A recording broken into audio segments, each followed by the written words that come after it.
Hello, my dear friends.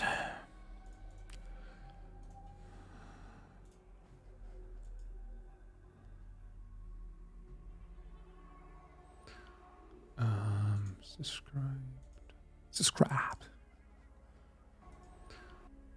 How are you doing on this fine afternoon?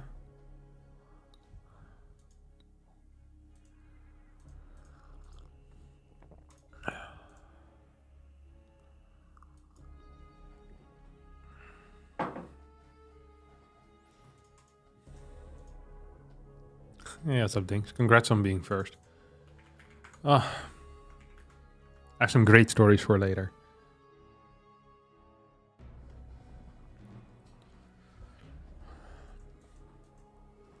How are you feeling today, Dings? On a scale from 1 to 10. You can tell me honestly. There's no one here right now. No one will ever know. That the whole world will be some Girl Scouts. You're feeling like a 3? Oh, that's not good.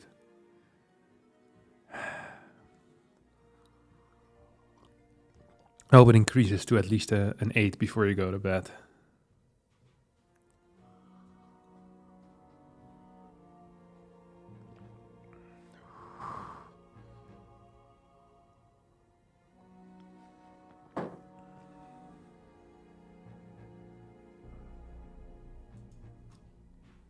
Yeah, I saw that thing. My day right now is about a 5, I would say. I'm not happy. Reason is because yesterday... so some people might not know this, but I read every now and again. Yesterday, I read a little bit. And in my book that I've been reading called The Poppy War. Okay. I thought it was going to be a realistic book, you know, with just a historic novel or something like that. Like a fake historic novel, you know? So the time in which it's set, it's real, but everything else is just a made-up story. And it seemed to be the case for the first 150 pages. And then all of a sudden, there's magical powers and stuff, which I wasn't mentally prepared for. And now I feel bamboozled. I really hate it when supernatural stuff gets invoked when I'm not expecting it. You know, when I started reading Harry Potter, I kind of knew what I was getting into. But imagine you're expecting a story about a boy going to high school, and all of a sudden he pulls out his magic wand and starts fighting other people with it, the Dark Lord. That would be a very frustrating experience. And I felt very frustrated as well over the past few days, ever since I've hit the pages where the supernatural stuff seemed to more than just be a little bit of spirituality.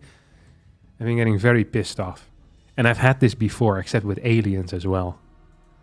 There's this book by Stephen King called The Dome, or Under the Dome? Under the Dome. Book. Yeah, Under the Dome. Where it's a brilliant book for like 700 pages, and then at some point aliens get introduced. And I didn't know it was going to be sci-fi. And I loved everything before it and completely ruined it. And I don't think I even finished that book. I was like, all right, I'm done. Freaking 1,000 page book is insane. Do you not read Goodreads before picking up a book? No. Why would I do that?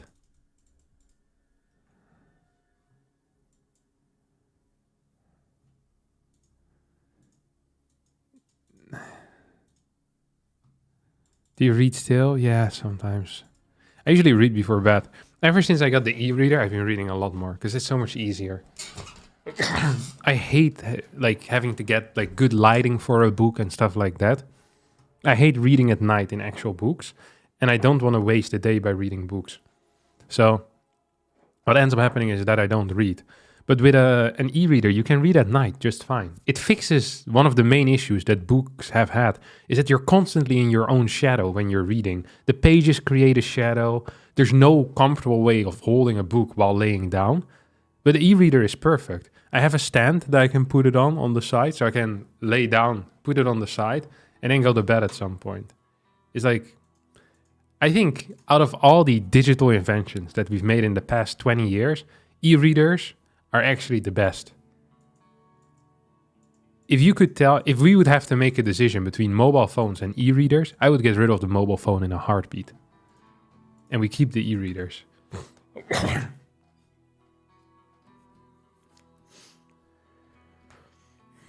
Kindle is goated. I have the Kobo. I have a very good Kobo though. Kobo. Is it called a Kobo? Kobo. Libra. Do I have the Libra 2? I think I have the Libra 2. It has buttons, which is a huge game. Kindle doesn't have buttons, the cheaper models. Maybe also the more expensive models. And the Kindle was more Yankee with the... Irene has a Kindle, but her product is worse than my Kobo. My Kobo is very good.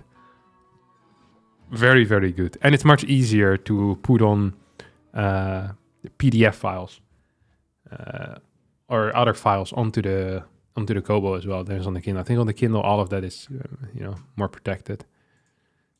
Absolutely goated.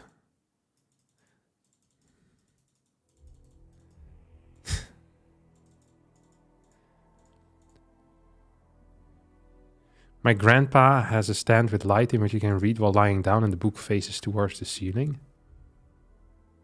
The book faces... Oh, so like this? Yeah, but I don't like laying on my back while reading. I like laying on my side.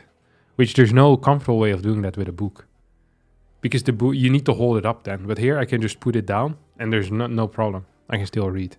I have a really good stand as well.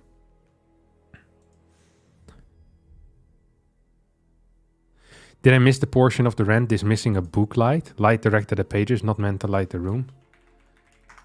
I never seen that. And even then, you're still gonna have shadows, no? Somewhere or no? I mean, the thing is, you need an external device. It makes the book even heavier. So how are you gonna put it on the side while using the book light? And it's very bright, which means that reading in bed is a no-go. I hate having bright light in my eyes, but I can put the brightness of my Kobo all the way down to 1%. It's still enough for me to read. I fall asleep like a freaking baby, I tell you, right after. I haven't been sleeping better ever since I got this machine. It might be the buy of the decade for me, honestly. I don't know if I bought anything non-work related that I've gotten more enjoyment out of than this particular machine. In pure amount of hours, as well as quality of the entertainment that I've gotten from it. I can think of anything. To be fair, I don't buy so much pure entertainment stuff. I've been looking into into something though. So this is like my next big thing. So I'm some of you might know this. I don't think anyone actually knows this. I don't think I've ever discussed this. But I'm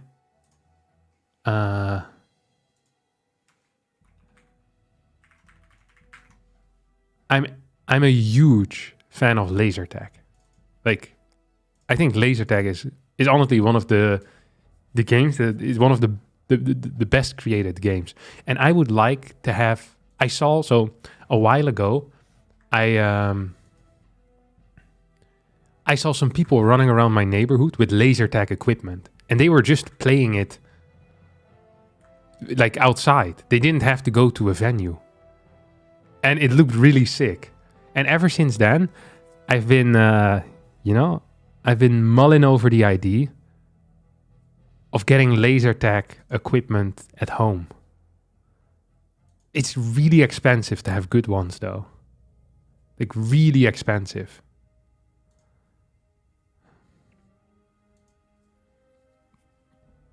See?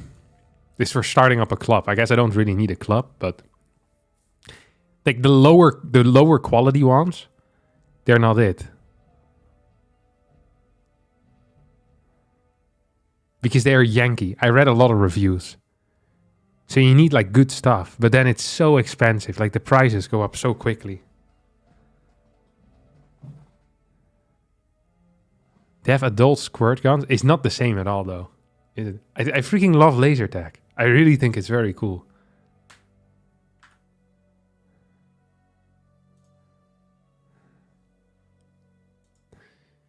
Yeah, but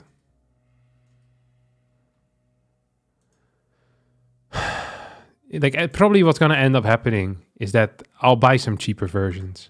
Like it's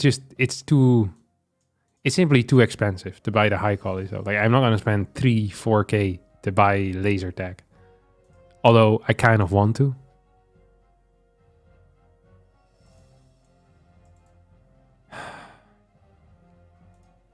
What's that? 780.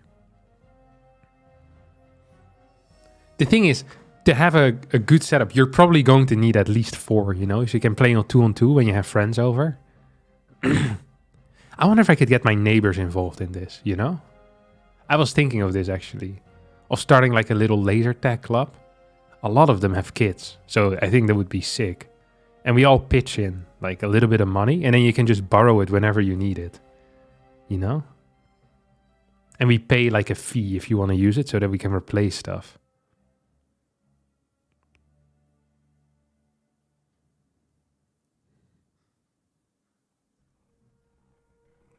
I had a laser tag that shocked your hand with an electronic shock. Everyone hated it. Yeah, this sounds fun, but if you think about it for more than 5 seconds, you're not going to use it. But yeah, I've been thinking of, I really like laser tag. I've never done airsoft, but I think airsoft would be sick as well. I sometimes watch videos of these guys playing airsoft.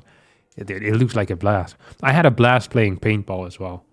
It was good, but I think I prefer laser tag because it's more chaotic, at least when you're playing like public venues. I like the chaos of laser tag more so than paintball. At least the paintball that we played wasn't so chaotic. Maybe because it wasn't...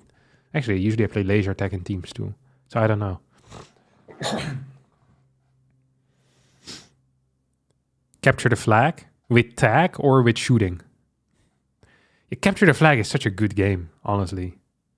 Except that I think camping tends to be a bit too strong with capture the flag. Yeah. You could use VR devices. It's not the same though. No, it's not.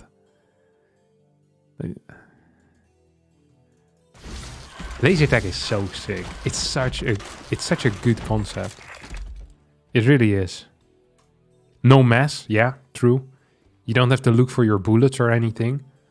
With airsoft, you are shooting actual like little bullets, right? Like plastic pellets or something. Or what are you, like you can feel it, right? You can, because the hit, there's something audible there. It's not just, oh, you know, I get hit. You don't scream, you've been hit, right? You actually, people feel it or they can see it. Or am I crazy? Not enough minerals. Not enough minerals. BB? Not enough minerals. Oh man, I'm a little sick today. I've been kind of up and down last few weeks with just being a little bit ill. Not enough minerals. Not enough. It sucks. Like I was feeling good again last week, and then at the end of this weekend, I started feeling bad. Like on Sunday, I felt terrible. Additional supply depot. And then on Monday, I felt a bit better. And then today, it's not too hot again. Actually, we can play CC first. Is this ladder? It's still ladder. Yeah. Our tournament starts in about an hour and 10, 11 minutes from now. So that's when we're going to be playing. We'll be playing toss, obviously, as well. So it's going to be a big tell.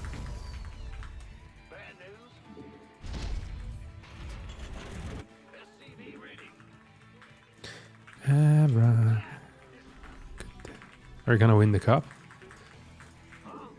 I hope so. I also have another match that I need to play this afternoon. After KFC. Kung Fu Go.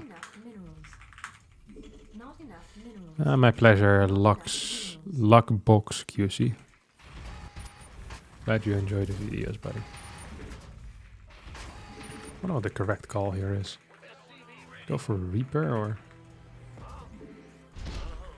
I should have built that a bit faster, eh?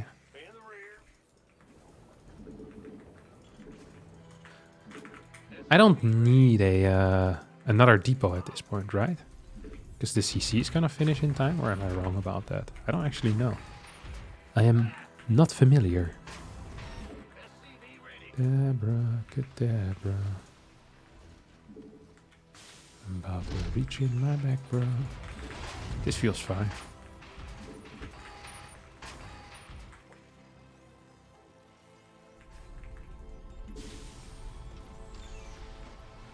Now you go shop for a friend's birthday. See you later, Dinks. Good having you around for a bit.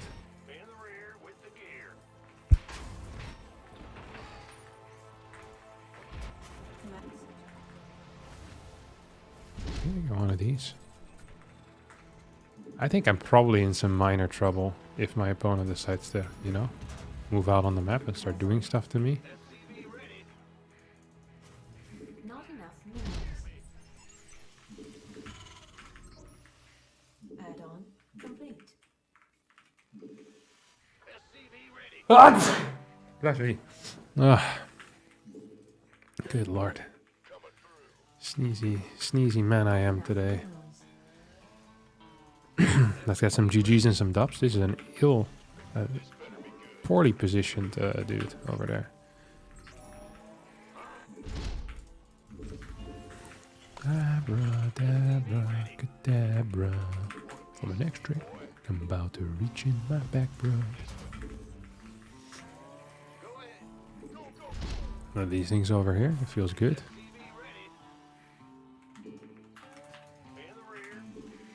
Surely this is gonna finish in time. Well, I'm not sure now. I said surely, but I'm very many things. I'm not sure it's one of them. Oh man, so sniffy today. That's what we get. All the drugs I use. Unbelievable. Ah.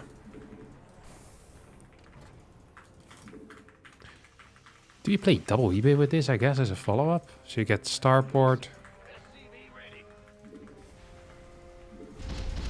So and now we move out. This is a fake move out, by the way. Command center upgrade complete.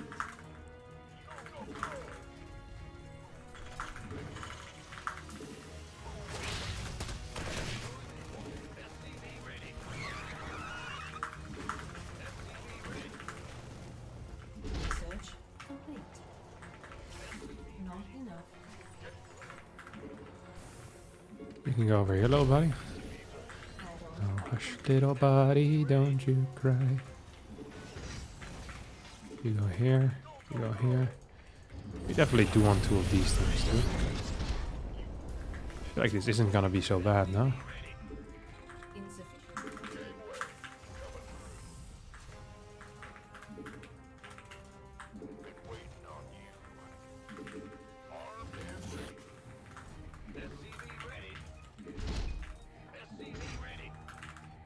Add-on complete.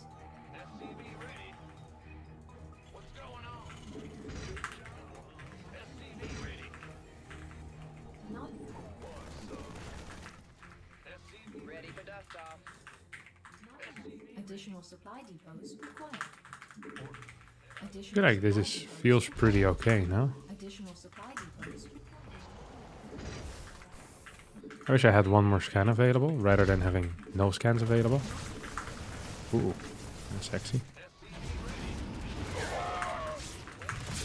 What if we can kill some stuff here on the sides? It's always an interesting question.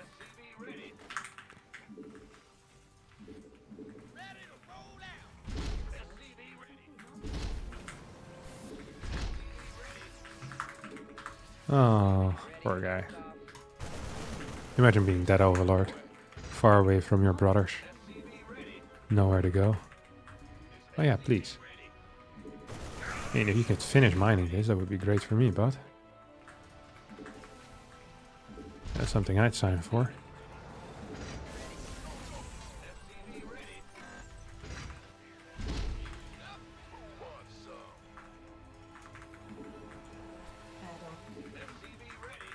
I think he's actually mined it out. Upgrade. Yes. Why would he do that? I don't understand this. I feel like having kind of a natural wall there feels like a good thing, no?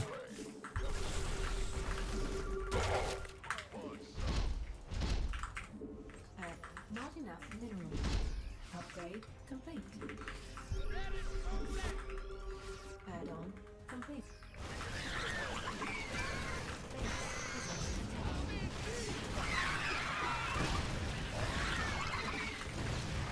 Ugh. Did I lose a lot of workers? To me. Kind of.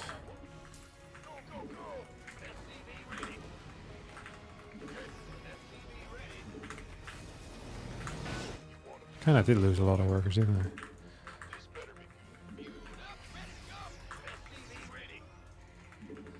At the same time though. Feel pretty okay. I want +1 here on my tanks. Just gonna move out with this army.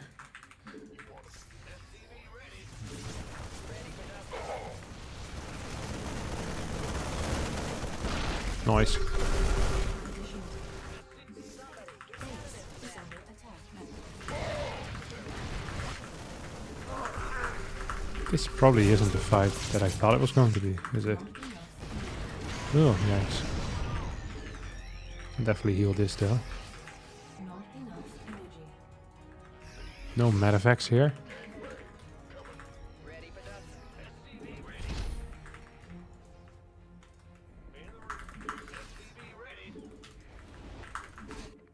Mineral field.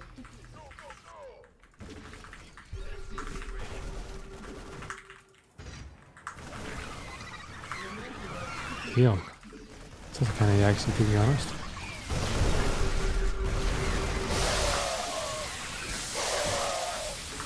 That went surprisingly well. Ready for dust off.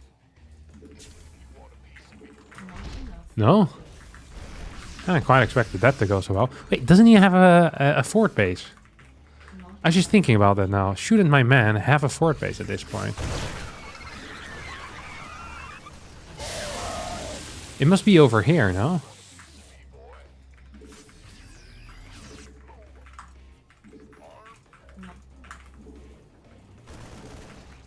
Ready for dust off.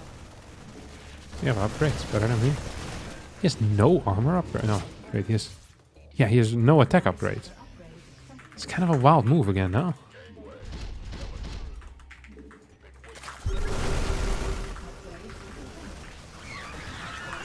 Okay, now he has +2 armor. I wonder what his play is, to be honest.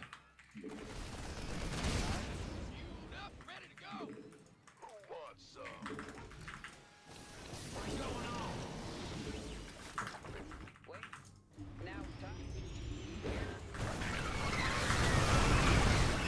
Get me out of this mess. Ready for dust off.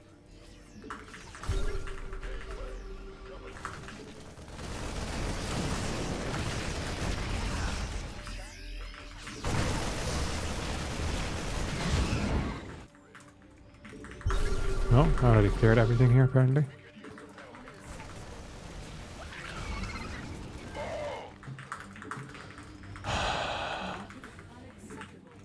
Couple of these. Couple of these. Ready for dust off. Couple of these. 2 of these. Probably want to move everything across the map right now.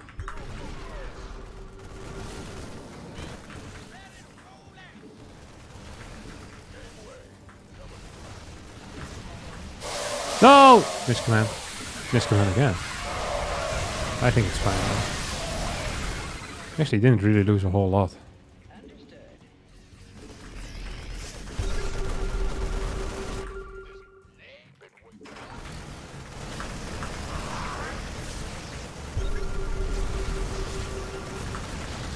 Abracadabra.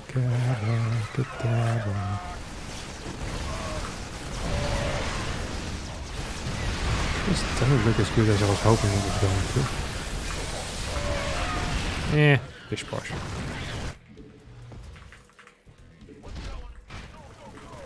I feel like there might be another ultra coming out here, you know? If that's the case, we might be in some trouble. But it might also just be fine.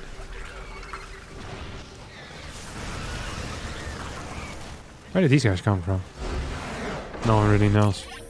The only thing we do know is that we won. This guy's 5'6". Who is this? Billy Jovis? He lost 86 points. So it's someone that is better with his off race. Thought he could just play some Zerg here, but that's not really how it works, is it? That's not at all how it works. Carly Ray Job. Never heard of this guy. Yeah, I think it's a Protoss player. Maining Protoss, trying to pick some Zerg. Did not work out for my opponent there. 29 points in the pocket.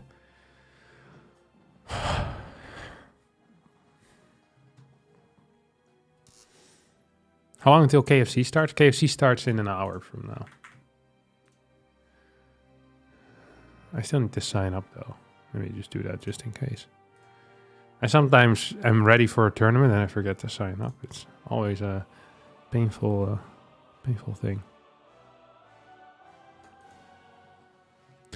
Somebody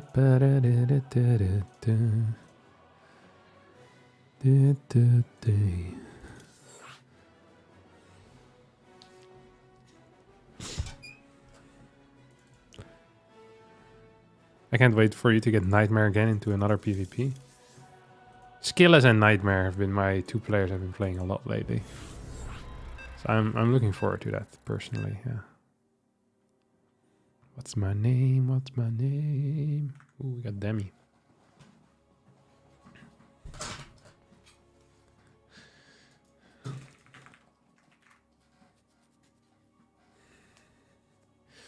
Let me think. Is it Viking into Banshee? Or was it Banshee into Viking? Surely it was Viking into Banshee, right? 997 by 2 super chatted $2.18. Minerals.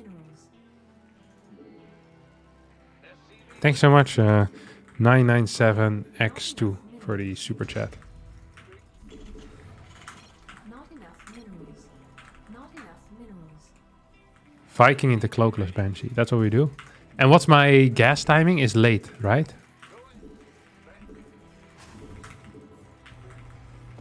A little bit of Monica in my life. Additional supply depots. A little bit of Jessica by my side.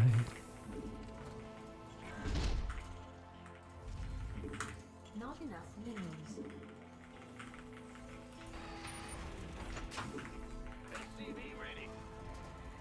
Okay.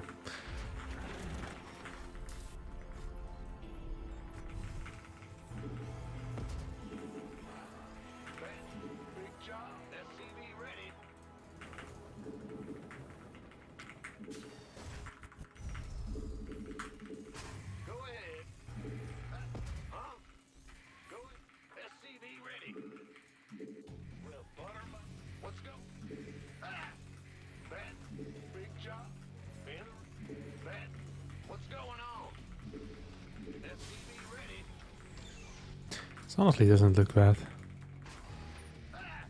When do I build the armory again? You got up at 3:30 in the morning, now it's 4. Jesus Christ. Go back to bed, buddy. This is not worth it, let me tell you.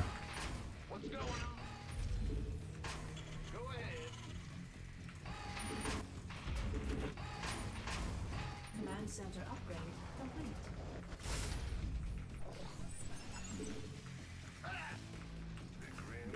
Our SCVs Oh. are under attack.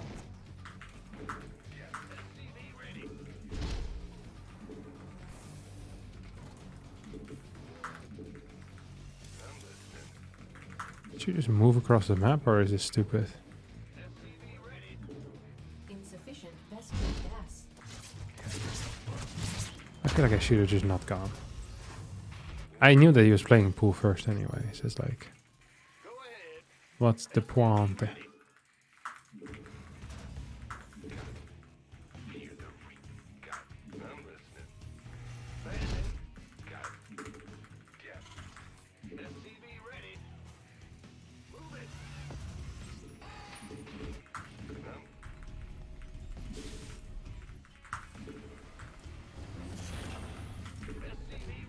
Add-on complete. We should probably wait a little bit. Not enough minerals. I was gonna say, we should probably wait a little bit for our first meal. SCVs are not enough minerals. And then I decided to not wait a little bit for our first meal. Command center upgrade complete.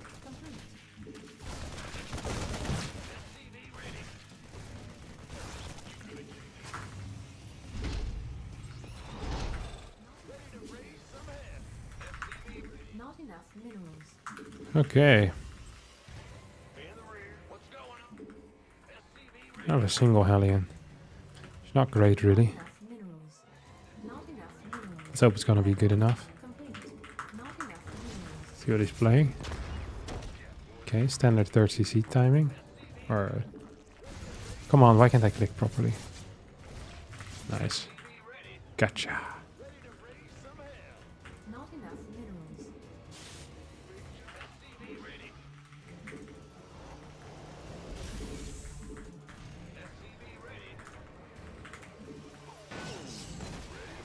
Insufficient rescue gas.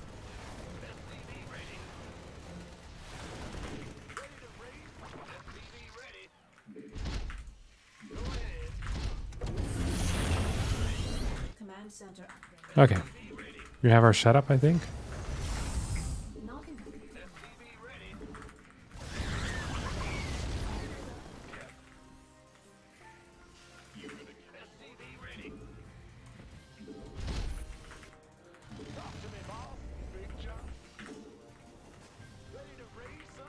Additional supply depots required. Probably do need 2 of these. Probably needed those a little bit quicker as well. Not enough minerals. Not enough minerals. Oh well. It is what it is. See if we can drop some mules. Okay, I think this is going to give me enough saturation, at least for a little bit. Add-on complete. Not enough minerals. Additional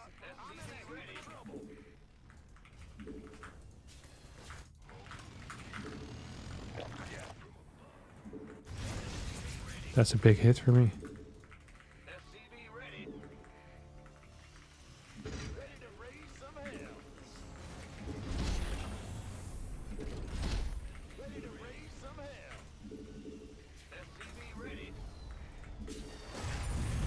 Not enough minerals. Not enough minerals. Oh, can't really go in here. Nice little supply block too.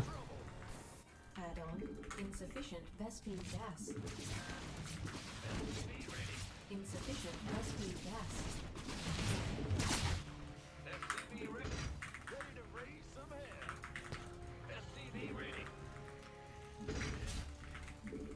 Not enough energy.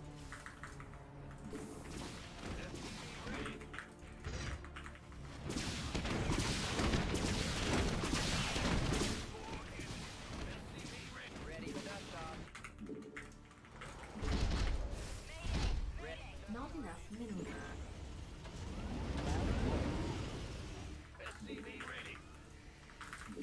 Not enough minerals. Not gonna have +1 done yet, which sucks. I think I'm supposed to have it with this push. Sorry, I didn't speak so much because honestly, I forgot to. That's okay. Light flight.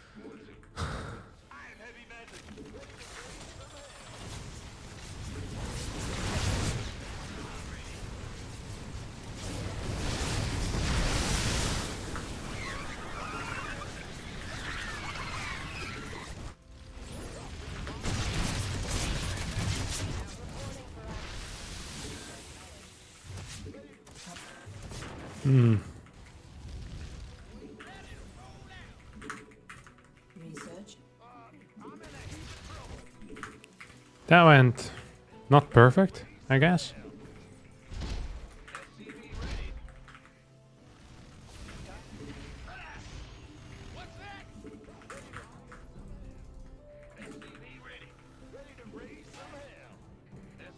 I wonder what his worker count is going to be here. We're returning fire. Easy.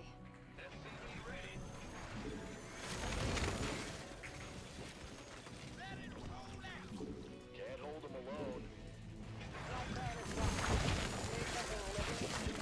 Liberation. All hands to battle stations.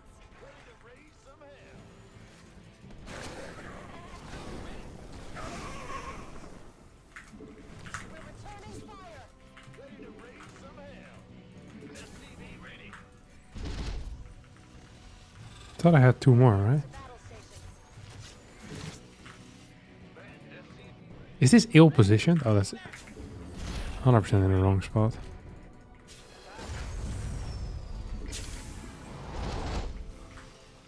Add on.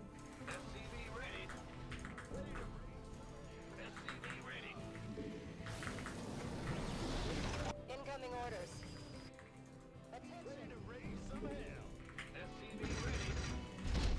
Our SCVs are under attack.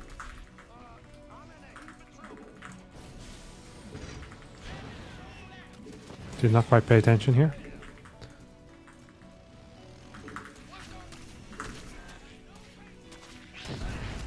Command center upgrade complete. That's a bunker. It's supposed to be an armory. Very cool. Liberation is at hand. Command center. Insufficient Vespine gas.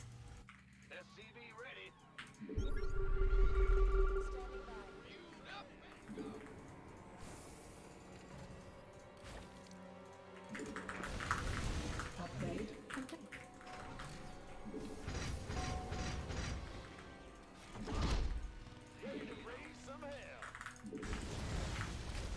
Oh, that'd be an issue. Won't it, little buddy?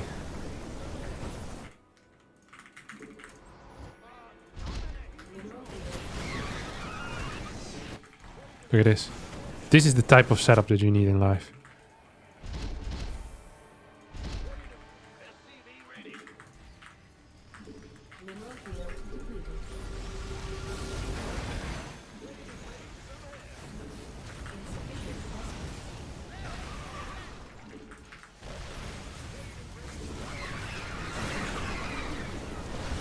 Mineral field depleted. Insufficient Vespine.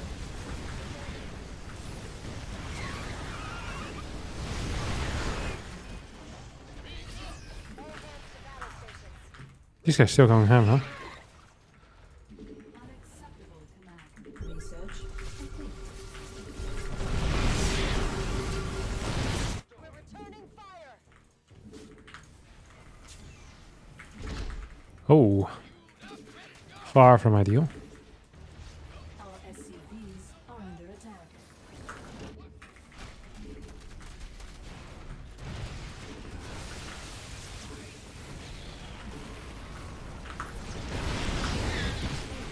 under attack. Command center. Base is under attack.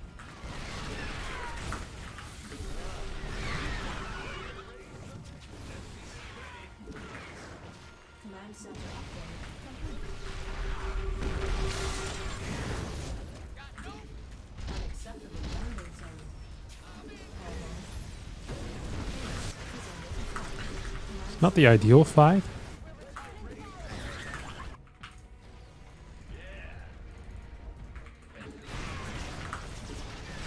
But maybe it was good enough, or add on.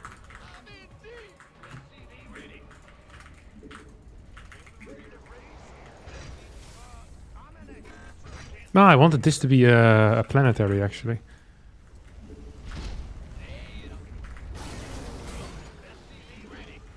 Yikers.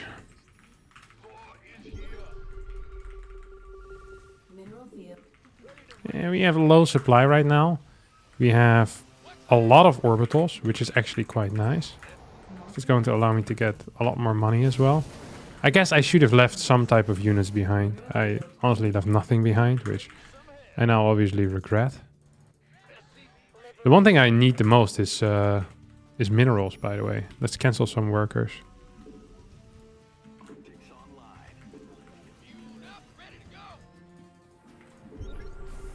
Okay, that's interesting.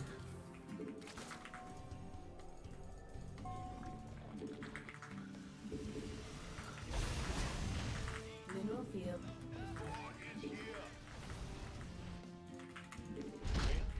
Or more of these for sure.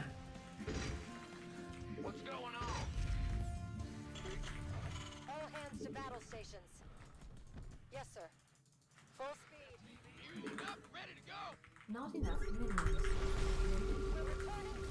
Or maybe we want a planetary over there as well. We want a planetary here, then a planetary there. Seems like a good play now. It's not really getting any units that I care about.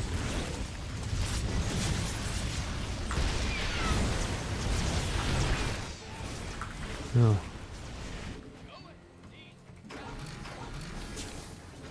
Not enough minerals.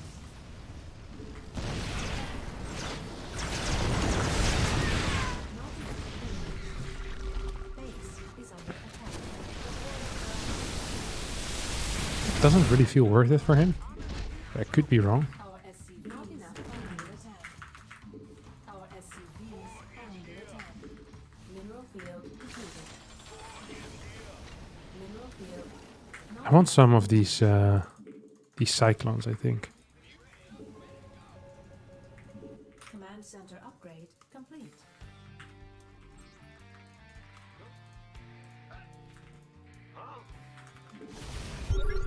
He's only on 5 bases, you know?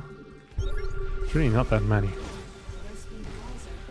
Mineral field. He also has a crap army. Which is making me more upset than anything. To be honest. I feel like if his army wasn't so crap, I would have a much easier time dealing with my losses. Base is under attack.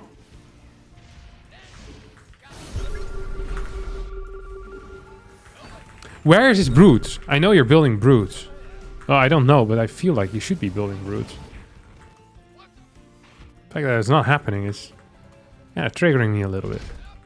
Then again, I am very easily triggered, so we don't count it. Come on, buddy. Let's send this over. I wonder if I can just clear this, no?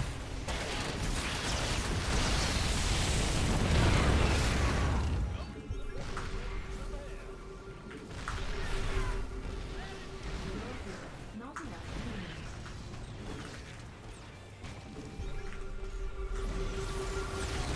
Our SCVs are under attack.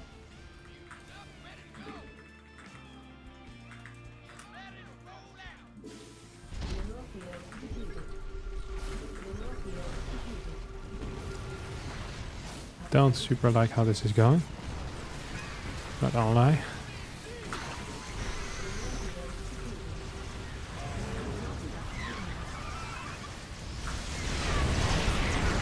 Come on, I have more tanks in the back, don't I? Do I just win this fight now, or? I feel like I have too little tanks still, at all times. No matter what happens, my tank count is just too small. Surely he doesn't have anything burrowed here. Who could have expected that? Not me. Because I have official brain damage. Okay. I mean, that doesn't look too hot.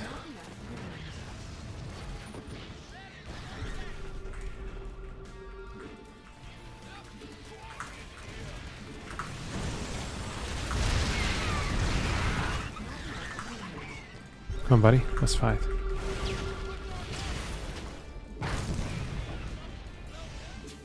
Not enough minerals.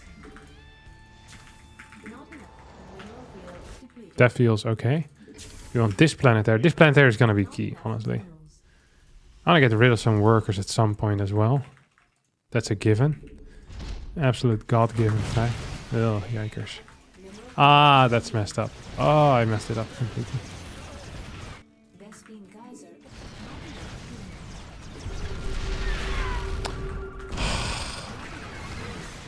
No way he chases, right? Can he do that? I have no supply anymore all of a sudden.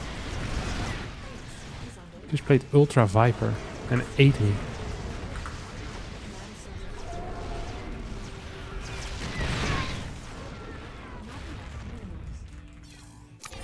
Yeah, I hadn't expected this. I lost 12k resources more. There's too many fights where I have like half of my army active. Look at this. I'm down 7k here already.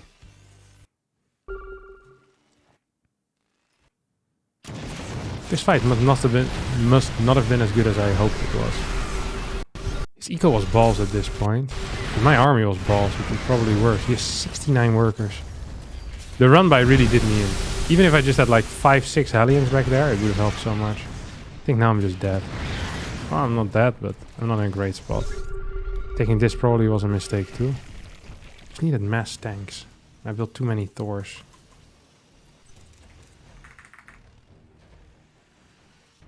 I really should just get into Ghost as well. The Ghost are the key. Because then I finally have a counter to Viper. And there's no reason for me not to build them. I have so much money. I should just play 5 factory into 3 barracks. And then just go Ghost from here. Ah.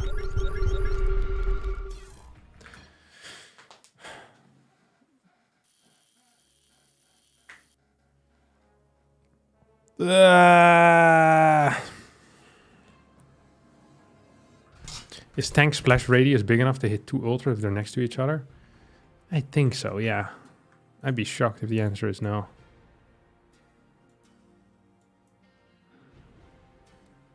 I remember the initial build well though. Yeah, I'm not sure if I was ahead after the initial build. Seems like I wasn't, to be honest. I was thinking, what if I do a double Thor drop in the natural instead? And then I run by with my car somewhere, you know? I feel like that would be better. Zadrigo super chatted $4.66. It's so nice to catch my favorite player playing some of my favorite games. Harstom, did you by any chance also manage to catch Euthermal playing Battle Aces these days? What do you think of the game? I didn't catch Euthermal playing Battle Aces these days. I have watched some other people play Battle Aces. I've played a little bit myself. I thought it was well made. I struggled kind of binging it though. It felt more like a game where you play a couple of games and then you piss off again. To me, I couldn't really get into it. So I think I ended up playing like 10 games total or so. That's about it over the past 3 months.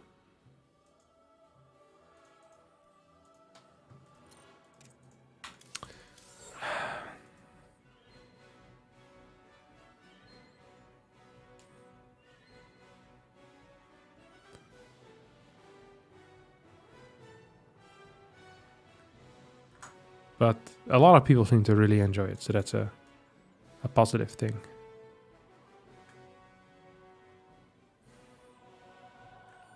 Also, when watching, I struggled differentiating which units belong to who.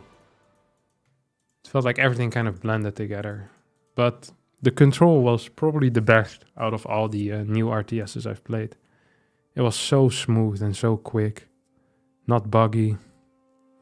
Super responsive. It felt like if you like StarCraft II responsiveness, you'll like that as well.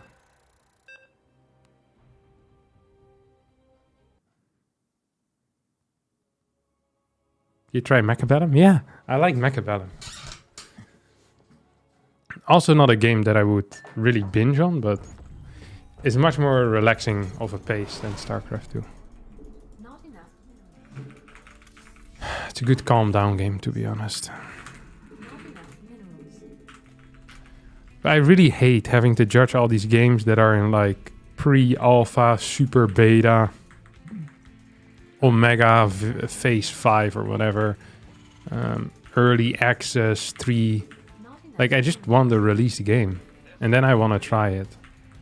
I don't actually like beta testing stuff very much.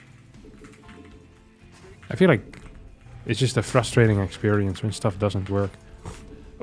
What I like most is games that are done.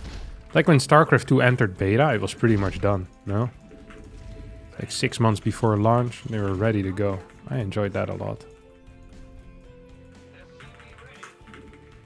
That was my favorite.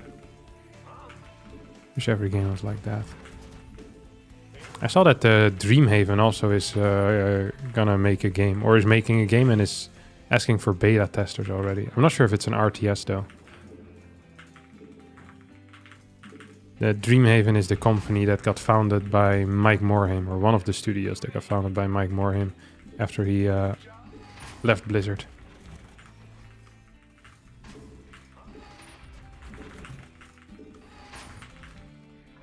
Insufficient Vespene gas.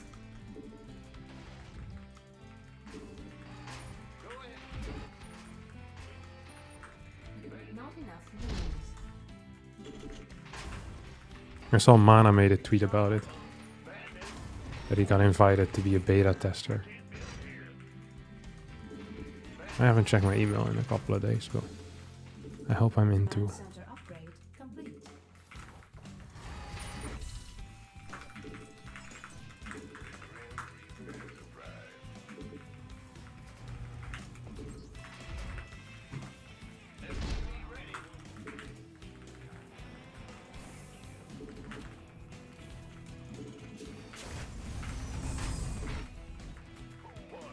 Insufficient.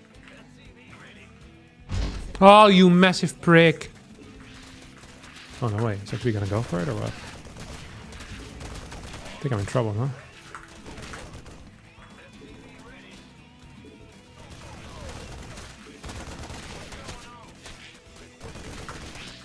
Our SCVs are under attack.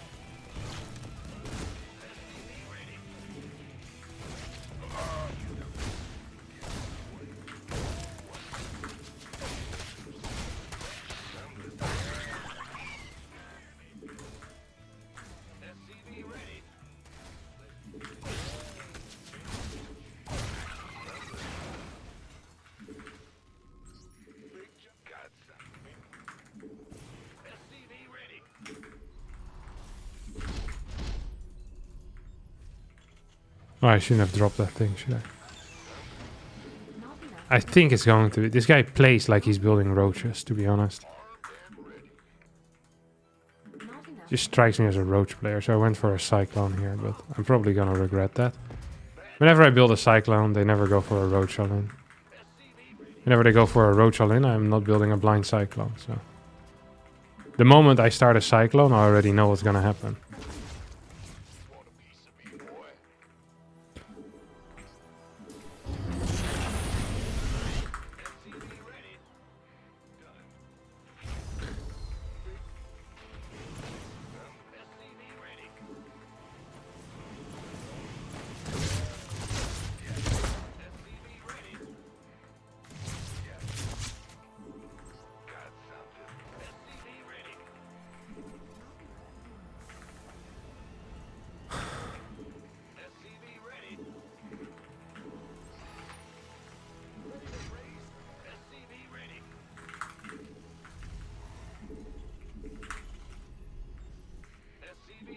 Not enough minerals.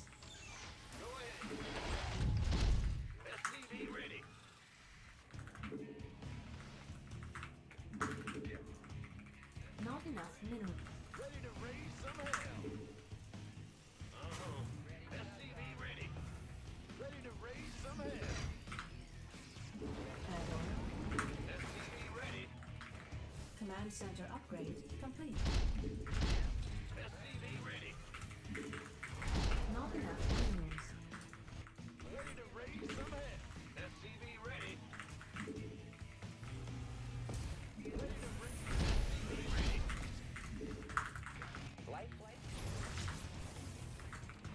SCV ready.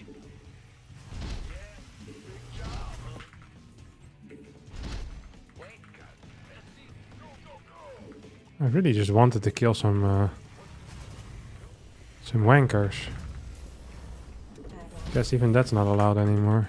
Add-on. Stick an overlord hero there. SCV ready.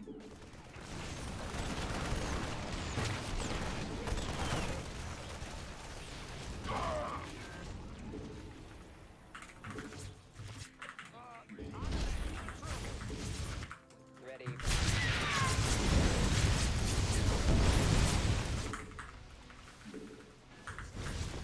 SCV ready.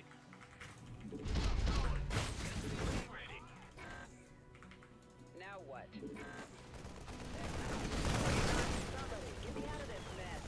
SCV ready. Complete. Anyway, coming. SCV ready.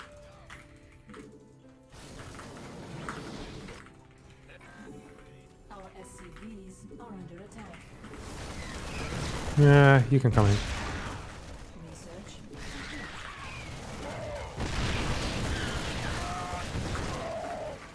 Our SCVs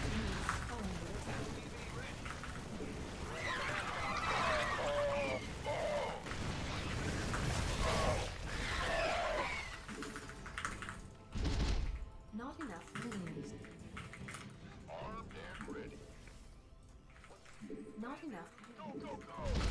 Not enough. Not enough. I feel like that was a serious investment of units, no? Not enough. I feel like I should get something out of that.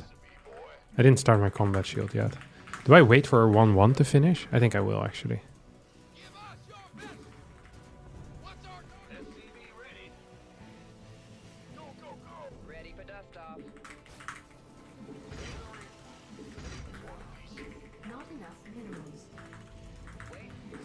But maybe we can hit kind of on the dot of that. Not That would be sick. Ah, PP. Ah, this is a bad timing for me to pass.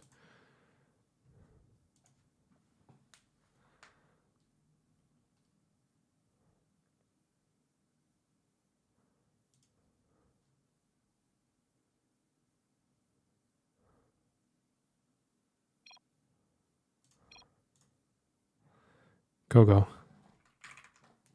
Game resumed. Mineral field depleted. Not enough minerals. SCV ready.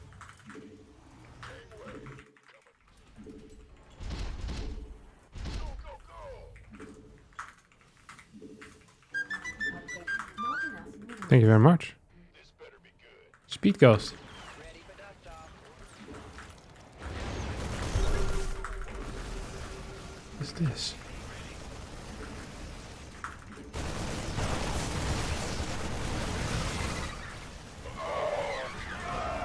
I don't have boost. I do have boost now. Whew. Close one. Can a tank fit through this or no? No way. Yeah, I was gonna say. Research complete. Additional supply. Oh, I really thought I already had some depots down here coming up. Yeah, it's gonna be one hell of a supply block. Supply depots required.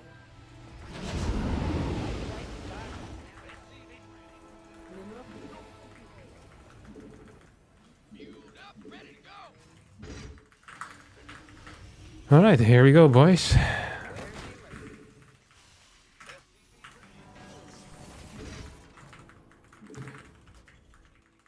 want a piece of me, boy? What's this guy doing, huh? Or are we stuck here? SCV ready.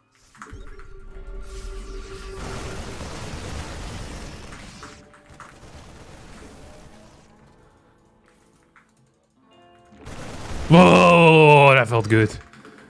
Oh yeah. SCV ready. That feels less good. Ready for dust off. SCV ready. SCV ready. Armed and ready. mineral field depleted.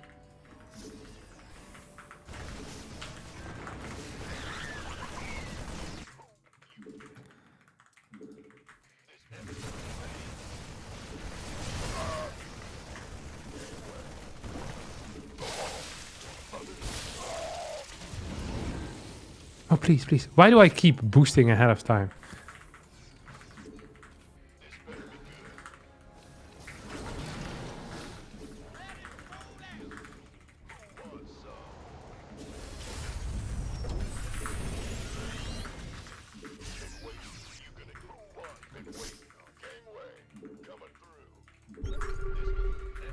Lurkers.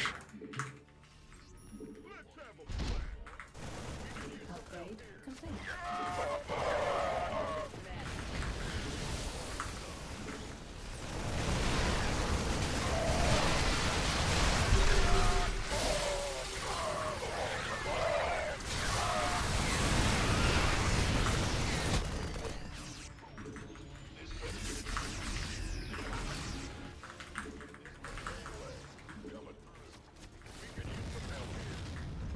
I don't want to scan too much. I think it might be a mistake, but now maybe we need to scan. You have good upgrades. It doesn't have terrible upgrades, but I'm not sure if good is the word either.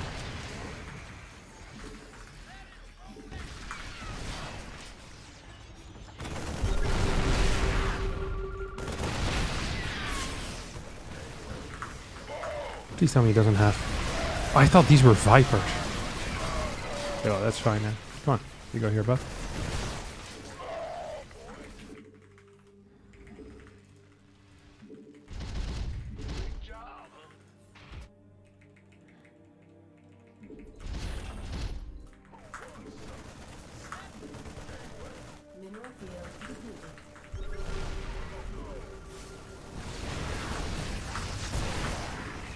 Please kill that.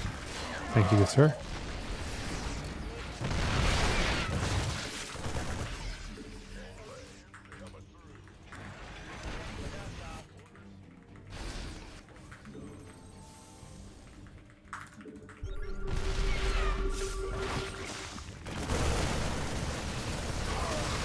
He doesn't have the range upgrade yet. Surely that might be an issue for him.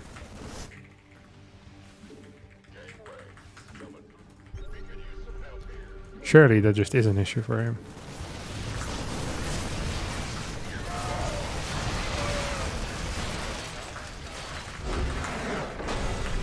Complete outplayment, despite the poor early game. Another win, another W here. On the wagon to top 50. Lovely to see. Can't believe you've been stealing my money for 4 years already. Yeah, I can't believe it either, Speedcast. Thanks for the 48-month resub, buddy.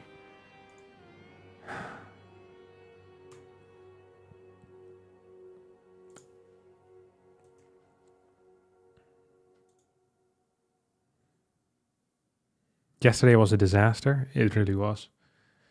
Today could have been a disaster too, but instead it wasn't.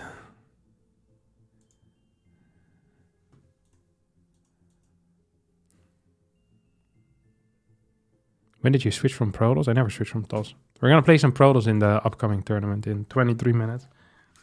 I can't wait for it. Would you mind playing a bit slower? I'm 2300 and finding all the clicking most distracting. Jesus Christ, you're old. Calm down, Grandpa. 2300. I don't think I've ever met someone that old before. I had a dream Home Story Cup was still happening and all the players were still stuck there and we had to get them out.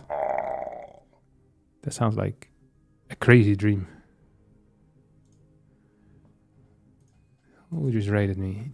Tasteless TV rated me with a party of 338 viewers. Jesus. Thank you, Tasteless. Nick. Tasteless blood. Your commentaries getting me so hot. Got neurosis from artosis, but you bunker rushed my heart. GG baby, let's go crazy, 'cause the game's about to start.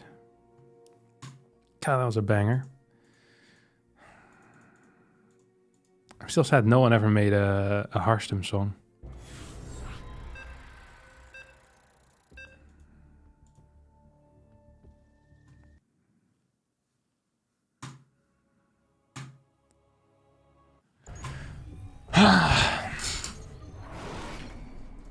Let's go, buddy.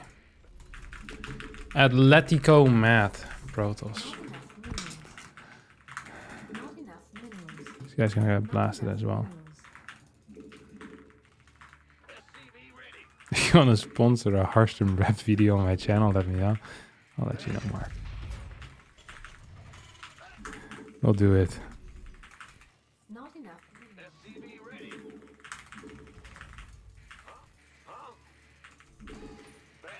What's going on? Okay, I got the GG in. Additional supply depots required. I sometimes forget that stuff. Oh, it's Rotty.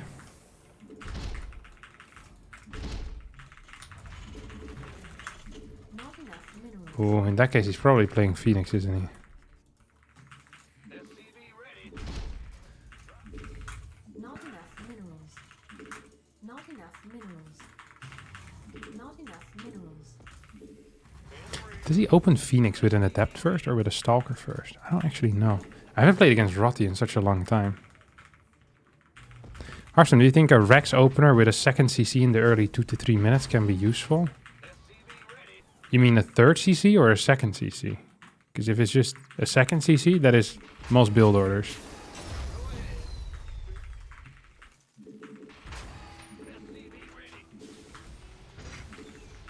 But the third CC, it can be useful. It's just, you need to be careful. Because it can also backfire massively. Oh, he doesn't scout? Next time I'm proxy maraudering him. I'll put a mental reminder, mental note. Whenever people don't scout me once, I remind them that Proxy Marauder exists. Next time you're gonna have to spend money to figure out what I'm doing. I'm okay with not getting scouted once, but you can't do it a second time in a row. So that's just the check. SCV ready.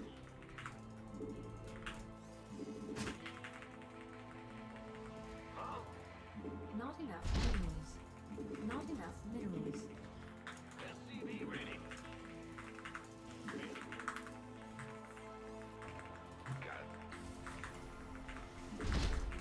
Not enough. This is Stalker in the Stargate. I didn't know he played that. But I could kind of smell it, you know? Think he's gonna catch me? No way. Needs one more shot after this, yeah. Add on. You won't get that. I need a depot though. Not enough. Your commentaries getting me so hot.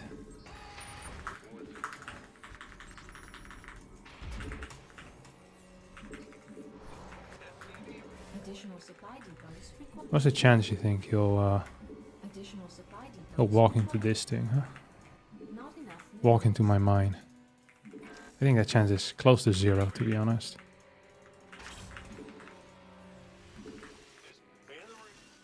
Armed and ready.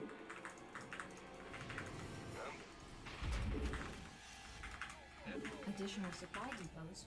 This build is so good. So freaking good.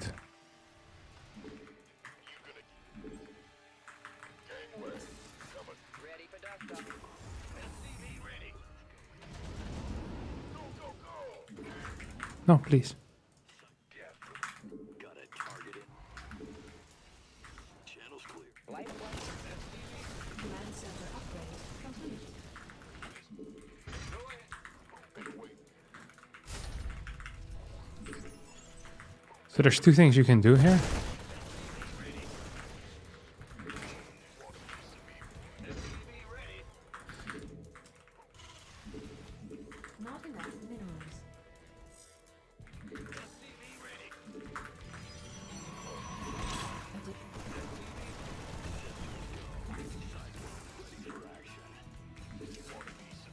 Not enough minerals.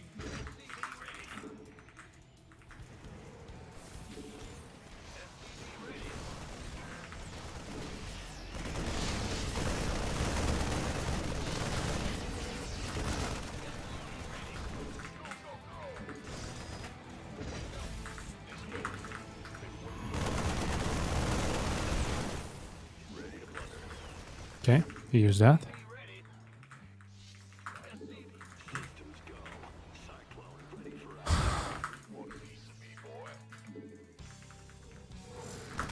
What?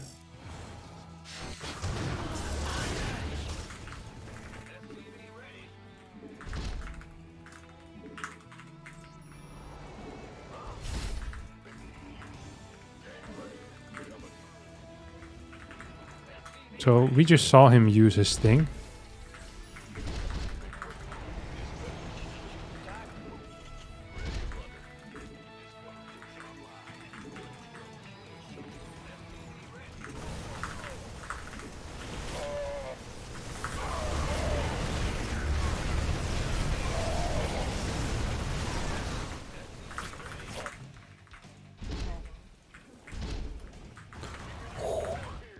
This, my dear friends, is what we call not going well.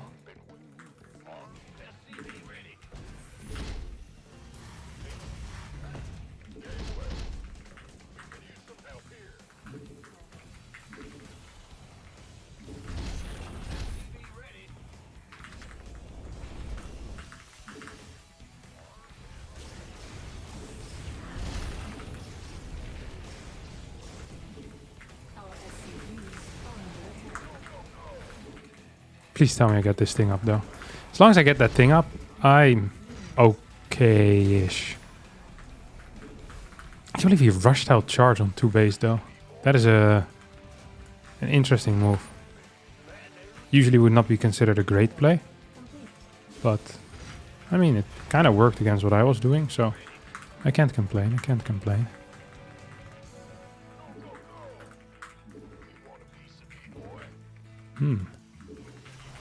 Itchy nose.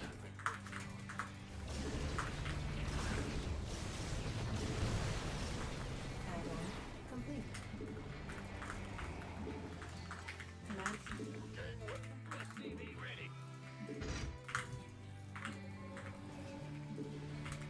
not enough minerals. Wah! Shouldn't have attacked that. Not enough minerals. Not enough. I have a armory on the way, right? No, I don't. Not space. I don't quite have charge yet. That does suck a little bit.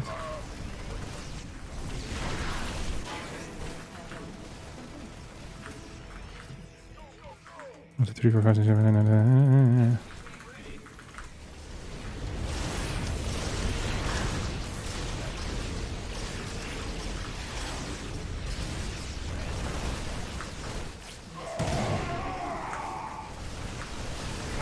It didn't feel so good. Not enough energy.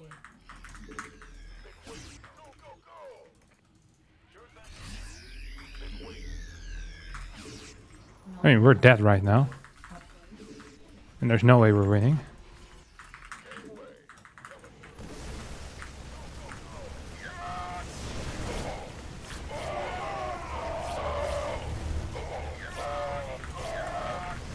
Yeah, there's no way. What was his upgrades? Oh no. What is his opener?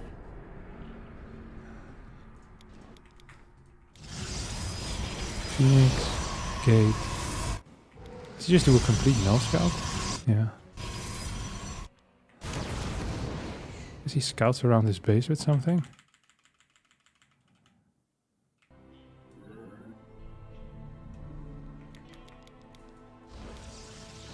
Stalker, Adapt, Stargate,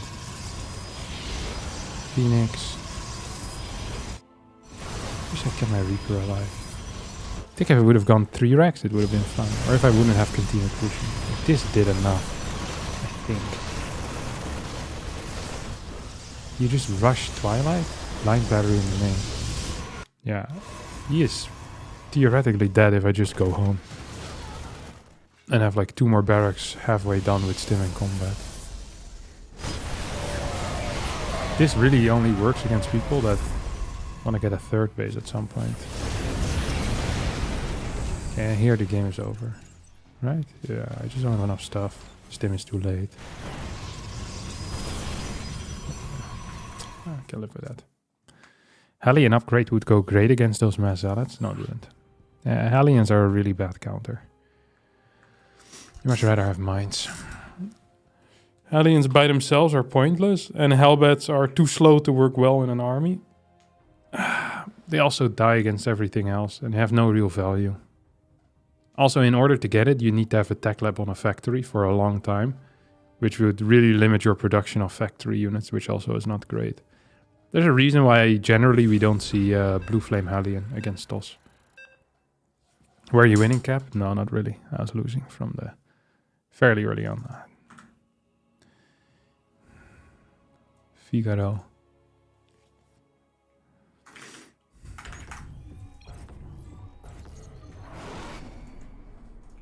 Not enough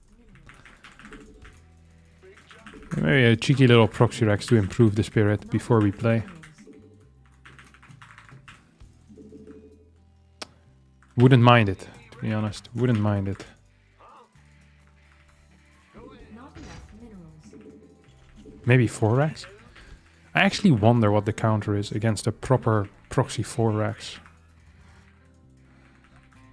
I almost never play against proper proxy 4 racks, only improper ones. Not enough minerals. SCV ready. Roger.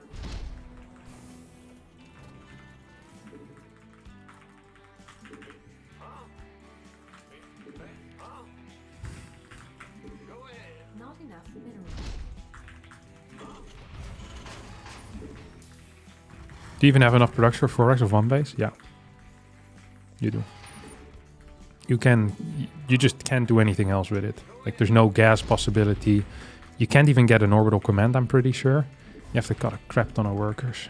So, 3 3 racks and 2 racks you can kind of transition out to.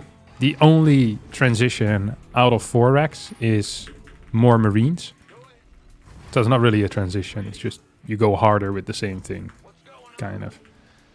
I'll do this thing.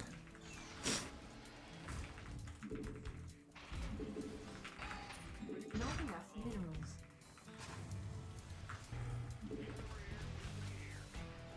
Not enough minerals. Armed and ready. Harstem, I'll give you $1 to play Ghost sometime. Command center I mean, I already play Ghost. Whenever I need them. But I bet you mean a Ghost Rush. I'm not a huge fan of Ghost Rush. They generally don't work. Think I can get this or no?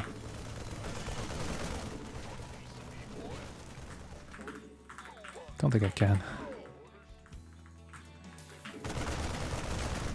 Oh, that must not be nice for him.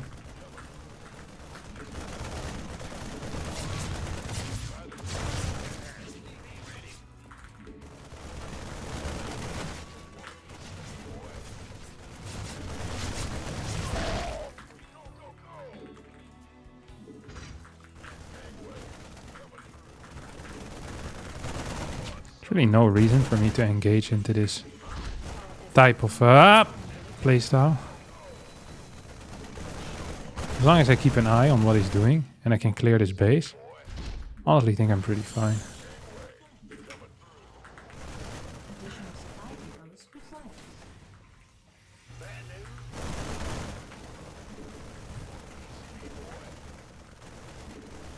Does he cover the ramp there? Not fully, right? Jesus. Do you think I could lose maybe another worker? Or no?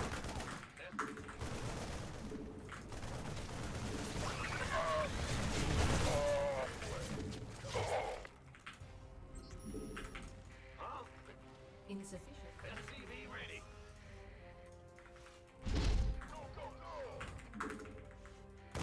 I lost 3 workers in the dumbest way possible, probably. Well, there's dumber ways to lose him, but I think we got close here. In the rear with the gear. SCV ready. Should we get a reactor on this or what? What's going on? Another tech lab. I feel like we need to get 1 reactor. Add-on complete. Maybe just leave it naked. Not enough minerals. So he's on 1 base. Additional Should we supply scan? depots required. Not enough minerals. Or is this also a mistake? Not enough minerals. So he's definitely gonna try to move down. I wish I had another bunker here, to be honest. I kind of want to scan. Maybe I'll scan with the first scan that I'll get in my natural. Oh. How far are we? 43 seconds. So I don't want him to be capable of throwing anything Minerals. onto me. So I'm just gonna be here, downstairs. And then whenever he walks in range of my bunker, I'm gonna hit him right in the face with some marauder shots. Exactly as he deserves. Oh crap. What did I say? Don't want him to... Actually, I shouldn't clear that, should I? It should be his job. Want a piece of me, boy? SCV ready.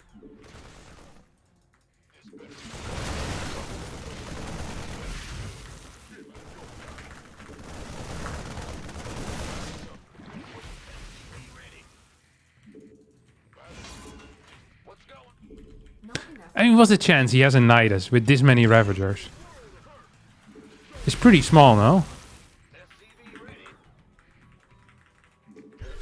I shouldn't have scanned, I knew it. I'm going.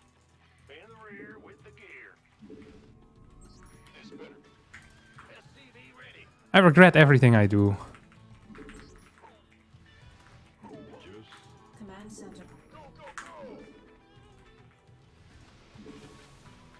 Not enough minerals. SCV ready.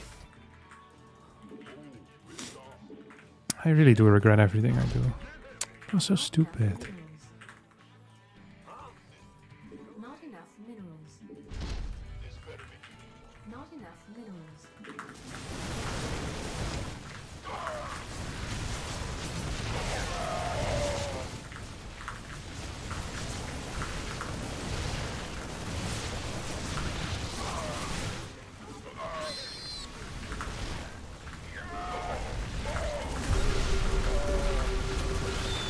think we got him anyway, though. Not enough minerals. Oh, there we go. Research. Why didn't I manage to kill that? Make that make sense, huh? Not enough minerals. Not enough minerals. He's paying attention. He was! Beast. Actual beast. Not enough minerals. SCV ready. About to get heavy. SCV ready. Let's have a blast. Can he shoot from upstairs the ramp? I don't think so, right? SCV ready. So many marauders. SCV ready. Yeah, whatever. Oh, here he comes. Here comes the sun. Da-da-da-da.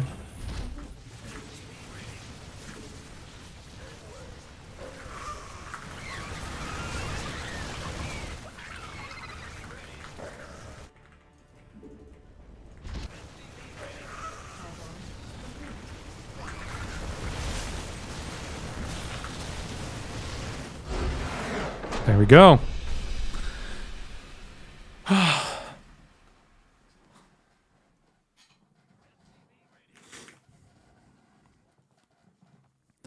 That's a good build. 34 points. I get some of the points back. Okay, 3 minutes and the tournament starts. So we're going to hang back, relax, move over to America. Thanks, Akira, for the 15-month resubscription. May the MMR flow smoothly to my captain, gliding gently over Zergs and Terrans. I appreciate that, boss. I tried so hard, got so far. In the end, it didn't even matter.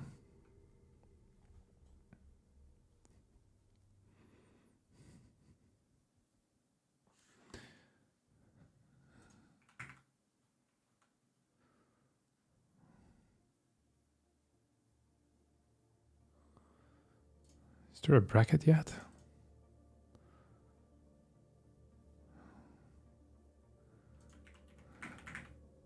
Playing against Gerald according to the bracket right now. Hey, what's up, Jivo Cruiser? How do you counter this as a toss? Zealot, pool workers, and then into Stalker plus batteries. And you're fine. Opinion on scrambled pancakes? No opinion, really. It's probably delicious. The best. Are you tired? A little tired, yeah. Had a rough workout this morning. Have you tried scrambled oats? What the hell are scrambled oats? Scrambled oats. Viral TikTok recipe. Isn't it just, aren't oats always scrambled?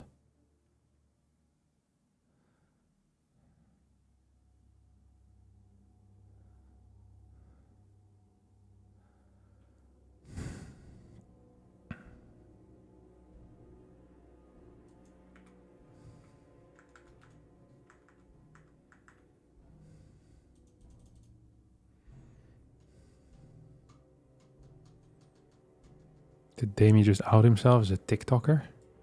He might have. I feel like everyone's a TikToker these days, though.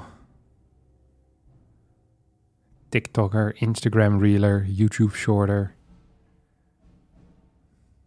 Facebook. The Facebook also has them, no? Facebook Shorts. Do they exist?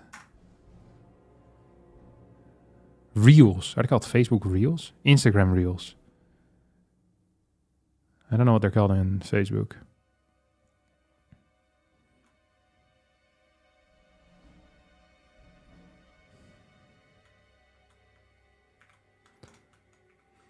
Yeah, I can't use TikTok either. It's too confusing for me.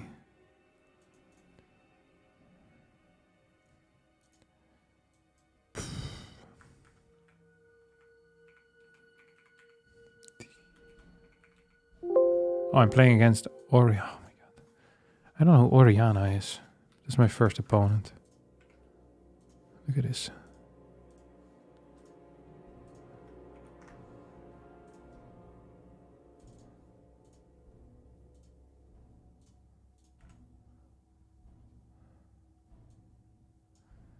think the bracket is live. I'm versus Oriana.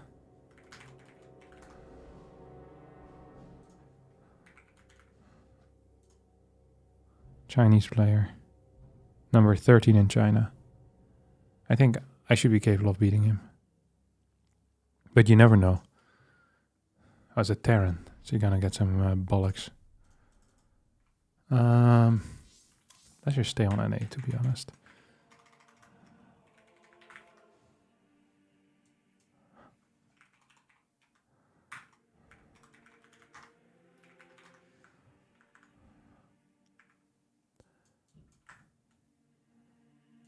And then I play versus Showtime after.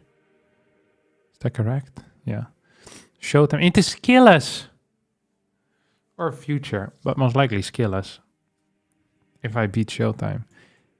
Literally every match I play is against skillus. PvP, PvP. And then max packs, also PvP. Or Ryang, or Uthermal. That's less likely. PvP till the semis. And then in the semis, I would play against Clem, Lambo, Creator, Australia. Trigger Spirit also possible, actually. Bottom bracket's pretty rough. Clem is a rough bracket. Clem's gonna have Trigger or Spirit into Australia, into Creator or Lambo, into Harstem. And then in the finals, he will play no one, because I'll be there. Exciting. See if Oriana has shown up yet. Oriana here.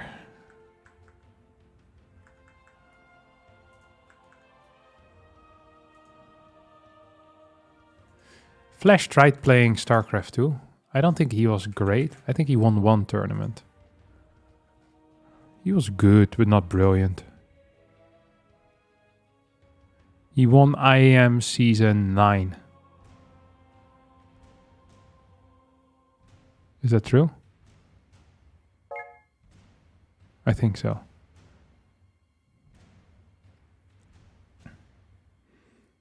In Toronto. Got second in Home Story Cup versus Parting in 2014. That was Home Story Cup 10, I think. And he got top 2 in a Caspa Cup in 2015. He was pretty good, but not great.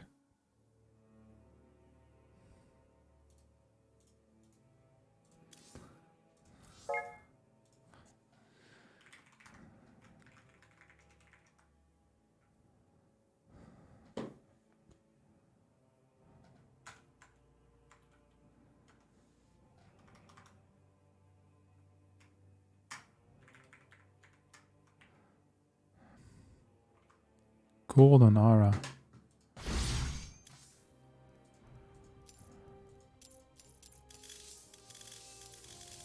Amphion?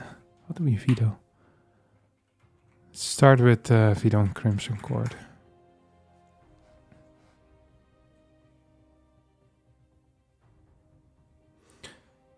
Yeah, I remember those games. It was like Oracle Blink stuff almost every single time. Side Delta? Ghost River? I don't know what his final veto is gonna be.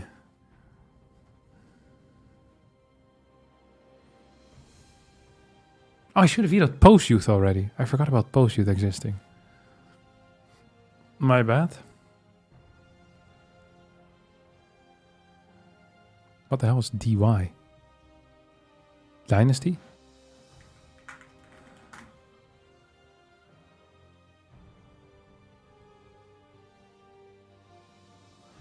Okay, so we have Oceanborn,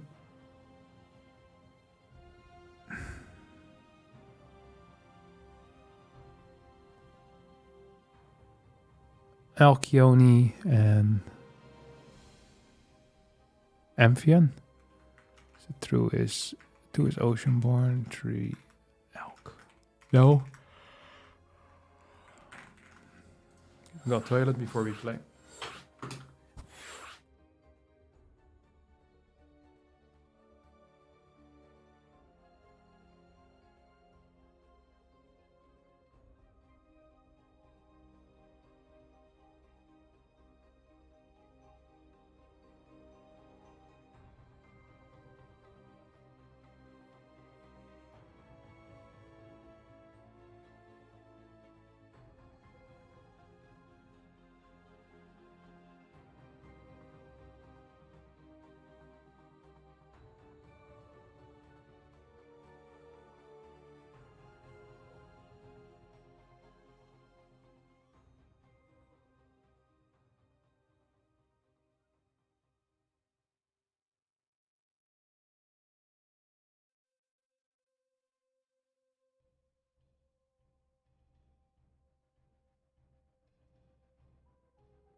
All right, let's go.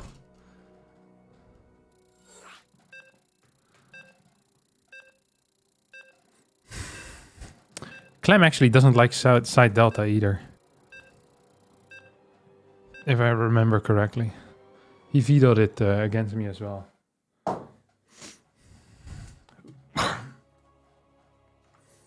A couple of times. I mean, Terran really can veto whatever they want. They have the ability to complete freedom with the vetoes.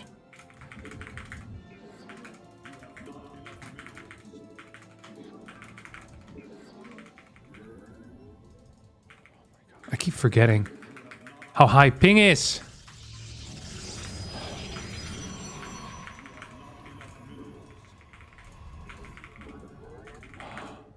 I get so excited to play and then I get in there and the ping is 5 million.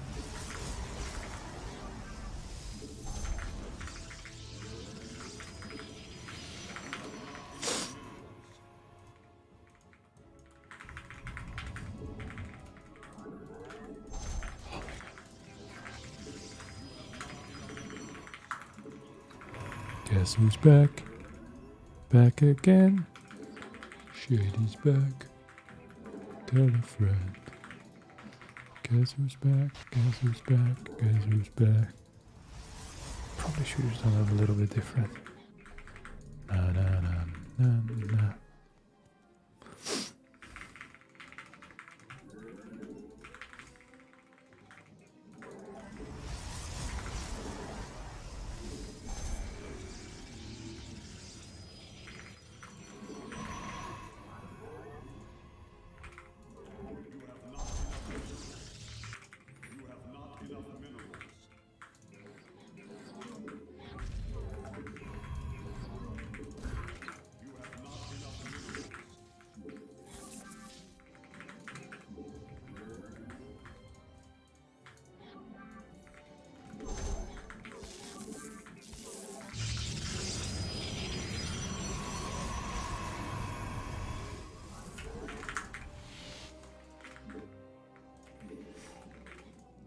I struggle so much with ping, I'm not gonna lie. I don't think it's Reaper, because I would have seen the Reaper.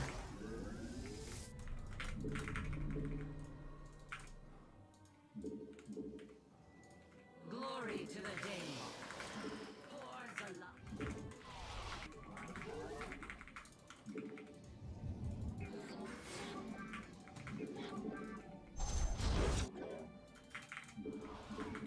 We serve. I wish I had blocked it just a little bit, honestly.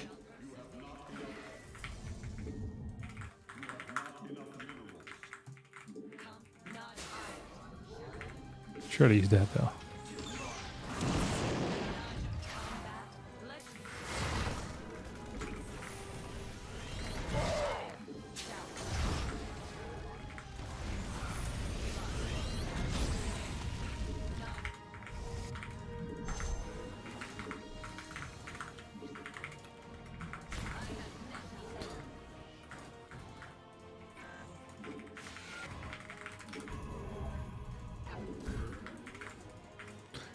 So what's the chance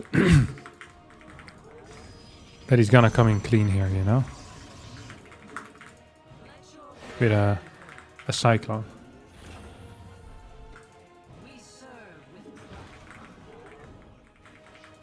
So he just moved around. But I should have a stalker ready at that point. If it's not mines, he's in trouble.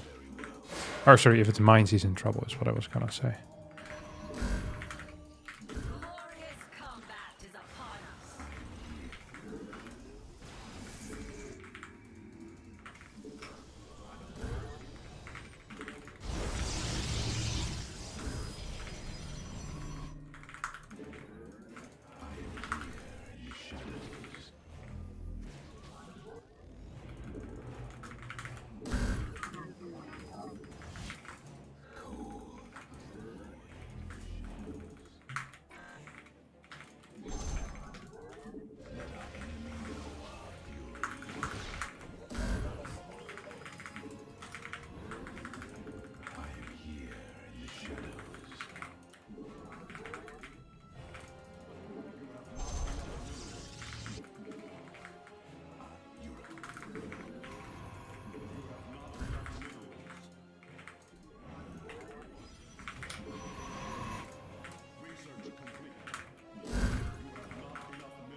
Finish this crap up.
Probably should have gotten a little more stalkers a bit faster.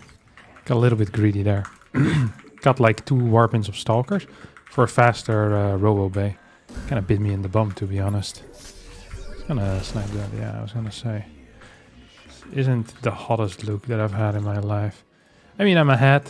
We're gonna win the game, but it was a little bit sloppy. And especially with a bit of ping, I find it really difficult to stop this type of tank push.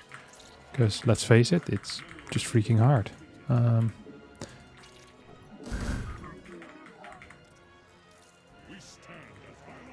on, I really need my...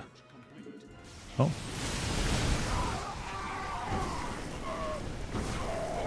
Oh, you shoot at once. There you go, buddy.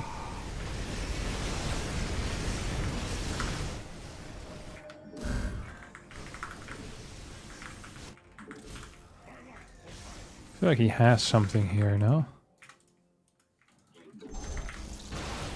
Yeah, this went extremely poor for me. Not a fan how I played it. We can go over it real fast. But he kind of got me, to be honest. The entire goal with this build is to delay your third base and delay your robo bay for a bit. So you just blindly kind of build units. You're very safe against practically everything. And then if you make this build less safe by, you know,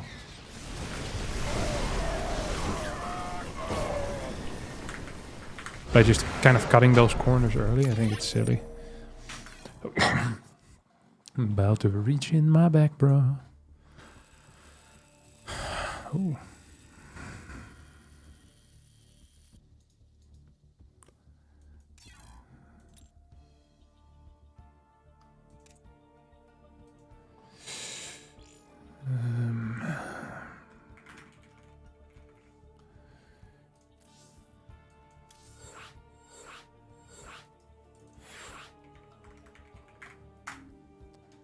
All right.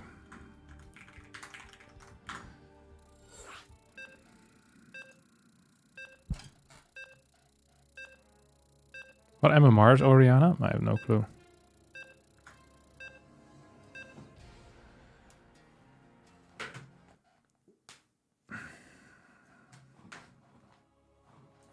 He seemed okay.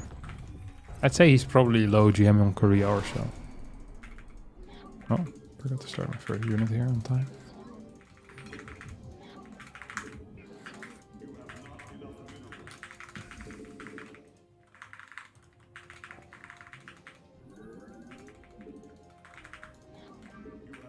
Hmm. 17 seconds. I really struggle with the early game probe micro. And there's just a little bit of ping. It's so freaking hard. It's already quite hard in general, so this isn't really helping, to be honest. Wonder what his incoming plan is going to be. I'm kind of expecting a proxy of sorts.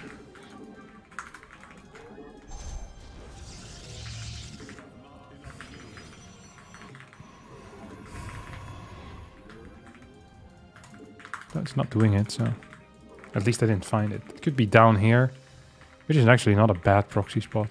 I never mind these type of proxy spots.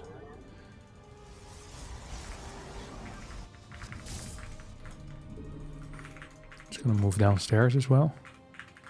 See if he's going for an eBay block, which is kind of the next step. Always to check.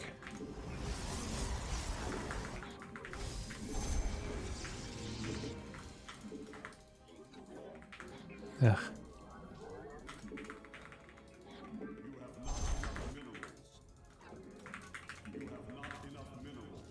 Took a lot of damage there for no real reason, to be honest.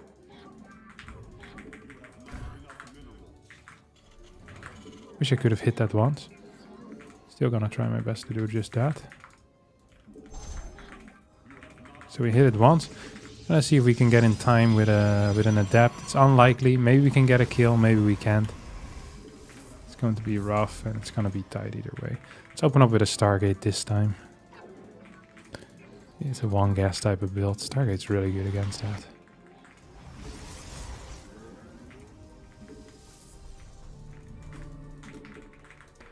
Although Stargate is also tricky to play with ping usually. Glory to the day.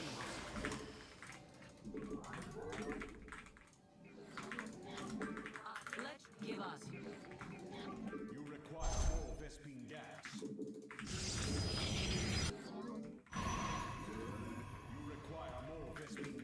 Really are gonna need a warp gate though, aren't we? War shall persevere. It shall be done.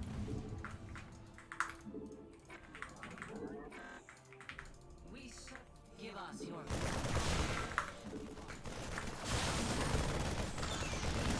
Nice control.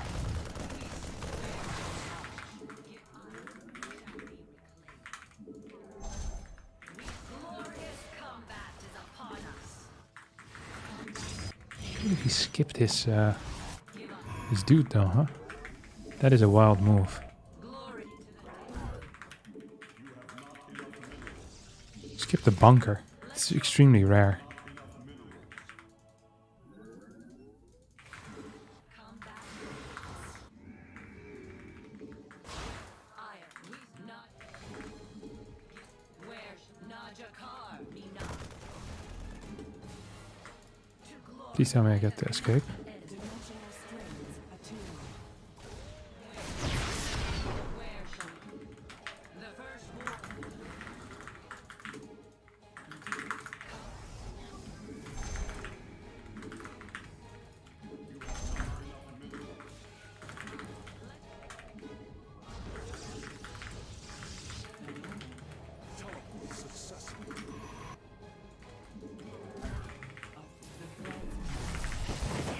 See if he's in position. He was definitely in position. So the question now is he gonna go for a similar type of follow-up as last game, or if there's going to be something else? I actually, before building that battery, I kind of want to check. Oh, this is actually probably the worst case scenario for me. That's so funny. That ha ha ha ha. Very funny.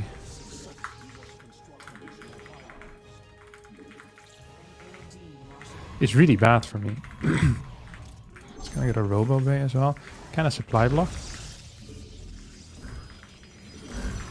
You seek God. Glory to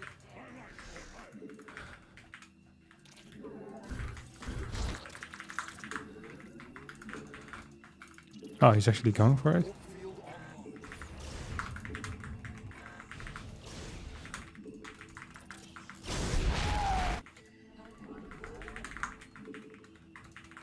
Wait, he's moving out already or what? No. Ah, remark. What is he doing though? Does he have starport somewhere and I missed it? No, he doesn't.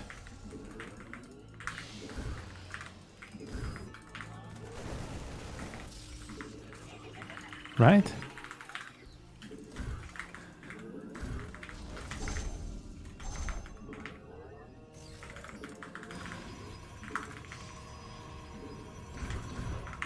Nice one.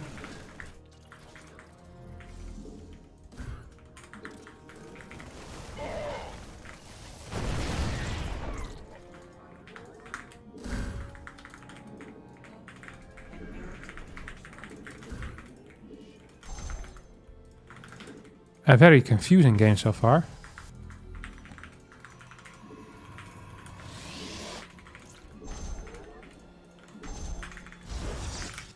So I think we've managed to weather the storm. Okay, he has a starport here at least. That's something.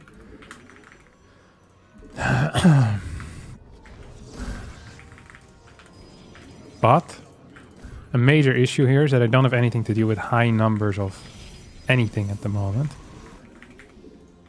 Which actually would be considered a pretty significant issue.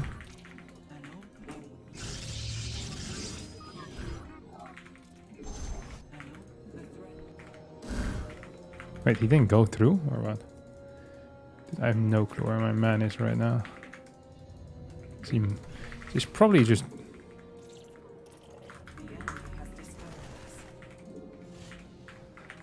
So...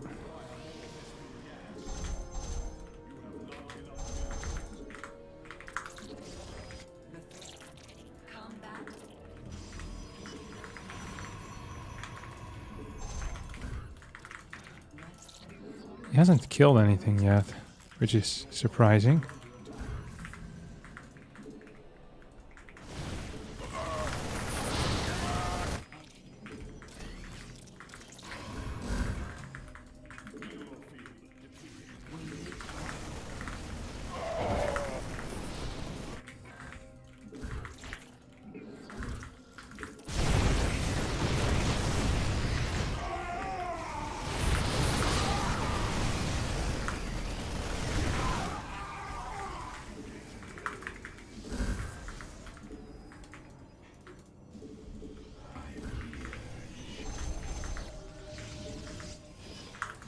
Oh, he's going here.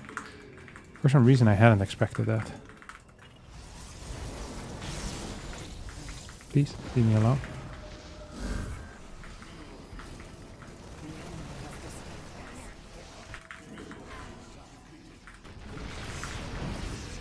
Please tell me this thing finishes soon.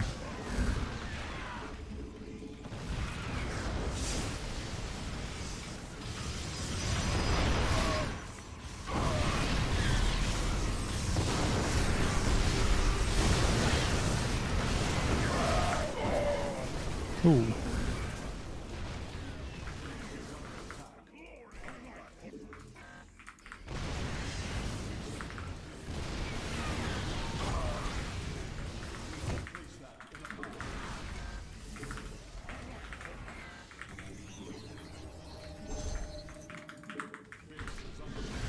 What the hell? What's the range of this thing, huh?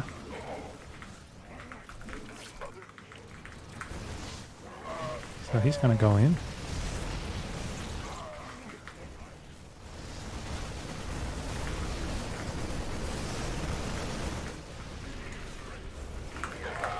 Hey, this surely is a major win for me.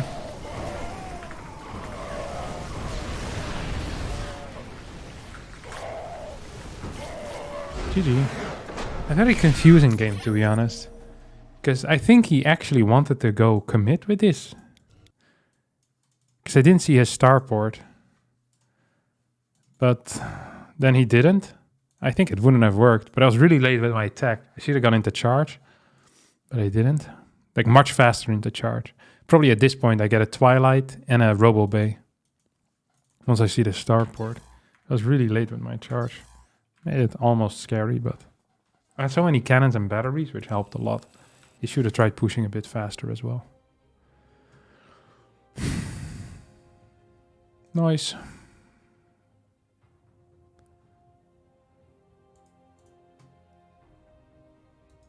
Huh? Oh. Yes. It's active. Well. I feel like there should be some type of filter against that. Does the starport tell you that you have more time to attack? Yeah. It does. As in, you have more time for the attack, or his attack is going to hit weaker, because he's spending money on something that isn't his push, right?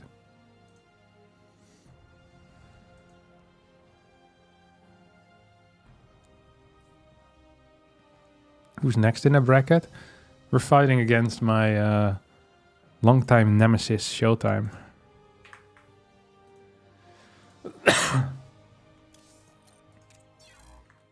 A solid gamer.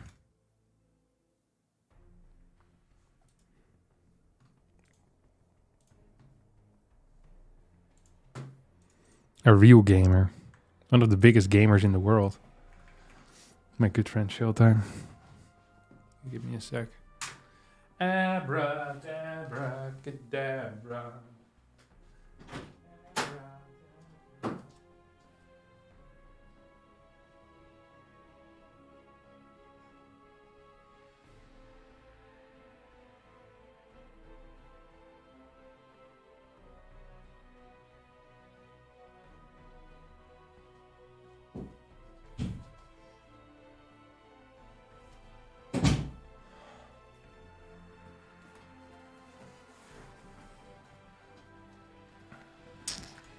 Okay, we have returned.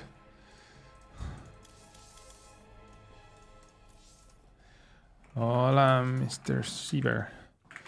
We are fighting one another. You can decide who starts the video.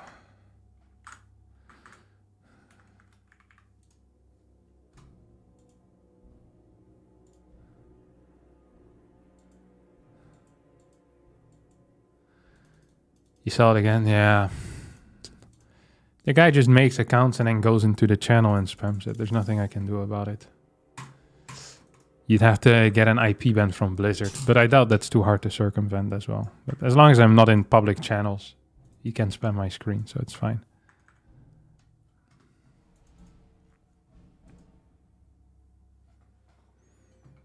How can you have a cough in such a hot weather? I don't know.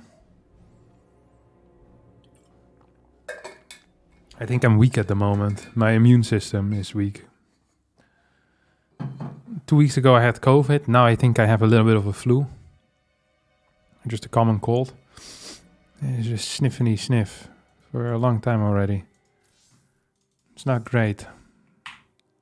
Post-youth, okay. I'll do it like this. Immune system weak, gameplay strong. True.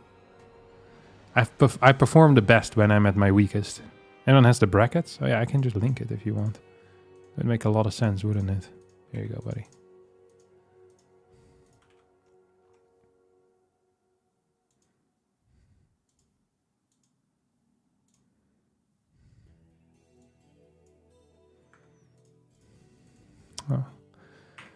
Oh. Vito's Dynasty. I'll Vito Side Delta. And then the final veto, so like Ghost River or something. Actually, I don't mind Ghost River. Yeah, he'll veto it for me, I was gonna say. So you have Alcyone, Oceanborn, Golden Aura, and Crimson Court. So, in a usual situation, I'd probably play Golden Aura, but because I think Showtime is better when the game is stable, I'll veto it. Golden Aura is one of the best defensive maps. So... yeah, I'd rather not play that against someone of his caliber. First Ocean. Second... oh. 2... Crimson Court.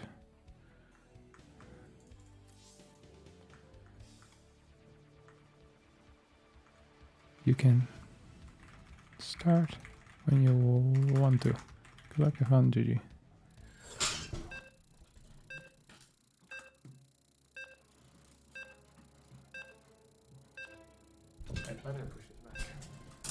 Actually, I want to talk with you pricks. Gonna have to get used to no ping now.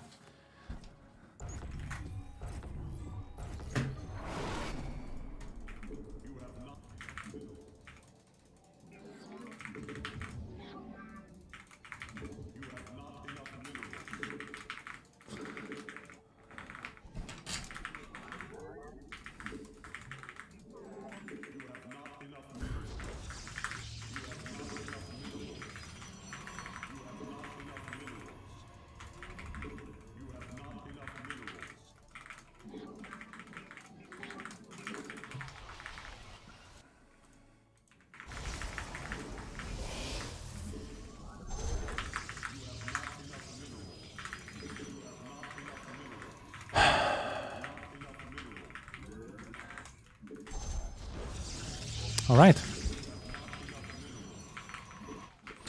What are we gonna do? I'm feeling like a maybe Adept Stalker into Sentry. It's one of those builds I very rarely play.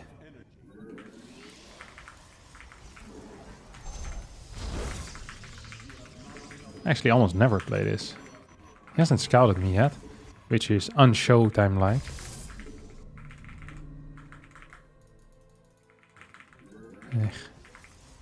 Oh, Mr. Sieber, what are we up to today, huh? Dum dum dum dum dum dum dum dum dum. No milk today. All right, let's do the shmoney dance.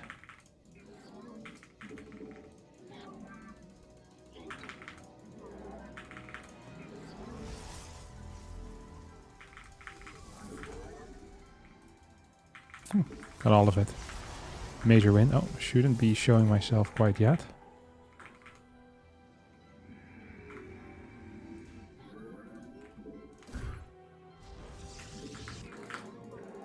Here we go.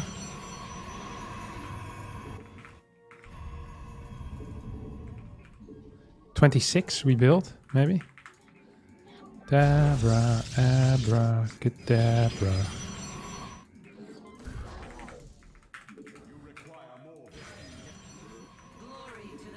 Please tell me I can escape. Do you see that? No way.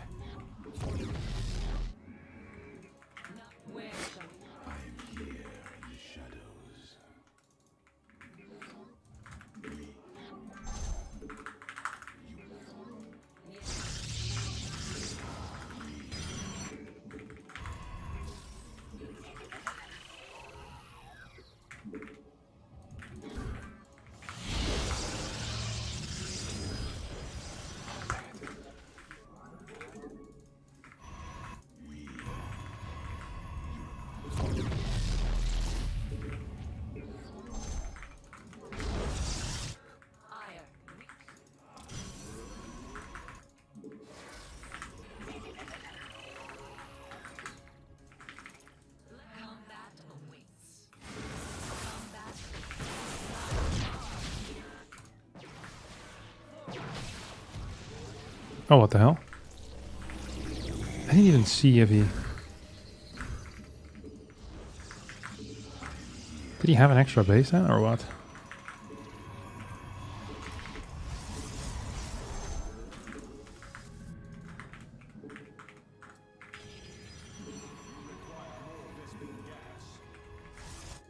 Please tell me.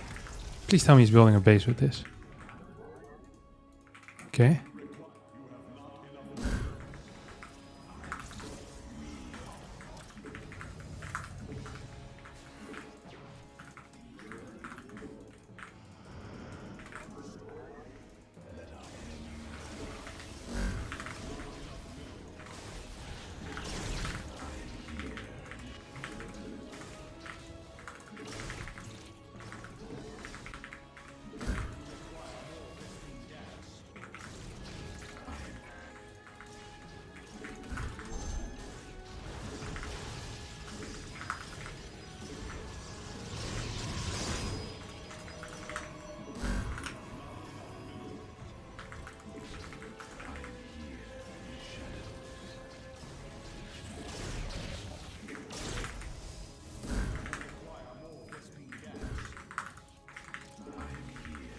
No, come on! You prick! He got 3 stalkers. Oh, come on! Why did I do that? And he's so all in as well. Why? In a million years, I should never make that move. It just makes no sense. It's so stupid. Why does my life consist of one dumb idiotic move into the next?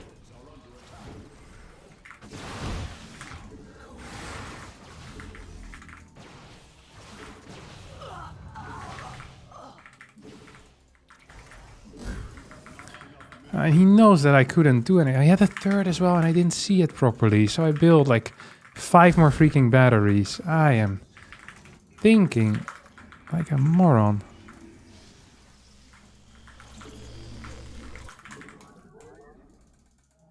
Yeah. That's great. I didn't need those 2 batteries. I already knew that he had nothing of importance here.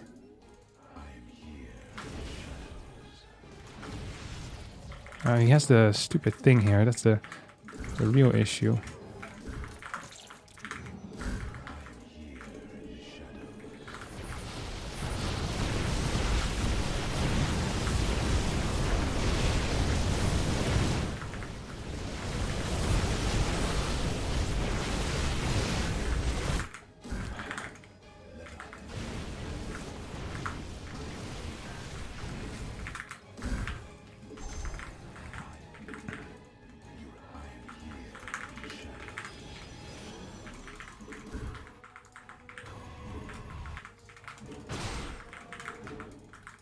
Actually, this is such a free win in like 6 different ways.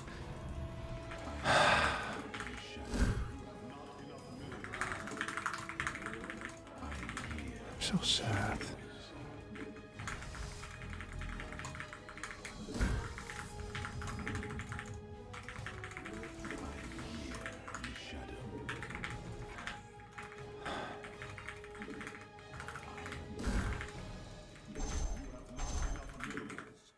Why would I walk up that ramp without vision? I knew it was gonna happen too. I knew it was gonna happen.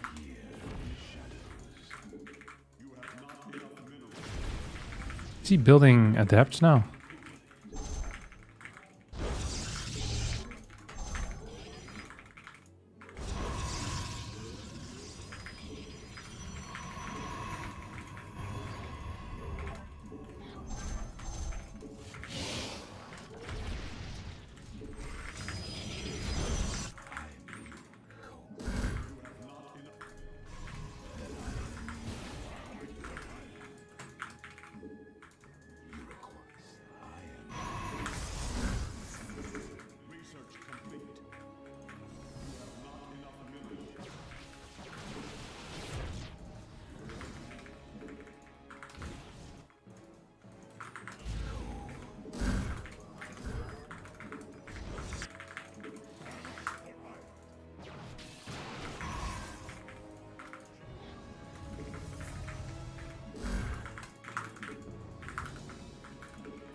I hate everything about this game.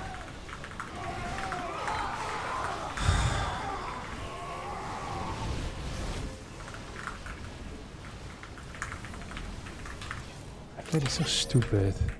And without upgrades. Come on. That's such a free win. 28 to 24. My Nexus is faster.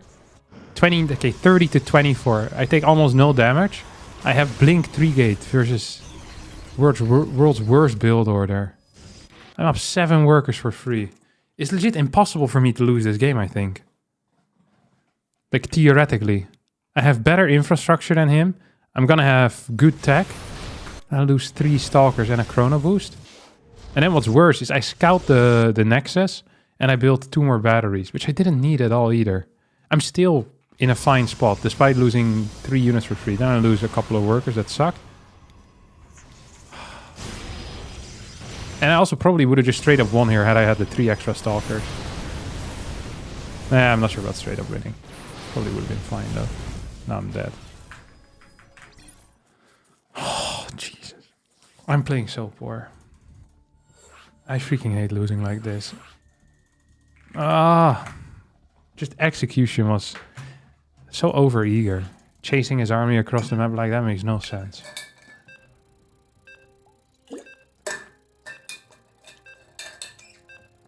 It really doesn't. Why would I do that? I just don't get it. Like, I know he's gonna be out on the map. What else can he do? He has nothing going for him.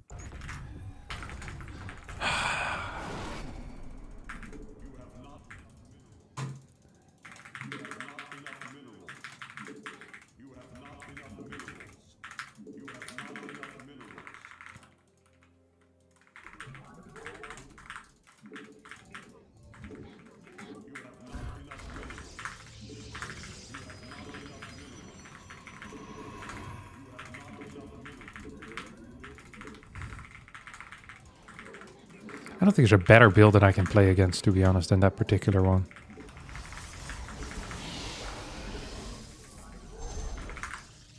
Like, I don't know of one, at least. If it exists, then please tell me, but this was like as build order winny as you can get. And he still manages to take that game anyway. It's very sad, to be honest. It's not okay.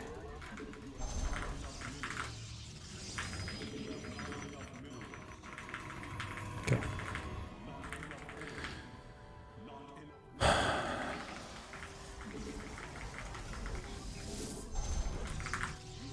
Probably should scout at some point. I'll go post Cybercore. See what happens.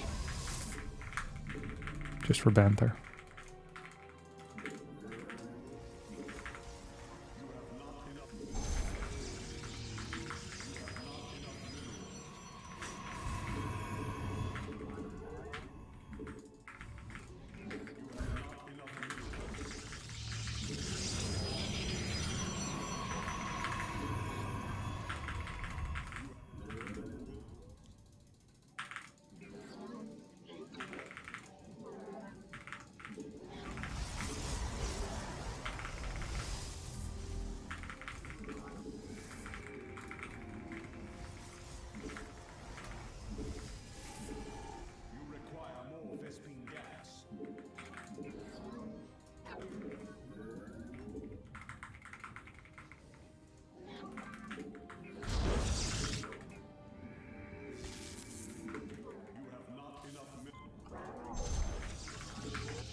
Out of my game, my dear friend.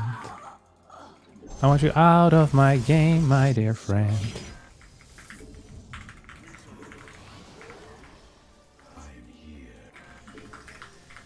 Surely it's a Stargate then, yeah. I was gonna say, the way that he's moving with stuff, just uber Stargate vibes.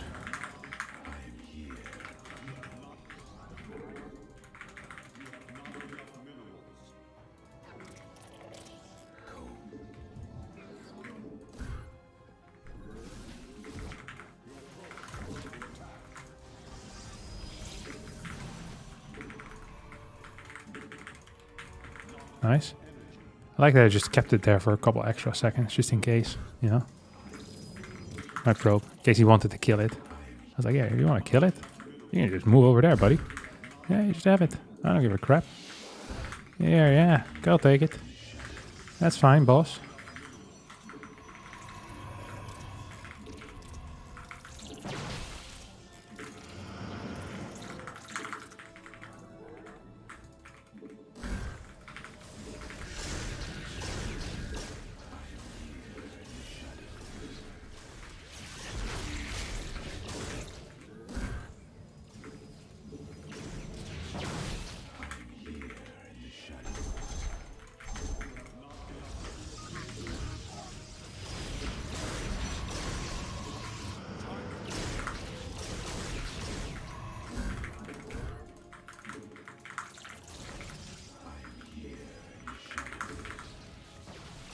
Die, please! Why won't you just die? Sorry.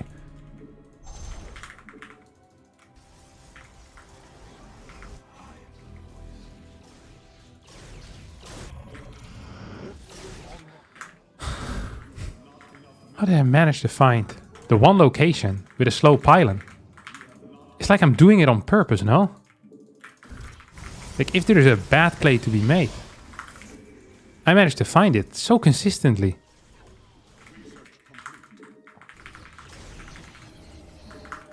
If it wasn't so sad, I'd be impressed by myself.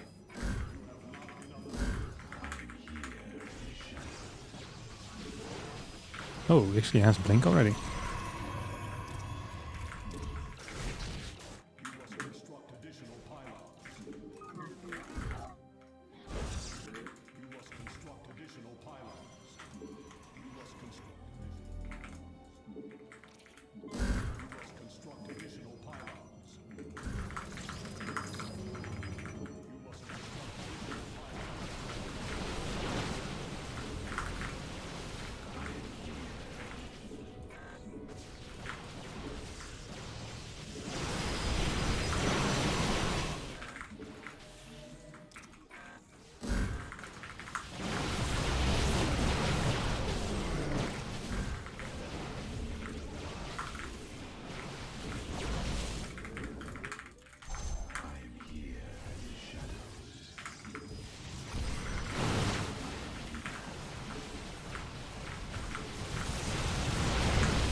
Why am I just stopping to move at some points?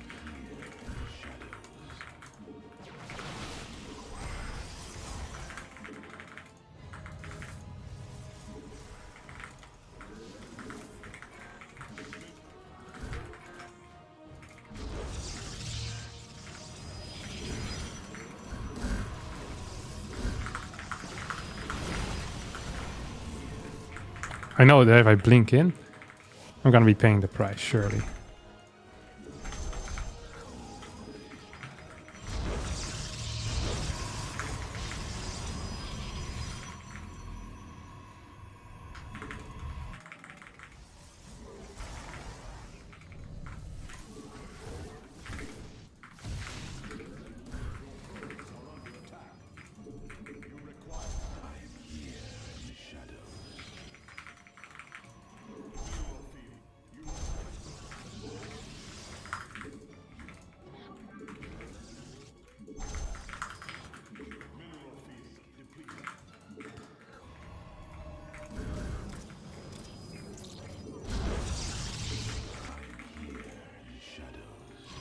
How many workers did we actually kill, you think?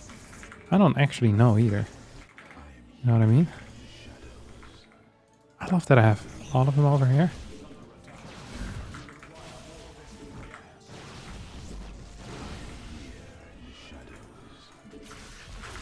I'm not sure what I thought was going to happen. Actually, I thought exactly that was going to happen. Par for the course, baby.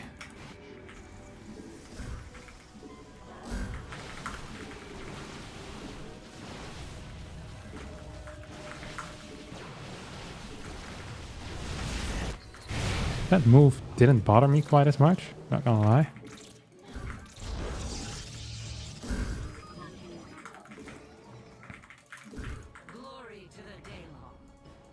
I lost my stalker that was idling into nothingness, by the way.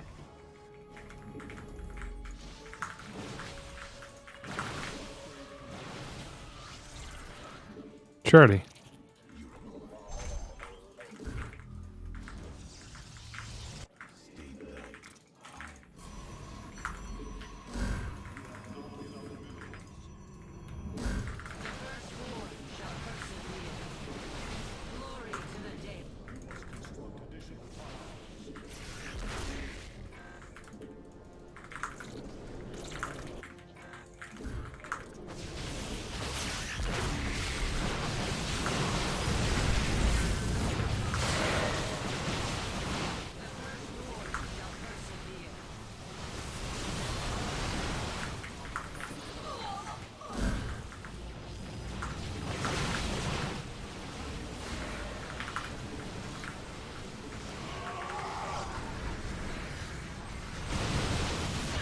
Okay, we lost that fight.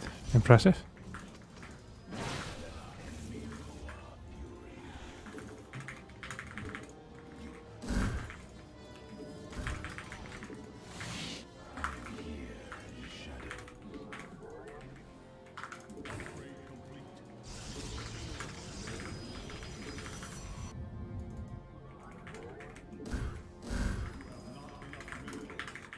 Oh, I thought I already started this. Oops.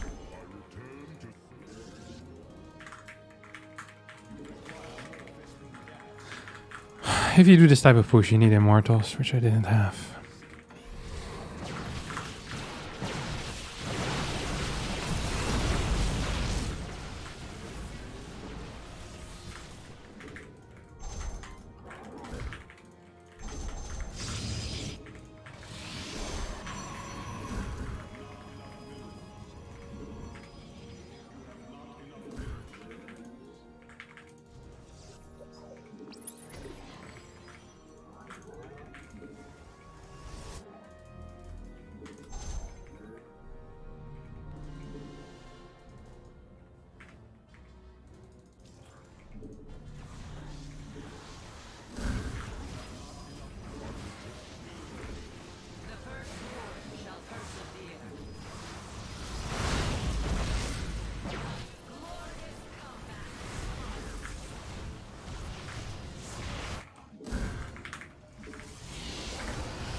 He probably could have gotten a thing, by the way, a phoenix. That's what I would have done if I were him. Nice one. Actually, nice one.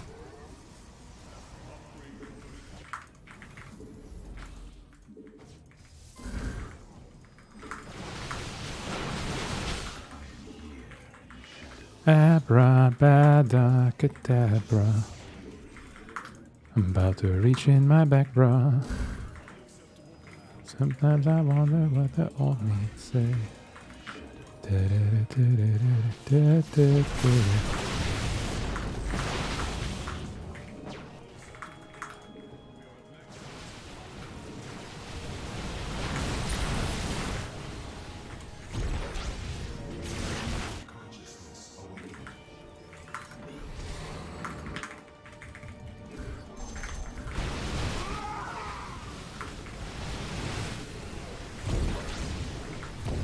No, how could he blink forward here? I don't understand. Wasn't I maxed as well? Just don't understand why I'm losing. Don't understand what's going wrong.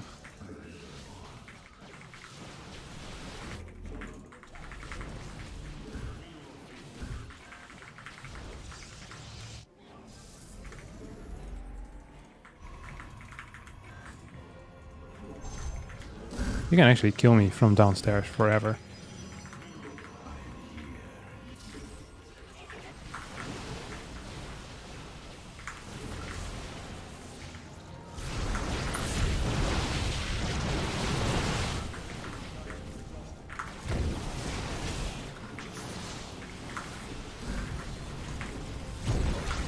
Yeah, I don't understand this game. I thought I was winning this fight, to be honest. He has more. I knew he had the bigger bank. But I had similar amount of stalkers and more stalkers, and I had 2 immortals. Did I fight really poorly here? This was okay. And then he just blinks forward. I thought my immortals would just eat him. But I guess he has some zealots, which help a lot. Then he moves in forward. My disruptors weren't quite in position.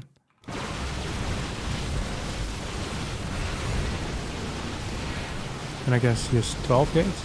13 gates. It's more reinforcements. I just get owned here. Same upgrades. Just these zealots really mattered. And the fact that my disruptors didn't want me. Just outplayed me. He actually just outplayed me. I think I had the game won here.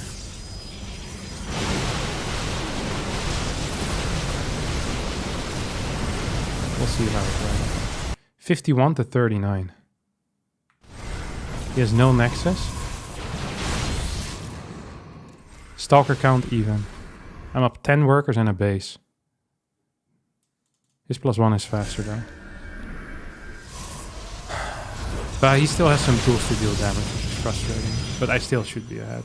Like I'm just up 10 workers. You know, I'm 7.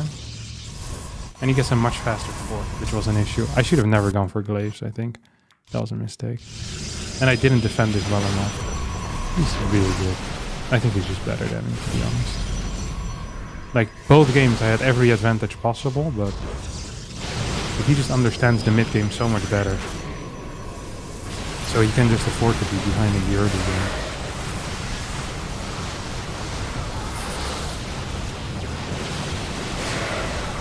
Whenever I'm overly aggressive against him, I always regret it. But then whenever I'm not overly aggressive, I also regret it, because I go into a longer game. This is very frustrating to play against him lately. I need to get some timings to kill him, I guess. He is eating me alive. The game kind of stabilizes. I killed a lot of workers here, holy crap. I didn't realize how many I killed.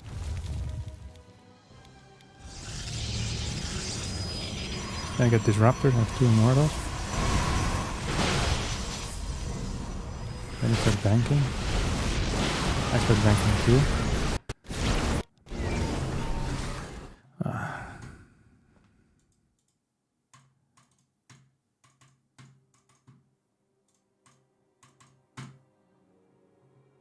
He's very good.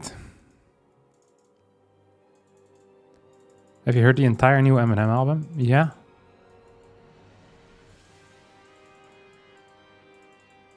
I heard it. I wasn't a huge fan, to be honest.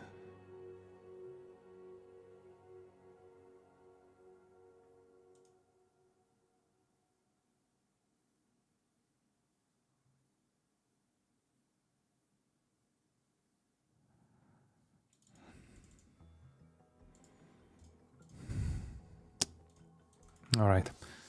Let's move to America, see if we can cast any games. Man, I'm so sad. Actually, we can do skillless Showtime. I kind of want to see... because I lose to both. So one of them here is going to win. Gives me some tips on to see what to do better. That's nice, at least. Ah, I'm so sad. I've been losing so many tournaments. Sad, sad, sad. Please invite for versus Skilos.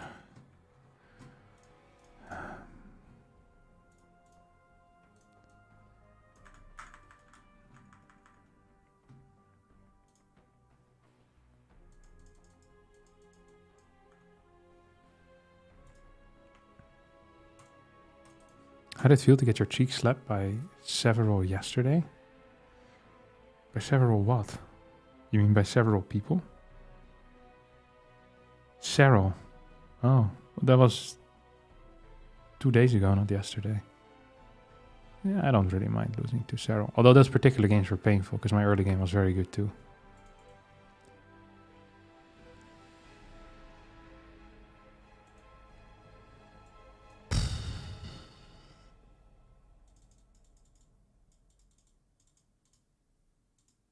Does anything stop your opponent from watching your stream beside the sense of dignity? Maybe sanity, generally?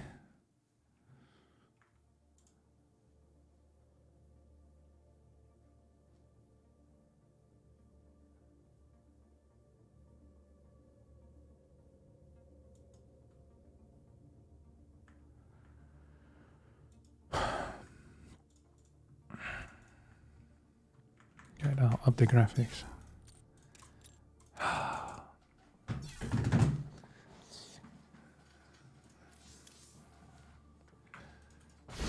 Just gotta go through the 7 stages of grief. What are they? Denial, I think we've gone through it. Coping with loss. Shock. I had my feeling of shock already, I think. Denial. Something has happened, but it doesn't feel real. It's true. There was some denial. Anger, I had that as well. Bargaining, well, making promises to yourself or a higher being. Asking the universe for a chance to put things right. I don't have that. I skipped this. Depression, don't have that either. Acceptance and hope. Dmitry Selivanov super chatted $2.56. Consolation prize. Good try, Captain. See, that is acceptance and hope. Thank you so much, Dimitri. We're stage 6. And now we're wait, what do you mean proxy? No, we already processed it. We don't need step 7 anymore. Okay, we did it. Thanks, guys. We went through that really fast.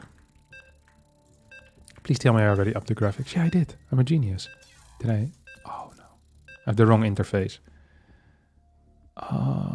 Okay, that's fine.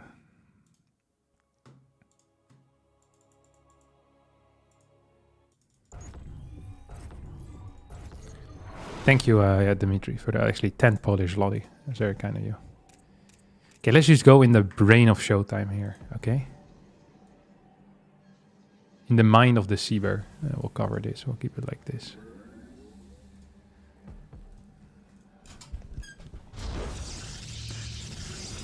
I want to see what he sees. I want to think what he thinks. But still have my own early game. If he had good early game, he would be legit unbeatable. But his early game is too... He responds too much. He doesn't take initiative like a, you know, a powerful dictator. He's a true reactionary Showtime. Me, I take charge. I fix the problems before people know them. Look how fast he is. How am I supposed to compete with this guy? If Skillis beats him, we're doing the same with Skillis, just looking at him from the first person perspective. 2 gateways. Standard. Okay, he moves his camera too much for my liking. Why are we doing that? I would never. Cybercore, look at this. His Cybercore is much faster than his opponent's Cybercore. See that? It's like 10 HP or so. Better Pro Micro by Showtime. Wonder if Skillis is even trying. One could say no. Though Skillis right now has more cash in the bank. See that? That makes sense. Might help because he already queued up a unit. No, Skillis is up like 30 minerals. That's crazy. Skillis is down a little bit in gas. Okay, Adept. He's gonna go into Stargate, I think. Adept, no, he's not. Because he locked him in. Skillis also locked him in. He should actually cancel this Stalker. It's the highest tier play.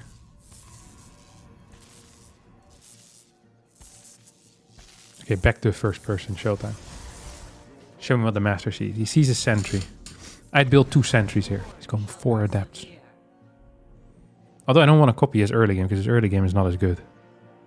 It's the mid game where I want to learn from him. Not the early. Okay, how about we expand? Okay. 4 adepts. I still want to understand it though, because I don't. He's down 2 workers right now. And he's gonna have no opportunity to deal damage. Unless Skillis decides to poop himself. Which is possible, but unlikely. Now 2 sentries. 4th pylon. Also not bad. Twilight for Skilus, plus Battery for Skilus. Showtime's doing nothing behind this. No tech. Okay, now comes the Twilight Council. Oh, nice. That actually was quite neat. That was a neat block. Very neat. The neatest. The beast needs. Blink faster for Skilus. Okay. Let's analyze the situation. Showtime has less stalkers. Has dealt no damage. Slower blink. Still has the potential to deal some damage here though. I think he'll need to finish the next shade if he wants to do something useful with his life. Otherwise these 4 adepts have been pointless. This shade needs to finish. Otherwise, yeah, no point. Pointe. Okay. Adepts now are completely useless. They're just gonna run around and try not to die. Comes Hallucination Scout. He gets the pylon before the Nexus. That type of move actually gives me the heebie-jeebies. Skillis is building a robotics facility before the Nexus. Both of these players, they probably could get some TRT. Because this is low test, holy crap. Check the levels. Building a robotics facility before my 3rd Nexus.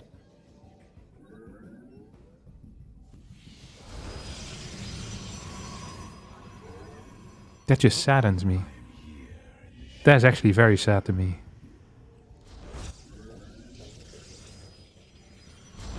Your Nexus is just going to be delayed by 15 seconds for no reason. It's the worst thing that can happen to a man. Now, if you're playing against Skillis, you always need to keep track of what happens in your natural. Skillis always tries to jump in here. So you always got to have like a pylon in this type of area. Or get some vision in this spot. Because if there's one thing that Skilus loves doing, it's just getting in there. I guess with the Adepts out for Showtime, it might be fine. So Showtime kept these Adepts alive. Now it's going to go for a push. 4 Adepts in the natural. Stalker Sentry to the 3rd. Skilus already mentally prepared for this though. He has these Stalkers ready. If there's a defensive battery at the 3rd, this push is pointless. Especially if the sentries had been in range of that. Yeah, this could have been much better for Skilus. Because he ended up losing a sentry. Ooh, now Skilus is gonna get a kill here. Showtime is so fast with these types of moves, you see that? Like turns around when his opponent isn't looking.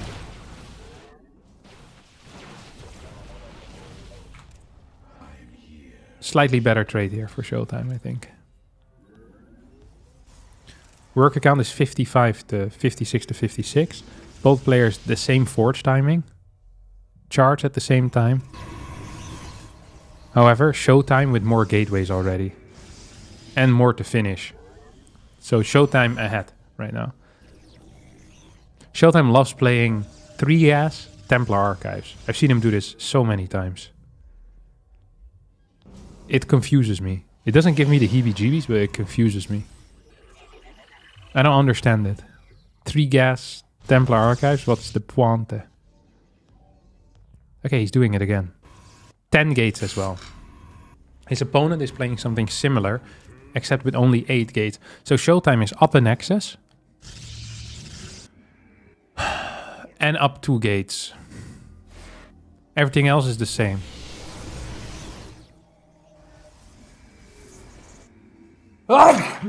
Bless me. Thanks, guys.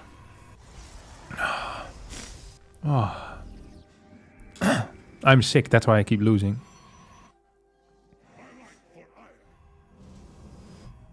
Archons being built. You know how afraid I would be to just sit here and do nothing. I feel like you always need to be kind of active. But watching these guys just sit back and relax. Skill is building a cannon. That's favorable here for Showtime then. Now, according to me, Showtime's gonna walk across the map and take a advantageous fight.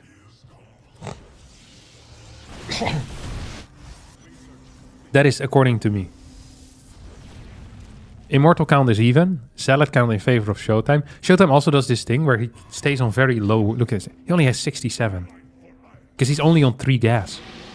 How many gas is his opponent on? 4 gas. So you'd expect more Archons. But then when we look at it, I guess there's going to be one more Archon. So yeah, fair play. And here comes Showtime. Second Forge for Skillus. Adept run by. These Adepts have stayed alive from the very start. You remember when I said, these guys are going to do nothing. They've been very active. They've been useful. Showtime is angling right now. He's angling. He's going to go in. Guardian Shield pops. And he goes in. And like an unleashed lion, after being stuck in the cage for too long, he strikes. Not actually in that great of a spot. Does he have another Guardian Shield? He does. His opponent does also. But is the Super Battery still available? I don't know. Zealot count superior here for Showtime. Gate count similar. Good fight for Showtime. Can warp in one more Archon. Should probably do that. Yeah. That's what I'm thinking too. There's going to be a timing in which Showtime is going to have a slightly worse upgrade though. Like his +2 is a little bit later. Good blink forward, attacking the cannon as well as probably the next thing. I wouldn't chase here. Okay, neither does Showtime. And now you split off 2 Zealots and you kill every single probe. And then you just keep your concave here. So you clear all the probes. It's not working though, is it? He fought for a little bit, that being down 1 upgrade, and you can instantly see it in the supply. But now the gates are gonna come off cooldown. He'll warp in a bunch of Zealots. He started +3 instantly too. He should probably micro that 1 Archon back home. He wishes he had started that 5th years ago. Come on, pick it up. Nice. It's gonna be down an upgrade. He's gonna have 2 more gates and a faster 5th. Worker count, he's down 5. Eco is similar except for gas. So the longer this game goes, the more Archons you'd expect here for Skillus. But right now we see 3 versus 1.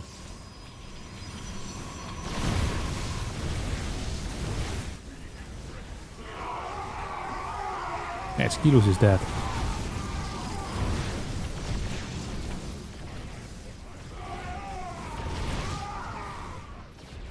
What a ridiculous concept this has been.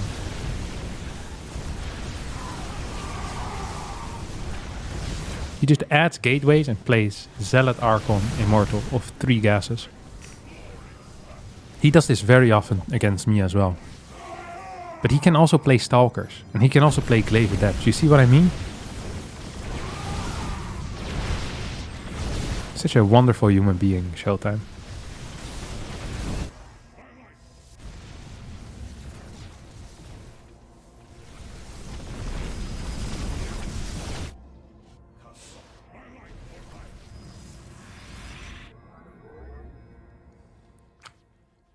Really phenomenal stuff if you ask me.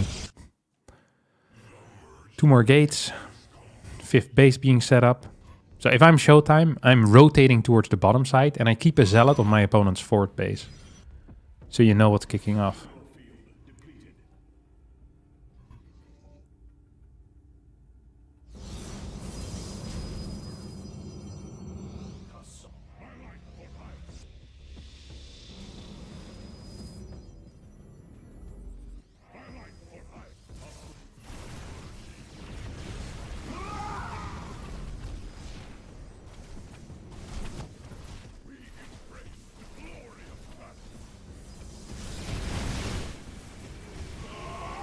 Phenomenal stuff.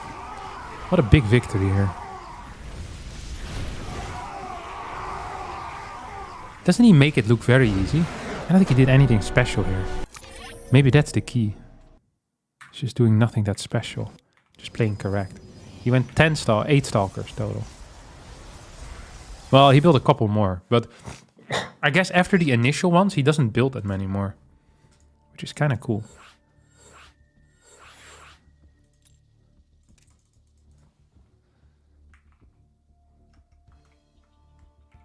GG. Always type GG when the other guy isn't there. It's a phenomenal player. Oh wait, I can change the overlay.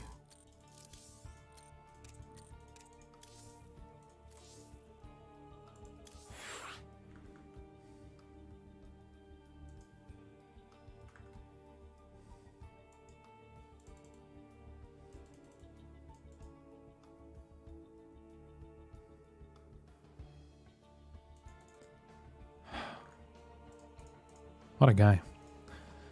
Yeah. I'll go get some snacks or something. I'm hungry.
All right.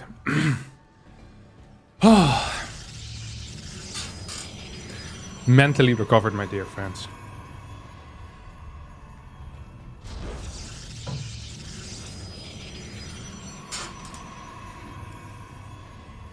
Game number 2 between Showtime and Skilus. See what they have up our sleeves.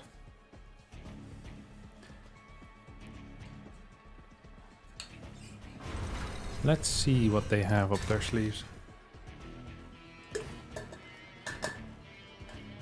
What's Cav having for lunch? I had a bowl with some yogurt earlier today, before I started streaming, and just now I ate a peach. It's my lunch really. Yeah, that's one of the issues I have with fruit. Whenever they're around, throughout the day I kind of continuously eat fruit. Like apples, peaches. We actually still have kiwis as well. But we got 4 kiwis and I already ate 2. And Irene also likes kiwis. But the problem is she lets the fruit wait for so long that sometimes it goes bad. And if it goes bad, I regret not eating it, you know? But I think she'll be upset if I eat one of the kiwis. Now, I could just ask it whether, you know, it's okay to eat the 2 final kiwis that are ripe already. But I could also sneak one out later. And then pretend that her sister took it when she asked me where it went. These are the 2 options. It's a rough choice to make, to be honest. You also like to edge my fruit till the very last moment. I freaking hate it. I can't stand it. Like for her, a peach isn't ready until it looks like the skin of like a 106-year-old or something, you know? It needs to be saggy. You need to smell it when you enter the room. There's like a 25-second window in which the fruit is perfect. And after that, it's, you know, it's moldy and it's going bad. Do you peel your kiwis or straight up bite like an apple? Of course. I bite like an apple. Because I'm not an idiot. Not many people know this, but the kiwi's vitamins are mainly right under the skin. So what better at eating skin? Yesterday, actually, when I ate a kiwi, the skin was too tough for me to swallow. So I managed to eat like half of the skin, and then the rest just kind of turned into like a mushy goo.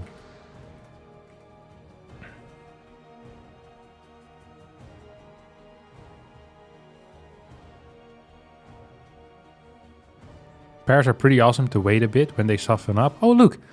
I'm all about softening up the fruits. I'm not telling you to eat it while they're hard as a rock, you know? Like pears, kiwis, peaches.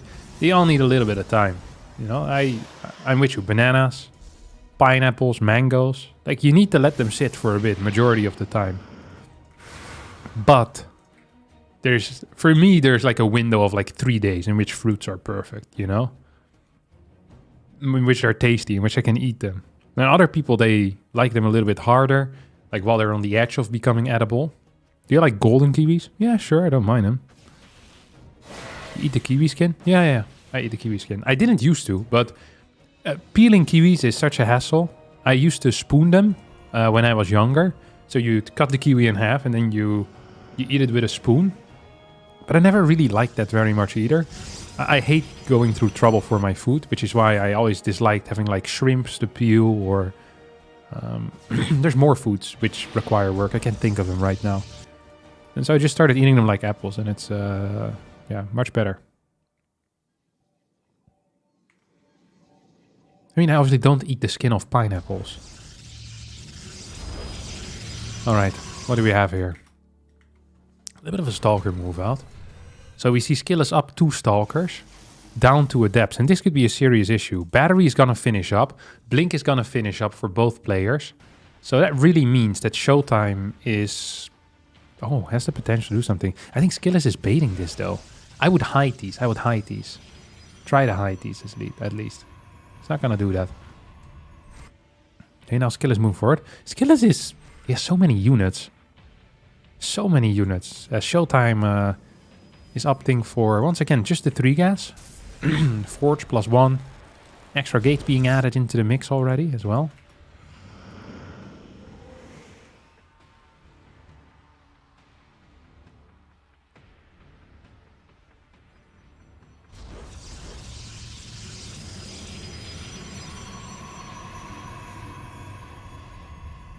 Three more sentries. Harstem, you read? Yeah, I'm reading your comments. How many do we have? 10 stalkers versus 8 stalkers. So, according to my new Showtime theory, what's going to happen here is he's going to be spending all of his money into gates and immortals. Okay? That is what I believe to be true. Gates and immortals. And his goal is to go up to 10 gateways, right? Right now, just 8. Then he adds a Templar Archives.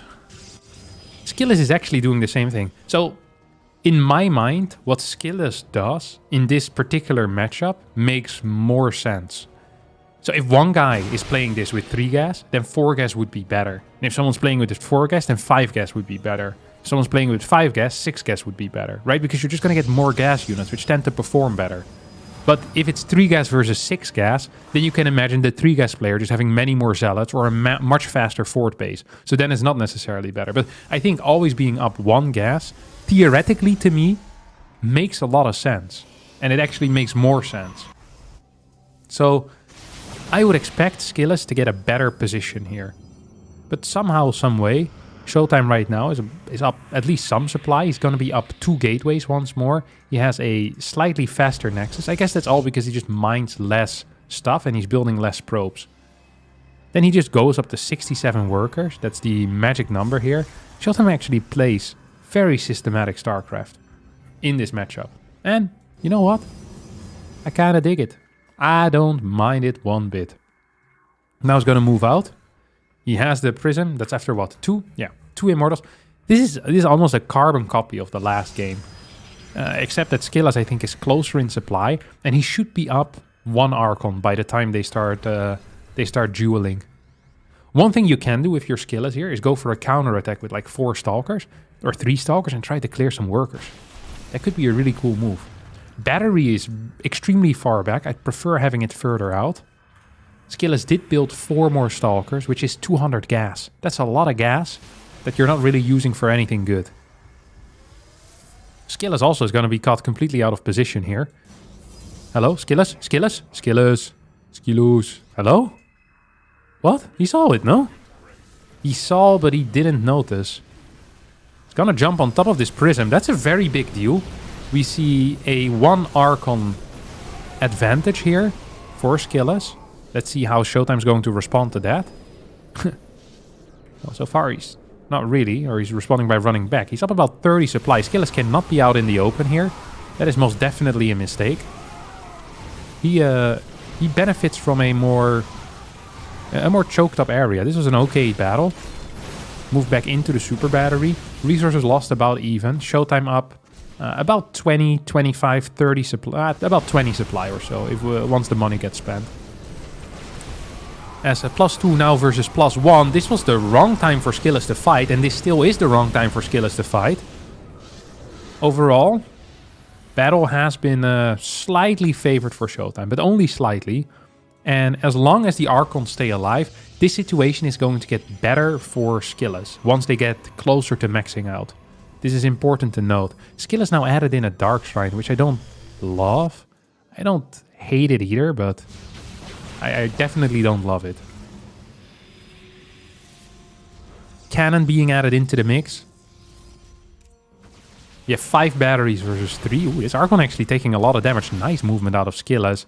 Love the way that he's utilizing these Stalkers. Observer still here. Resources lost in favor of Showtime. 5th base timing slightly in favor of Showtime. Showtime is just going to be down in gas overall, but we're not really seeing that too much in this army. This is a weird fight. Concave much superior here for Showtime. Super Battery gets activated instantly as Skillas' Stalkers tried to go for a snipe on the War Prism, didn't get it. You know what I wouldn't mind? If Skillas just goes for a full-on counterattack with these Stalkers and says, hey, you know what I want to do? I want to kill some workers here. I have a bunch of batteries. I have cannons here. If I can get into a good spot and fight defensively, hopefully it's going to be fine, but maybe it's not going to be fine. Prism once again moves away, still anticipating those Stalkers to show up. Supply surprisingly even at this point. 2 Immortals still alive for both players as Skillas now with the Warp in. Showtime with the Warp in, but a little bit further back. He's going to join the fight in a couple of seconds, and those Zealots might just be too much. As once again, Showtime just winning and making it look kind of easy. Not doing a whole lot different from his opponent. It's 1 less gas, slightly more aggressive, slightly better mineral eco, and a W. Impressive play here.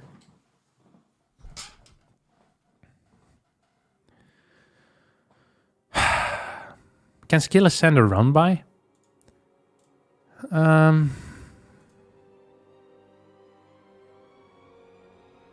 I think you can, yeah.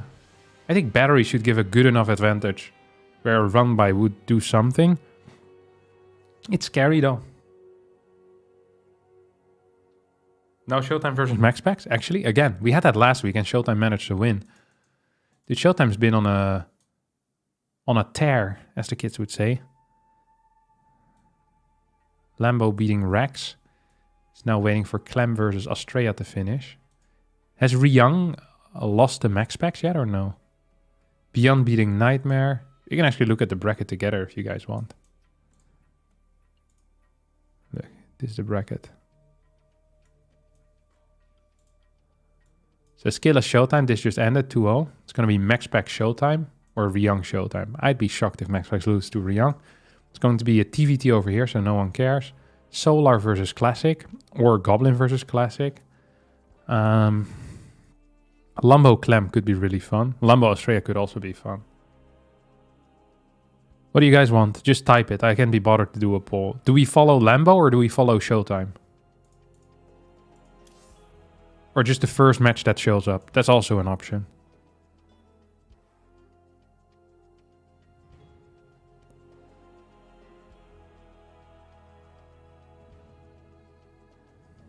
There's a lot of Lambos here.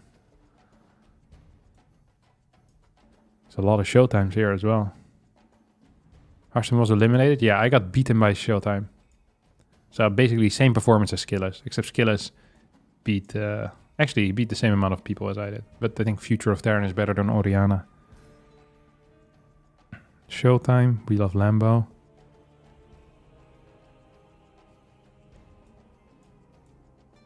I feel like it's pretty even. How about we just wait for the first opponent here? How does that sound? Can't be bothered to wait. Yeah, my audience is mainly TOS players.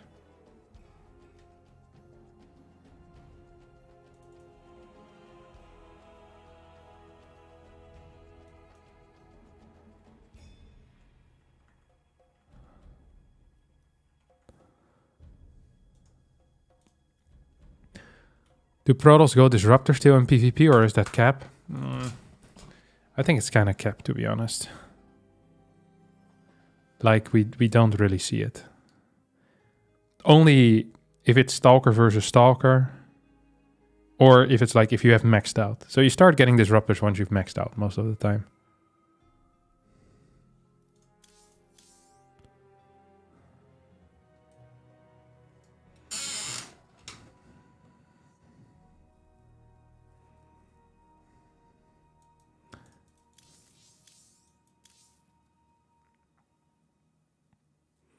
Make a backflip? I actually can do a backflip.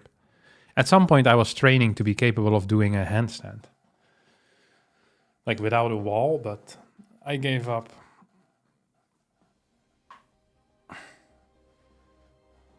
Like I could do the handstand a little bit, but not without the wall. Like not consistently. Why the skilless loses the defender? I legitimately have no idea. I just don't understand it. I think the way you should probably try to defend is by having range units in front and then the zealots in the back. Because otherwise your zealots always run out of battery range and it's not actually that great. But then there's a good chance of getting like the full surround and your zealots being stuck behind your army. So it's really rough, honestly. I think the defensive micro can be quite hard if you don't just have more stuff. Often it's more about having a good choke than anything else, because the batteries almost never contribute into the fight until very late into it.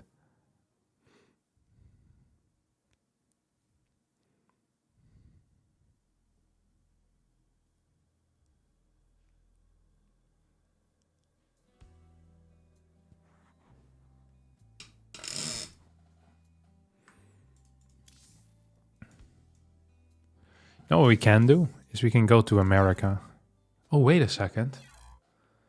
Clem right now is in Korea. Isn't he? We could have also just entered max specs Ryung.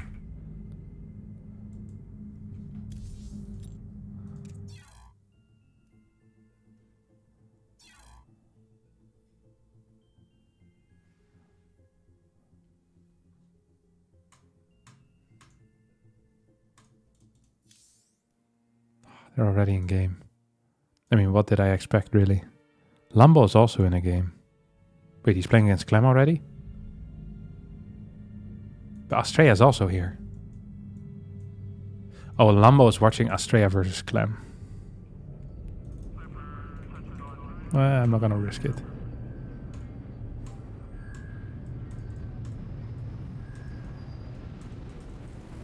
Harstem is against MJ. No problem with Michael Jordan.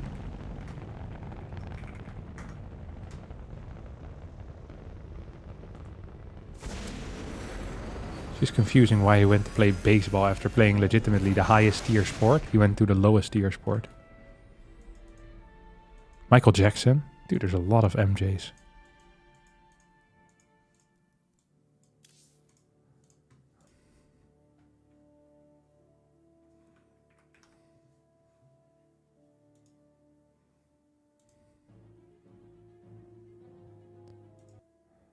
But a meta effect. Oliveira.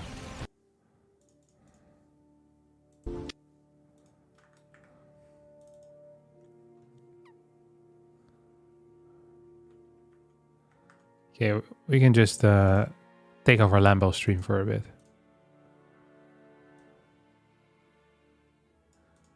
So we won't have sound because Lambo is behind me. But I'm here.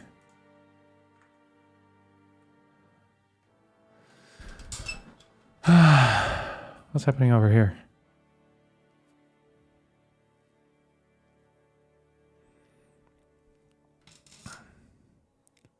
It's like a 3 racks plus tank.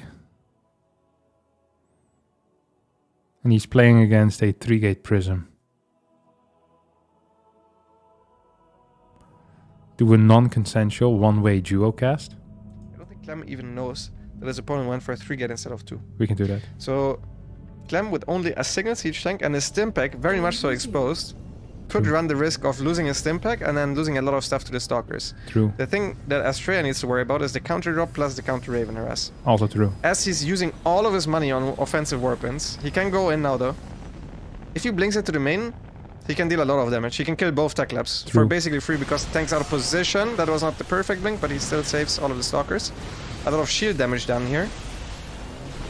Good micro by Astrea. And now he just tries to micro his units and kill the marines one at a time. Not The good siege tank micro. moves forward. Stimpack is being repaired. At the same time, the job goes into the third base. Already killing 8 workers. True. 10 now, Blinks back Lambo. once again. He's out of range of the siege tank and he's trying to save all of his stalkers. The trade over here, I think, is better for Astrea, but the one medevac drop on the other side of the map killed so much because he just rallied his probes over to his third and didn't actually defend. He also didn't get any of the tech labs. Awful stuff, Lambo. That was such good crisis management. I would have lost 100% Me too. of the time there. Clem now completely out of position here. He can also blink towards the bottom, so this is a safe offensive move from Astrea. Can he blink afterwards? Yes. Paying attention on both sides of the map. He also has the observer here. Okay. Didn't pay perfect attention to stalker here. He actually lost so many stalkers. It's a disaster. It is. It's a disaster. You know what the thing is, Lambo, in this type of situations, is if you don't get the stim in the combat and you're taking damage, it's just not worth it. I thought he just killed all of the workers here because there were so many workers rallied over, but it was actually the Raven who killed 8 workers just by himself. Broken Which unit. obviously is not supposed to happen. Stim is now gonna finish up. I mean, you say it's not supposed to happen, but this happens all the time. The Raven is completely busted, and Terrans aren't willing to accept that. But we're not looking at max spec, so Clem does not need to worry about that, which means we're gonna have to play against Clem next. What do you mean we? I'm not doing anything, Lambo. I'm out Gotta already. go a little bit easier on the casting now, given that I have to play soon. Oh, so I have to do everything. You go easy on the casting, so you can focus. I mean, we're gonna get a big stim forward. Blink Stalker's moving back as we have a couple of lifts. But honestly, Clem is just being beaten back here. Here comes the chase, kills a Marauder, kills a Marine on Marauder. He can get almost all of this. Now it's scary if he blinks forward one more time. I don't think he should do it. No, we blinked for one Marine, lost 1 stalker only so far. Good War Prison micro from Astrea. Okay, these blink forwards needs to watch out a little bit. Yeah, I completely agree. I mean, Astrea's getting a lot of gates here, and he's getting an Immortal. Third base for Clem isn't done yet, but Clem is just up like, what, 30 supply or so. That's a serious issue. Late Robo Bay, no fort yet. For sure. There's just nothing Astrea can do after the start. He lost way too many stalkers and probes. Preaching to the choir. If he here. doesn't though, if he goes for the multi-prong... Oh my god, who's lagging? Who's like? Is it me? Oh, it's Astrea. I was so afraid there. Yeah, me too. We're on a solid 295 ping, or 85 is that?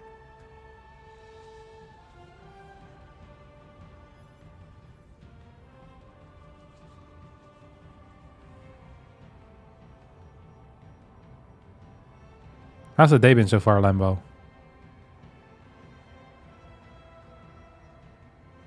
Lambo? Feeling good? Is this thing on?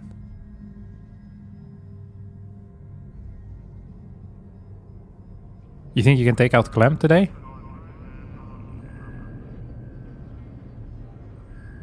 Or it's gonna be rough?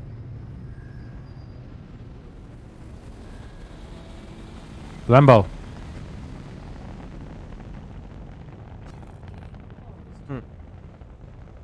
But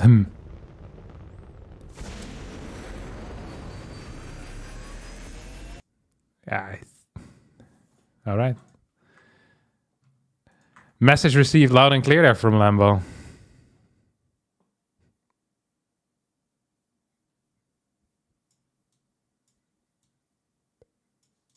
Good talk, boys.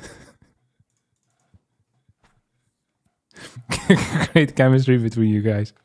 Appreciate it. Wait, I want to get invited now into the game.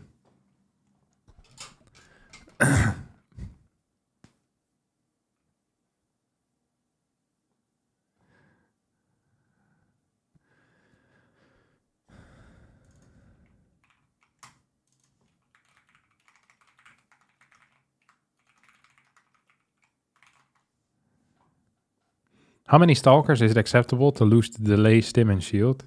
Like 2 or so?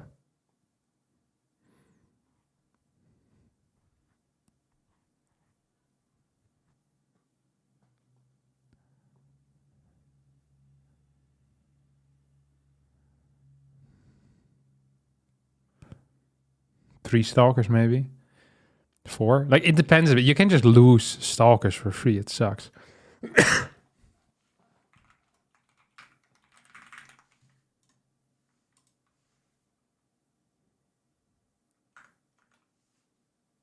But he's not inviting me.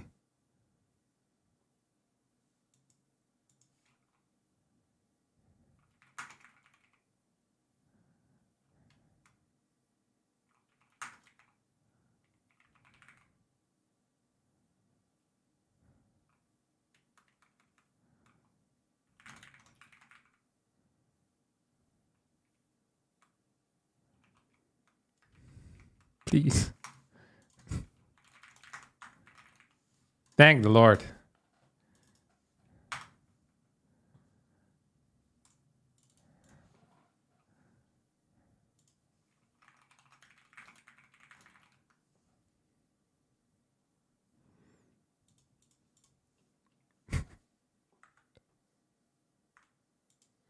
He's pretending like he couldn't message me back.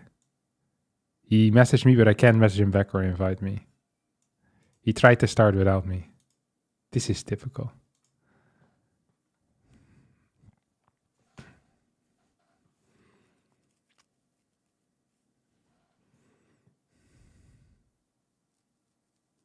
Oh, we're waiting for Australia. I was wondering why we weren't starting yet.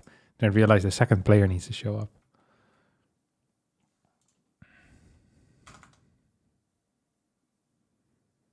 When your friends don't invite you out, but you show up anyway. It's the story of my life.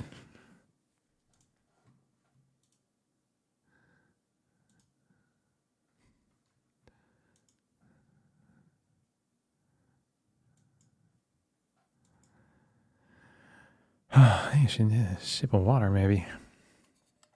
Now's a good time to hydrate, guys.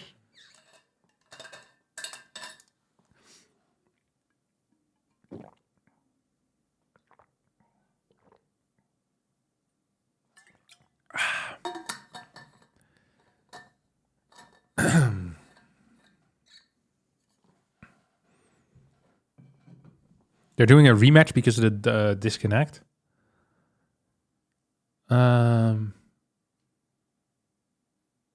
Well, yes, but it's not a complete rematch. It's a rematch from the point where the game got cut.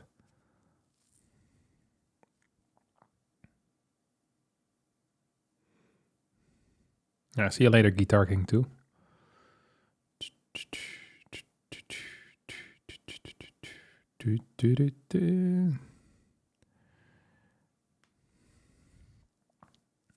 This morning I woke up to a text that could have worried me. And it did worry me.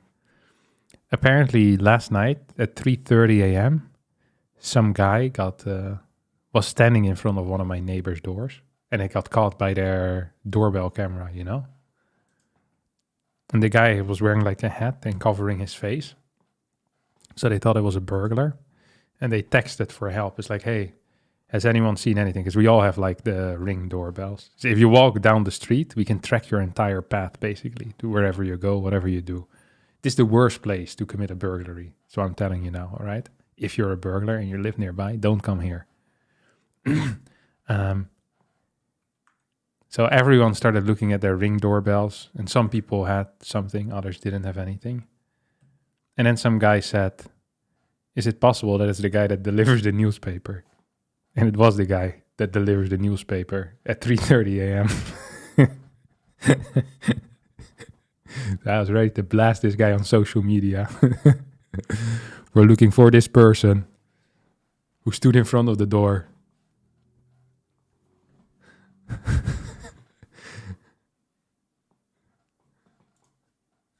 Yeah. I can't believe people still get newspapers delivered to their house. Did they not know you can read them on the internet? My brother was a paper boy growing up. He would wake up like 4:30, I think it was. God, that's a hellish job, let me tell you. Hellish. They also mainly hire people that are like 14, so they can pay them the minimum wage. So you can't start working once you're 14 in the Netherlands, and then you have to pay people like the 14-year-old almost needs to pay you to deliver the paper. Minimum wage. Why did I Google that in English?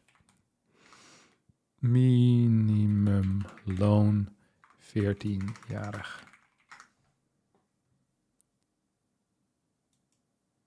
Oh, for a 15-year-old, the minimum wage is €4.10.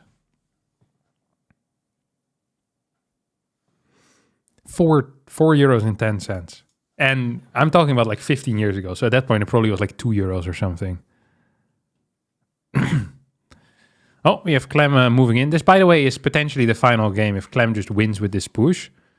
I don't think he's going to win with this push, but he might win with the drop to the main, which I think is inevitably going to happen.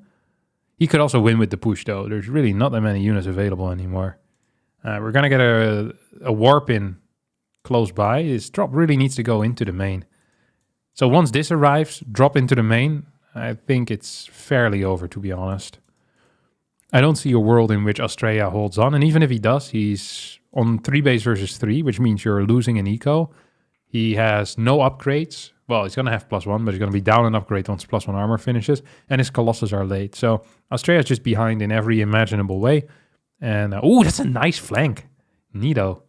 That was real cute. But the defense here is non-existent. We have a 5 Stalker warp in. Can blink in, maybe clear the medevac. Yes, sir. Pylon's going to get depowered.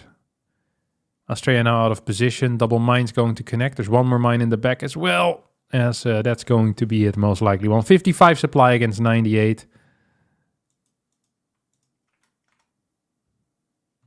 And that, my dear friends, is going to be it. I hope. No, not it yet. And surely with this, that's going to be it. I papered back in the day, I was paid for a route, so if you were fast, you'd make more per hour. I feel like that might have been the case as well, is that they got paid per, like how many they did, or per route. But I can't remember. I'd have to ask. I know my dad also did it for a while, before his actual work. When my brother would be on like holiday or had test week, my dad would take over his route for a couple of days.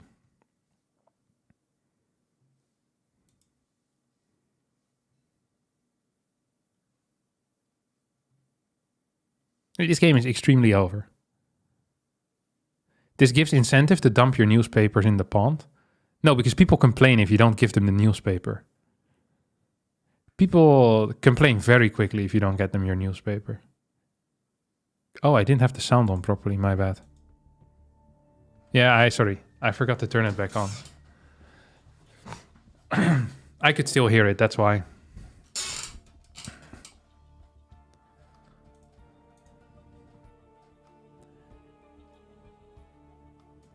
People complain if you deliver at 3:30 a.m. too. I think you're supposed to deliver it before like 6 or something. I think was the goal back then. Why didn't your bro pick tomatoes? There were no tomato picking opportunities nearby, I think. You probably have to bike further to get there. Okay, we're chasing the high here with Clem versus Lambo.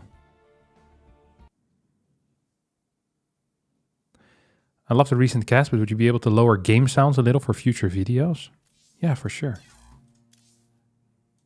I actually lowered it recently to 22. Are the levels correct right now, or is it still too loud for you? I don't know how it works, but sometimes the sound levels just get messed up. I'm not sure if that's Premiere messing with it or me being an idiot. Thank you, Winra, for the subscription. Bro just did his new paper after a night out. Sure. Surely not.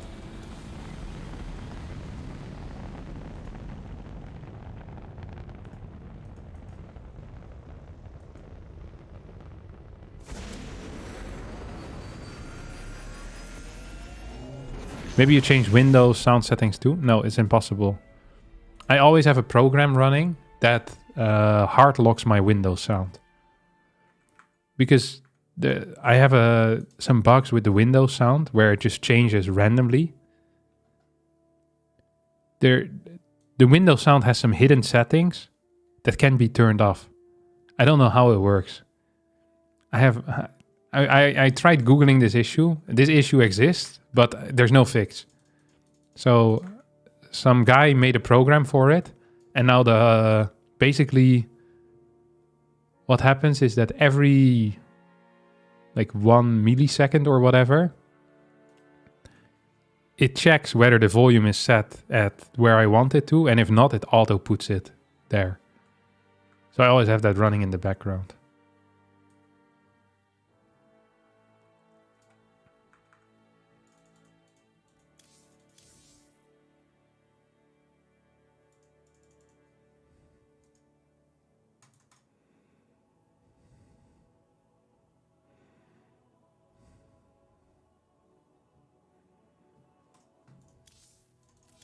Oh, I almost missed this.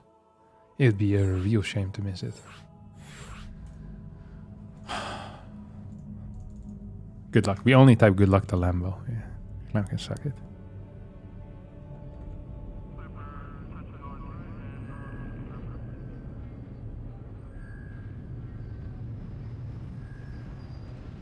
Yeah, thanks, Giacomotta Cake. I'll try my best to improve it. Do you use a separate rig for the streaming? No, it's not really necessary anymore.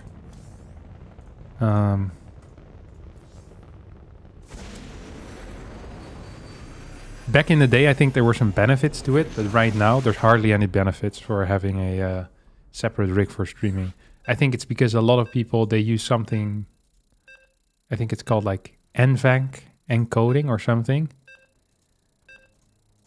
which means that your PC can handle it much more easily. I think it's done through your graphics card if you use NVENC. So it's it's not really necessary. Is that because Lambo is on your team or because he needs the luck more? Both reasons.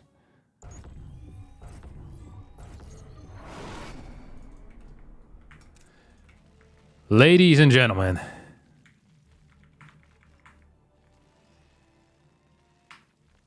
welcome to the best of 3 between Europe's greatest players. Clement, playing for Team Liquid,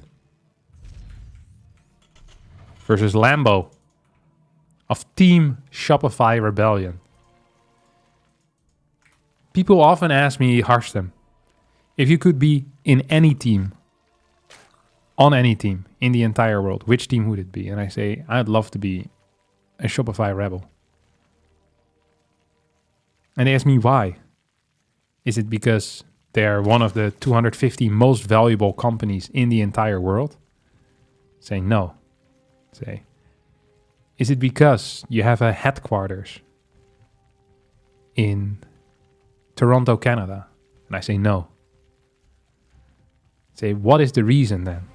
I say, because I am teammates with Lambo in that case. And Lambo in StarCraft 2 is also known as the brain, the professor.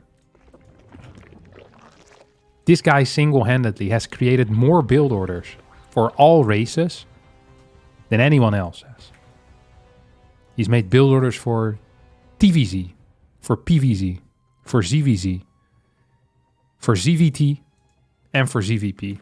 From every perspective, he has contributed. They often say, you're standing on the shoulders of giants. But in StarCraft 2, we stand on the shoulders of Lambo. That's a true story.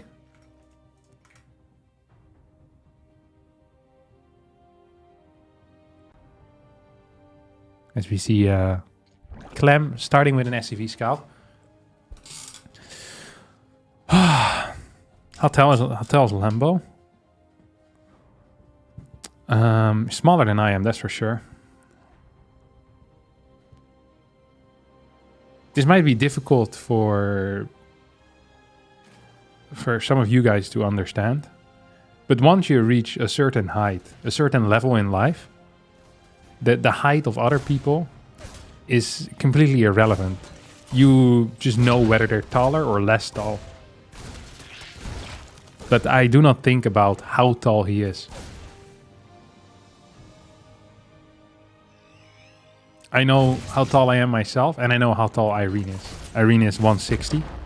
She claims to be 168, and then tries to round it up to 170. But I think if you're 168, you should just round down to 160 anyway. Never round up. Like, if I'm 195, which is what I am, I would never say that I'm 2 meters tall. I would just say I'm around 190, you know? It's messed up. If I were to guess what Lambo's height is, though, I think Lambo is taller than Clem. I think Clem is taller than Irene. So Lambo would be somewhere between like 175 and 185, I feel like. I feel like he would be on the higher end. There are objective rounding rules in math, though. Yes, but length isn't math. It's length, isn't it, mate? Oh, look at this. Hellions coming in. 4 drones go down. Reaper and a Hellion fall. Is this a good trade? If this was gasless, I'd say yes. If this isn't gasless, I say no, most likely. Lambo has broad shoulders, making him appear shorter. Is that true? I mean, the broad shoulders is true, but I'm not sure about making him appear shorter. I'd say that Lambo is 183.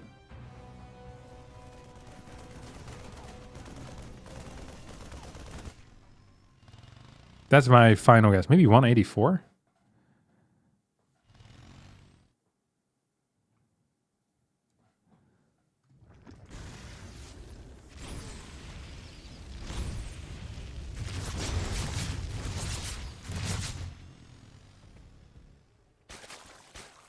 A lot of links coming out. It is 46 drones versus 40 SCVs. Huge advantage here for Lambo.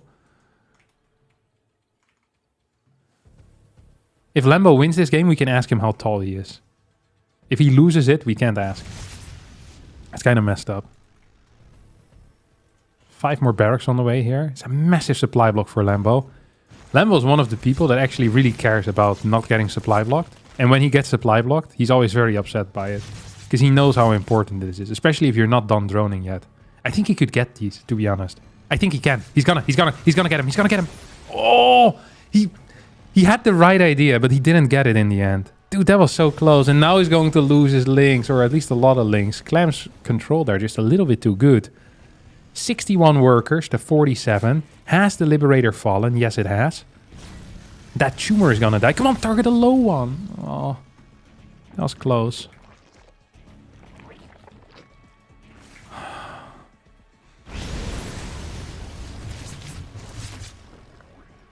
I hear Dutch eat a lot of dairy products and meat. Yeah, it's true.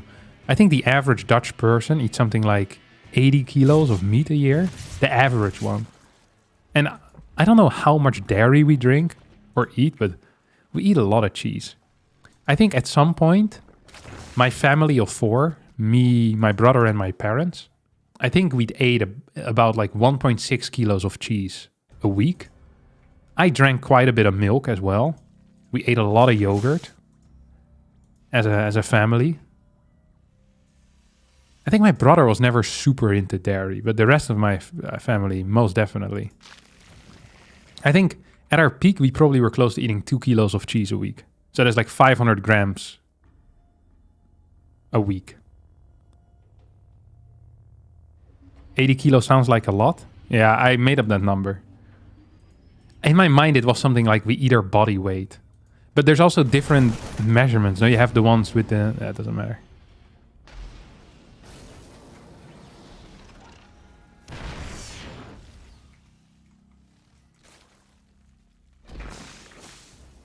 Literal rodents? You calling my family rodents? Yeah, messed up. What the hell?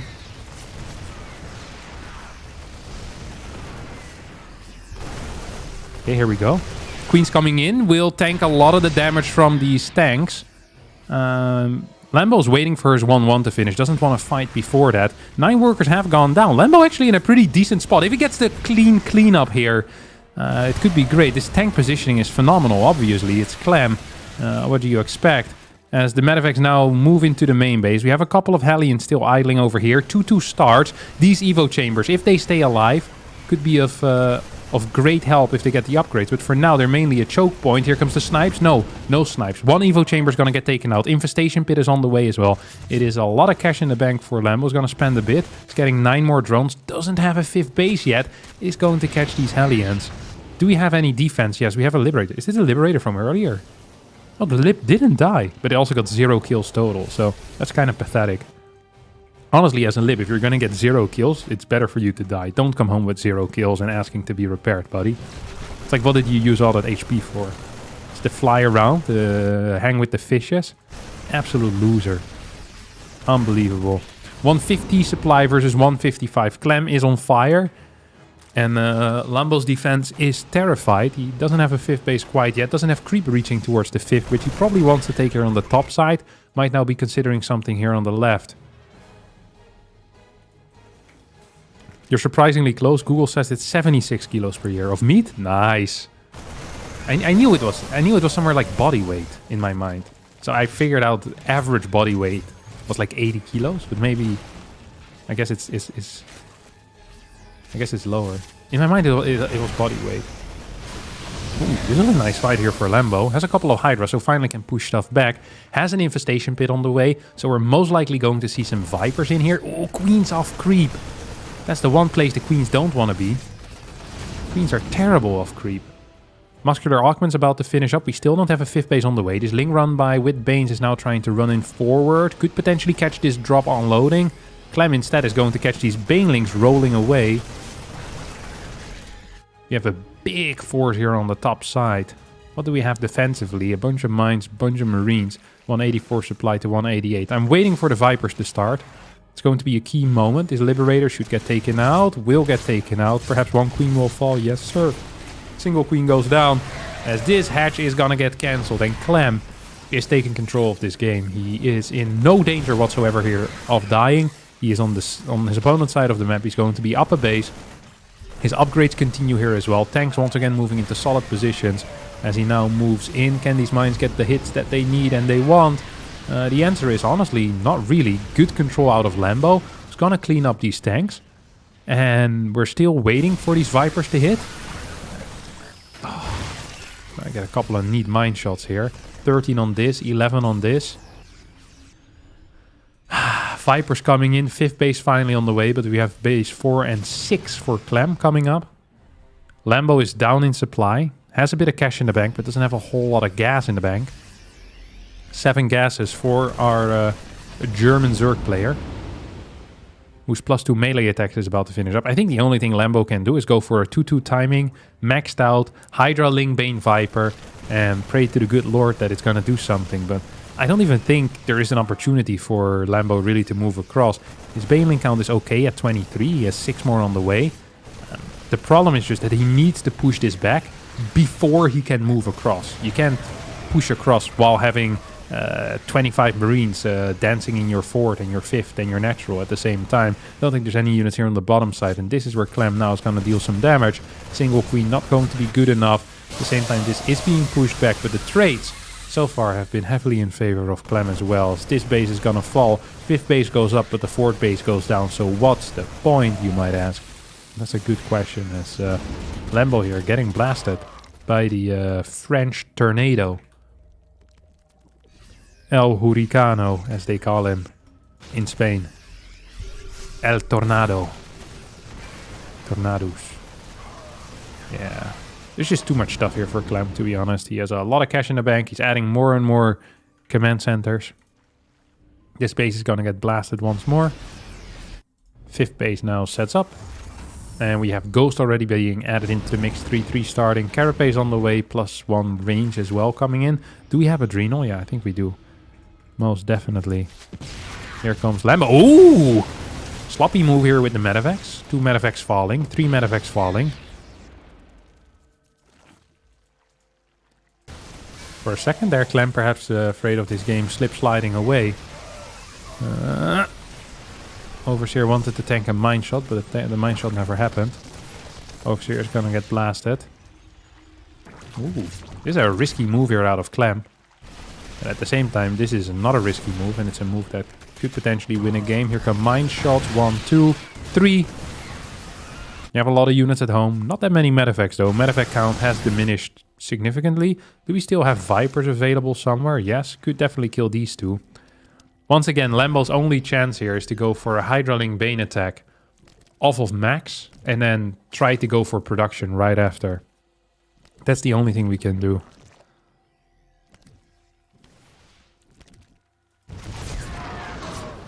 And they're gonna get taken out, but there's just new units in production already. So you're trading Marines and you're gonna get, well, Marines and Ghost in return. So many freaking mines, holy cow. So many mines, that's kind of crazy. Snipes going off. As Clem active on the map. And these Banelings not actively engaging with this army. Not actively engaging with the material in front of them. And then you can't learn. Yes, I mean, that's pretty much it, I think. These fights have been extremely poor for Lambo. The eco is kind of poor for Lambo too. We're at 6 orbitals already. Gonna get a 7th.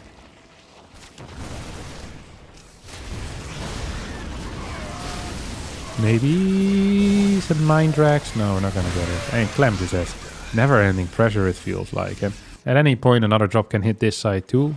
Lambo does have 5 bases and 80 workers. Gonna get 10 more workers.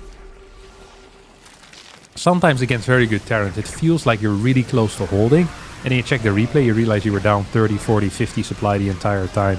And it really wasn't all that close. The Overlord is gonna get taken out. Snipes going off as well. As the Marine Marauder Ghost Force is a little bit too much. And Lambo will be forced to tap out here. GG gets called. As the rather tall Zerg player loses game number 1.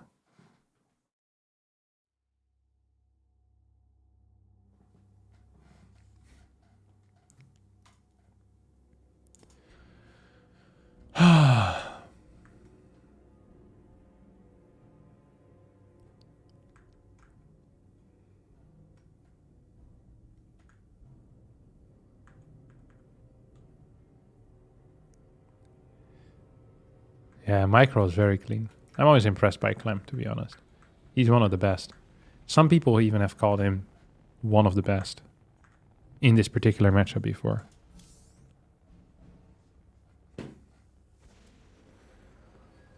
Is it 900 APM for Lambo? Yeah. But it doesn't count. 900 APM, it's fake news. Because we cheat with the APM.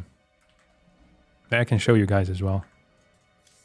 So imagine I want to send a new message here. Look how quickly these V's get made. It's because the repeat rate is so high. Because we have special keyboards. Look at this. Zip.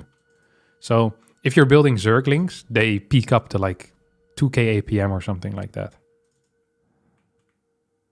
And sometimes you're waiting for larva to become available while you're holding S. That also goes up to like 2k.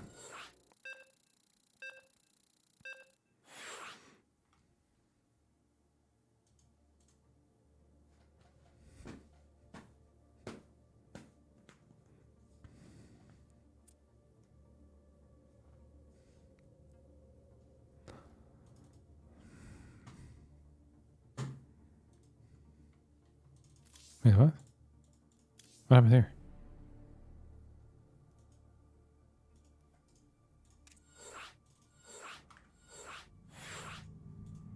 Did we change map?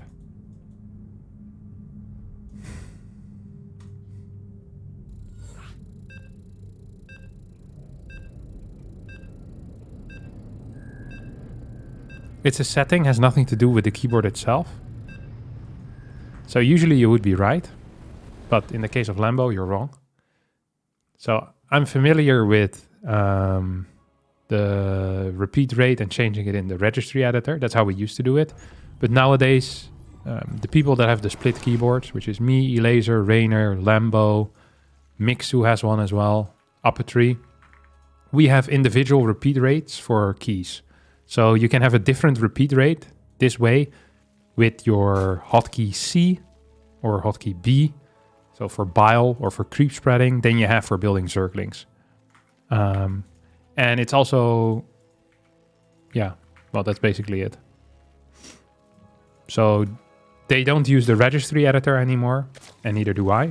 We just have, we can plug in our keyboard at any point, and we have the repeat rate, the repeat delay and repeat rate very low.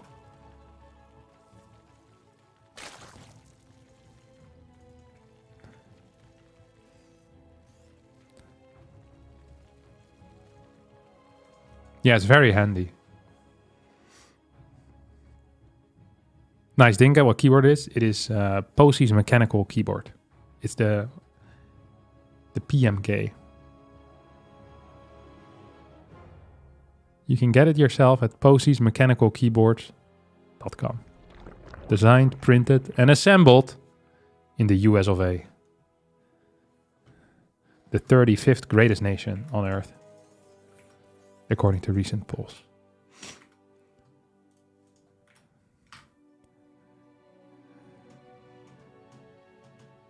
Isn't this kind of the same idea as the guy who had an aimbot installed literally in his mouse, just a driver setting that he abused?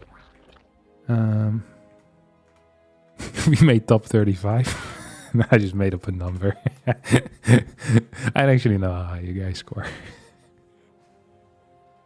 Link or name of the product. The name is Posey's mechanical keyboard. And a link Posey can put in the chat himself. He's always around.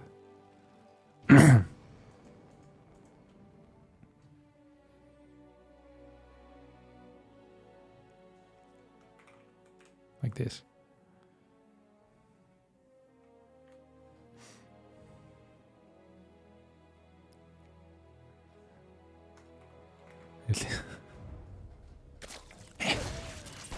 All right.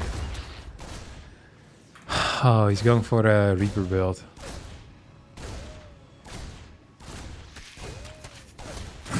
Ponzi schematical keyboards. Arston would be speaking German or Russian without the USA. Yeah, possibly. Honestly, German would be a better language to learn rather than Dutch. It's more useful. More people speak it. This is the thing with Dutch people.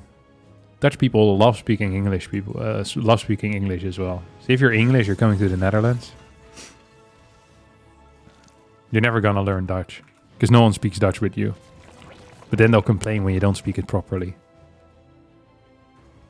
Everyone should speak Dutch when they're here. Except when, you know, any other Dutch person is around because they want to show off their English skills. There's very little things Dutch people are more proud of than their English skills. Alright. 3 Reapers are out. Ooh! Oh my god. How do you kill a Reaper with 4 versus 3? How's that even possible? Lambo here making impossible things happen. Truly outrageous. As this Reaper does manage to sneak by. That was a crazy good trade. 5 links for 2 Reapers? Yes, baby. Let's go. You know what you can do? Throw down a Baneling nest. Then you bust open this tech lab.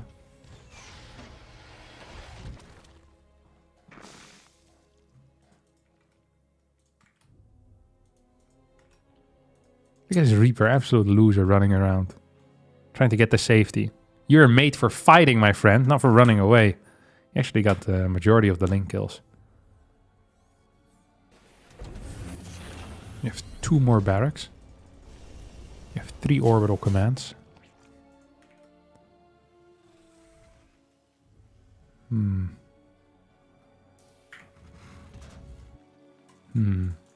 Double Evo before a lair. Now, I am not a doomer.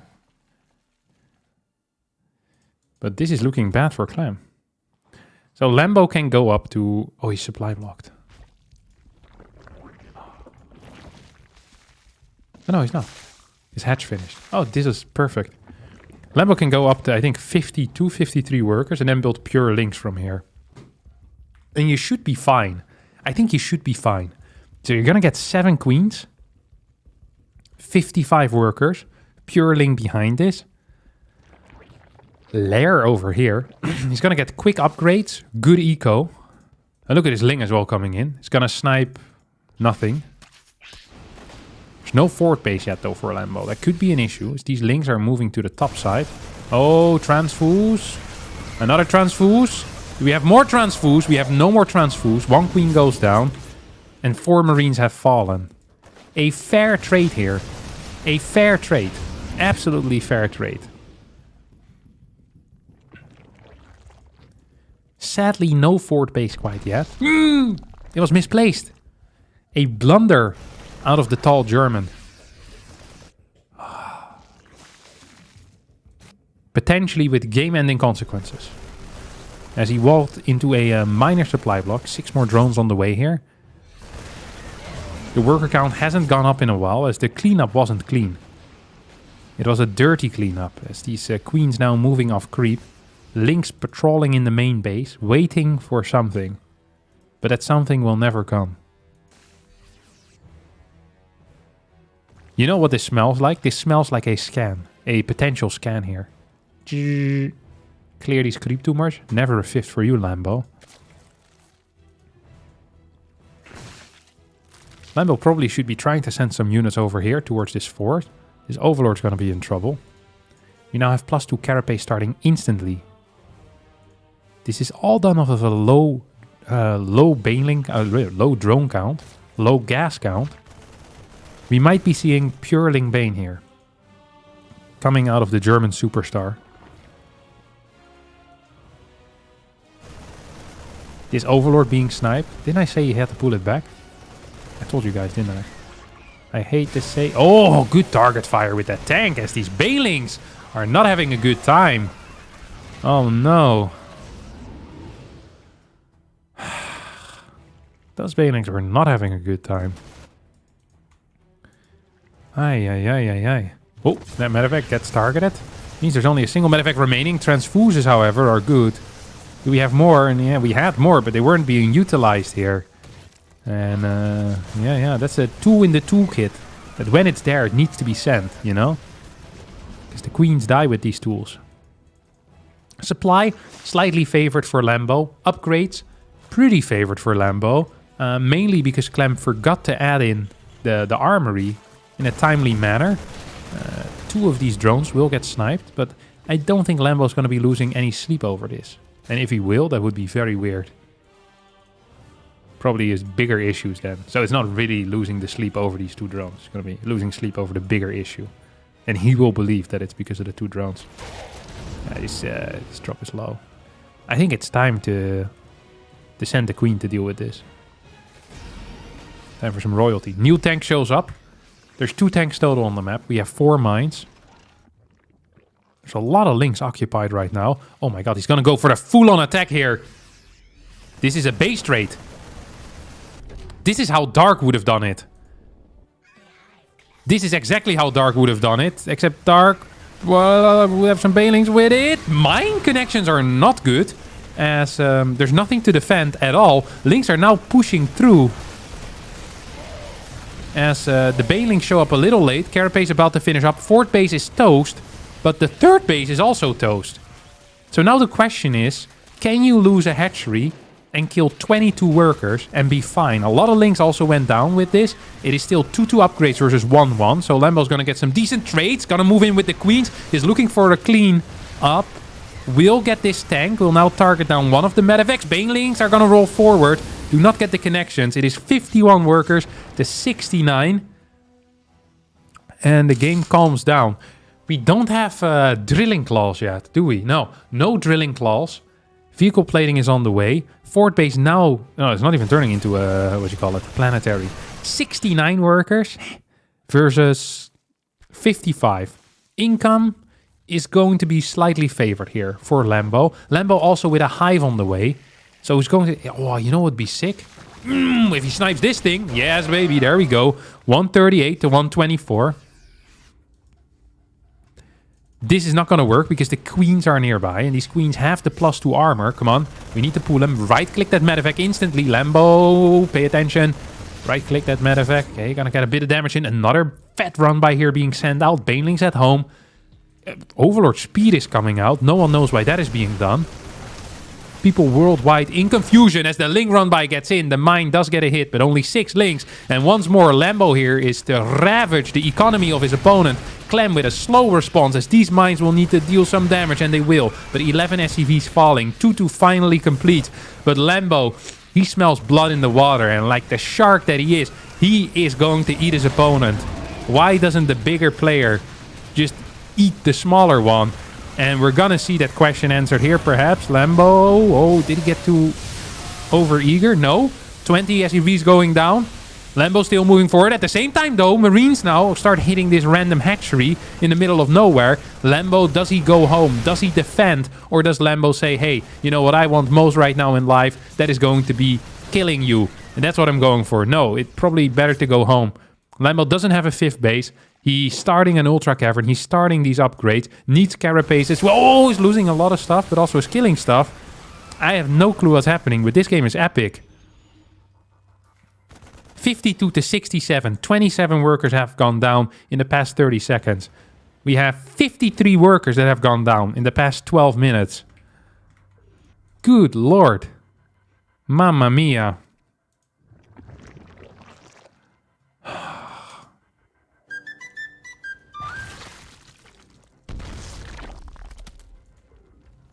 Thanks for the subscription. Did you just cancel his Ultra Cavern?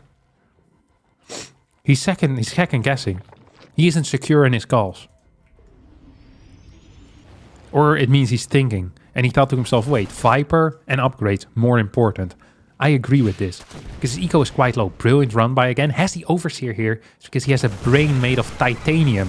But it still works despite the titanium. Well, it's gonna lose this Overseer. So he can clear the mines if they're there. That's why it's there. Despite Clem losing 54 workers and only killing 3, Eco is now in favor of the Terran player, which is worrisome and confusing. And I don't understand it. Lambo's trying to double expand here.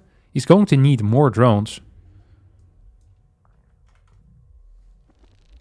Okay, Parasitic Bomb. How many medevacs do we have? We have 8. Surely we can kill 1 or 2 of those. Liberators are showing up to the battle. Here comes another run by. No shooting for you, my dear friend. That was perfect. Overseer stays alive. Once again, these SCVs are being blasted. Clem hasn't defended well against this a single time, as he loses another 19 SCVs. Lambo, meanwhile, will lose a bunch of links and banes. Has a lot of cash in the bank. He's ready to go. Can't afford to lose these Vipers, though. As he's going in, Parasitic Bomb is available. Runs past this. Mine shots aren't good. Parasitic Bombs are better than good. They're phenomenal. But the Banelings don't really get the connections they needed. I think 1 or 2 medevacs might end up falling, or at least take a lot of damage. How many medevacs do we have remaining? We have 7. 7 medevacs on the map. There's a lot of cash on the in the bank as well here for Lambo. 1,400 minerals, 500 gas. That is enough to afford a luxurious lifestyle in the next few minutes as he's going to catch these lips. That's a big deal. No lips over here. How many banes is that? 21. 21 banes. But we need more links because we have so many minerals. We need larva. We have 20 larva. Why aren't we spending them? What's going on? Oh, this is good or bad. Or a bit of both. It felt like he caught them, but you never really catch a Terran off guard. Oh, he's supply block. This is scary. This is real scary. Viper's now moving back. We have another Ling run by coming in. Mines are in positions to potentially deal with it. Here comes the attack. There's no mines nearby, actually. Vipers are desperately trying to get back. We have some Vikings as well in the mix. Oh, Lambo. It's gonna get some damage in. It's gonna get a little bit of damage in. Can he take care of this problem, though? I'm not so sure if the answer is going to be yes. Oh, there's mines in the back. There's mines in the back. Is he paying attention? He's not. He's not. He's... Yes. No, he wasn't. A lot of supply lost there. Queen's now showing up into the mix. Vikings have... Well, they're still around. Actually, one Viking still around. Oh, that's a huge parasitic. But the splits are fantastic. They're phenomenal. They're great. They're brilliant. And only one of these medevacs is going to end up falling. Viking remains alive as well. Vipers are still here too. Clem is pulling ahead in supply. No one could have seen this coming. Because Clem at this point has lost 77 workers. But he just... The trick is to rebuild them, it seems like. They're replaceable is what Clem is saying. I would not want to work for his company. Everyone is replaceable there. As Lambo on relatively low eco for a while. Clem also has been on low eco for a while. But Terran has mules. As the fights also... Actually, that's been better than I thought they were. Oh, Lambo. Can we do this? Oh. That was okay. Surprisingly so. Oh, no, Lambo. There's more mines. And now the Vipers. Oh. It goes from bad to worse. He has killed another 16 workers. Lambo didn't pay attention, lost a bunch of his army units. And Clem wasn't paying attention, lost another 16 SCVs. But the secret trick of rebuilding the SCVs, once again paying dividends here for the young Terran. As Queens apparently don't deal any damage whatsoever. It seemed to be healing the opponent, if anything. They'll snipe one of these medevacs, but lose the rest of the Queens. Here comes the counterattack. Overlords are here for moral support as well. As this game might be coming to an end here. With Lambo down 60 supply. Ultras on the other side of the map, but no Overseers to help out. Anabolic Synthesis is not quite done yet, and he's trying to go for the throat. But Clem has been working out his neck. With neck lifts. And as a result... You can't just go for the throat. Because he has neck power. Look at the power of that thick neck over here, Clem. Are Lambo's large shoulders good enough for this? I think the answer might be no. 14 more workers have fallen. As Lynx and Ultras are going to run into trouble. No Overseer situation is rough. But actually, Lambo is doing a pretty okay job here with the little resources that he has left. He's once again gonna kill about 10 SCVs for free. Oh, not entirely free because he's gonna lose stuff. Micro was good enough. Okay, some SCVs, actually a lot of SCVs getting picked up here. Clem is on the ropes.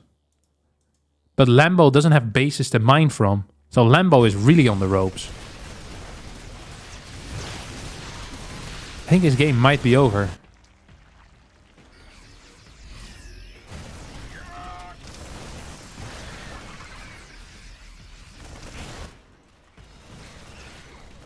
A true slobber knocker over here. GG. Clem wins this. What a phenomenal player he is, but boy. How many more workers can Lambo get killed? 110. Good lord. Couldn't Lambo have gone up 80 plus drones at some point?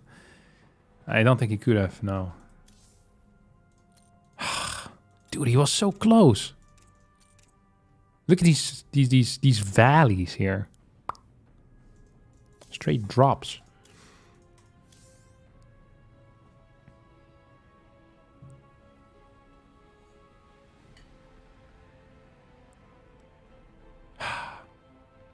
What a frustrating situation here for the young German Zerg. Thanks, by the way, Loki Cobra, for the Twitch Prime subscription. Much appreciated.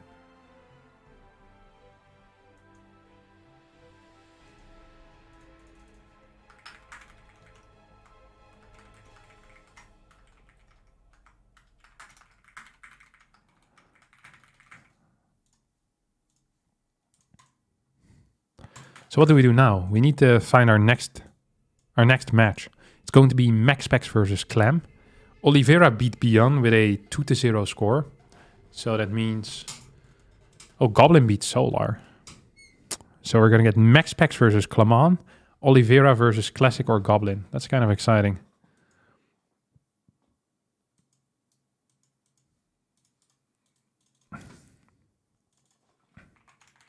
Hey, then we can wait for that.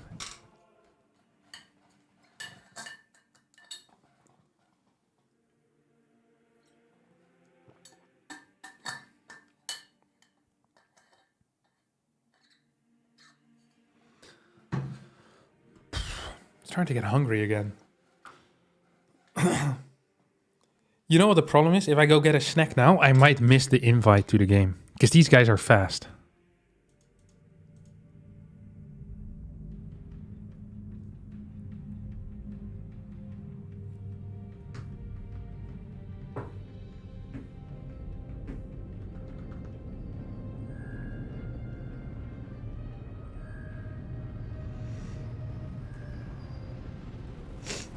This feels like the semifinals, the real final moment.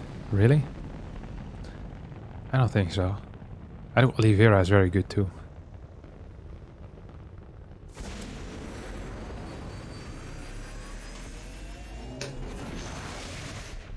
I already know this is gonna be a rough one.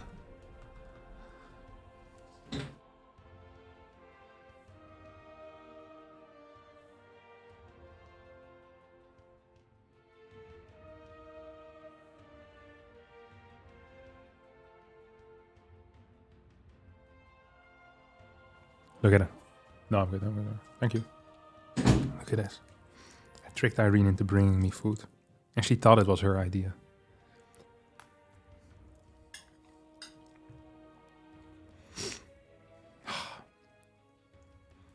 Mac and cheese.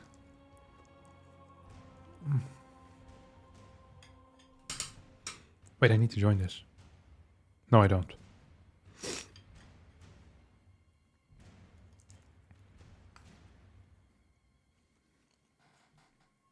Oliveira has only one trick up his sleeve. When behind Stim, Bio go brr. And yet he gets some wins. Oliveira is really good.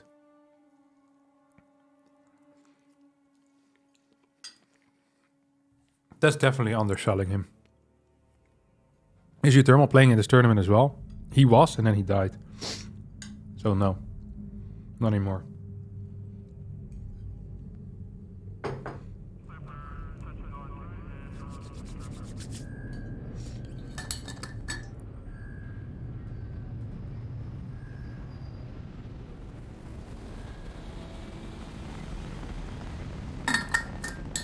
I don't know who Uthermal actually lost to. So a quick look. Abracadabra. Oh, I lost to Ryung 2-1. I'm about to reach in my back, bro. Max Pax beat Showtime 2-1. That's the banger there, to be honest.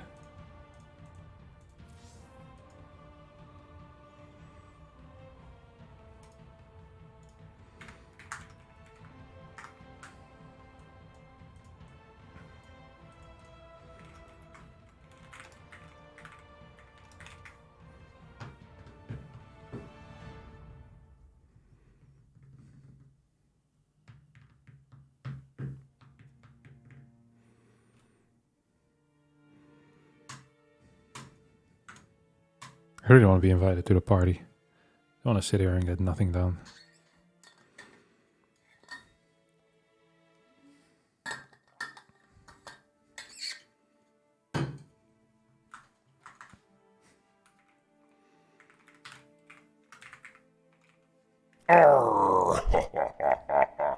Thank you, Lambo King, for the host. Also, Lambo, the people were wondering, how tall are you?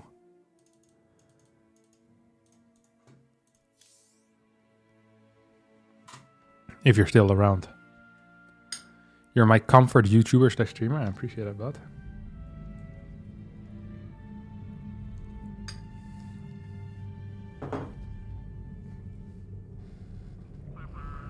You're 183? I legit said 183. I told the people you were 183. Because you're taller than Clem. So I was like, it's between like 178. I said 175 and 185. Then I figured you're on the taller end of that. Dude, that's crazy. How have they not vetoed yet, by the way? What the hell are they doing here?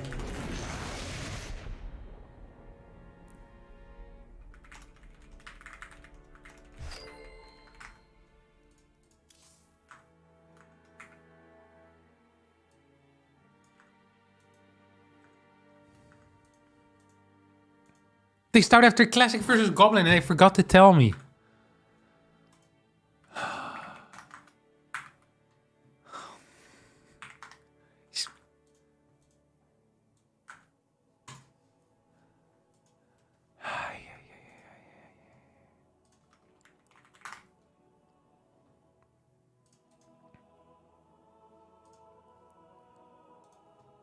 I can use the live feed though.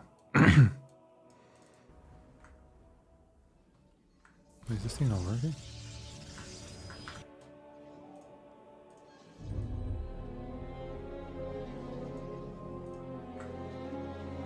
The quality of this isn't brilliant, but it's good enough.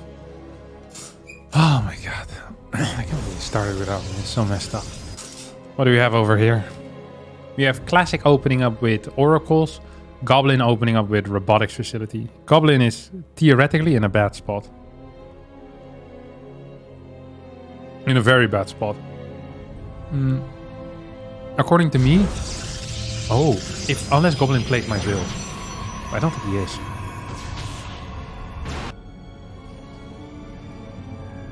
Oh, this is not looking good here.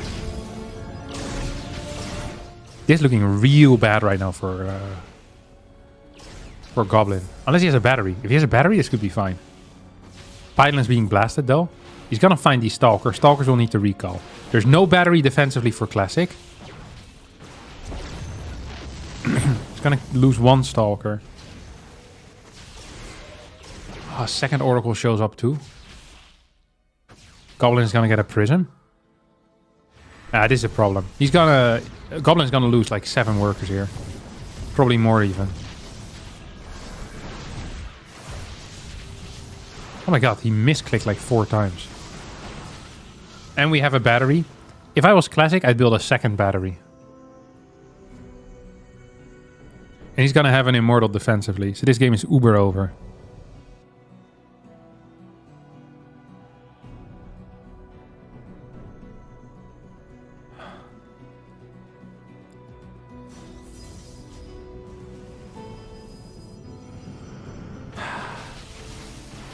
Oh, 2 Adepts are gonna die. It's a pretty weird mistake to make. Phoenix being added into the mix. There's not that many units actually defensively for Classic, which is surprising and confusing at the same time. You have so many Stalkers at home though. So Goblin really has no pushing power. Has a worse army. He needs to send all the Stalkers across to have a chance. And even then, he doesn't really. There's 2 Immortals out, which... Time to go home. You know what you could do here? Is, yeah, you add a Twilight, there you go Glaives. And then you pray that something could happen, but it's unlikely.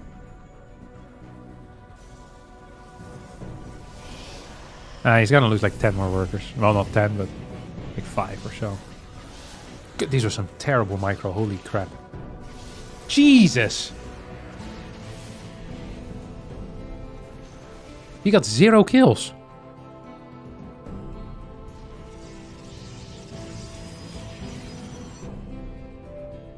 Third next on the way for Classic. Classic still very far ahead though. Very, very, very far ahead. This is probably being played on West, so there's a little bit of ping involved. Which makes, honestly, microing way freaking harder than it usually is. Prism now, gonna fly into the main base.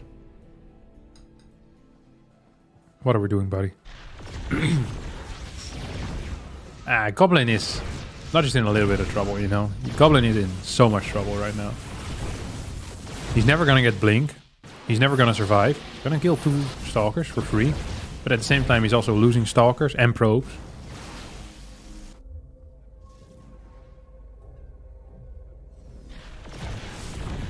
That stalker is toast.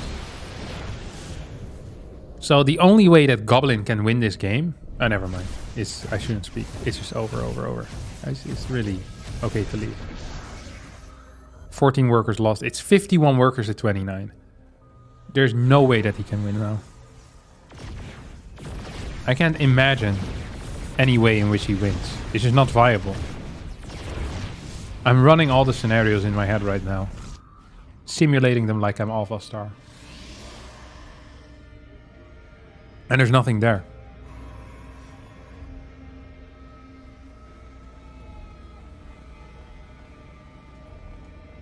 Classic is going to be ahead in upgrades, ahead in workers, ahead in units, ahead in infrastructure, ahead in tech structures.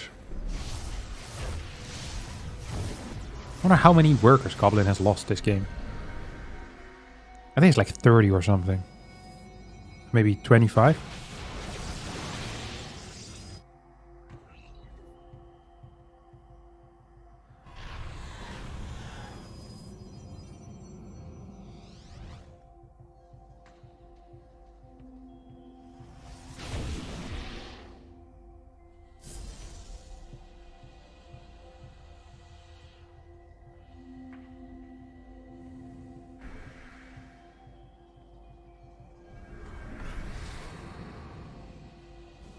There's a freaking fort base on the way right now. This game is extremely over. Like, extremely over. There's nothing that can be done.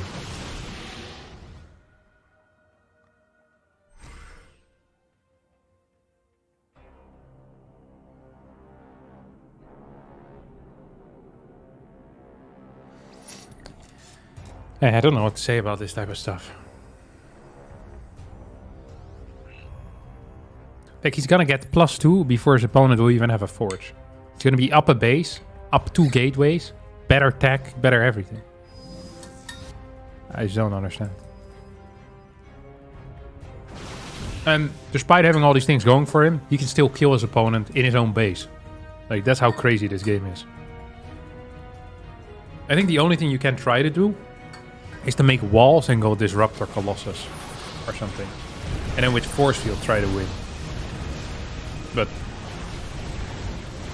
even that is a ridiculous proposition, to be honest. Because Archons can break force fields and then it should be over.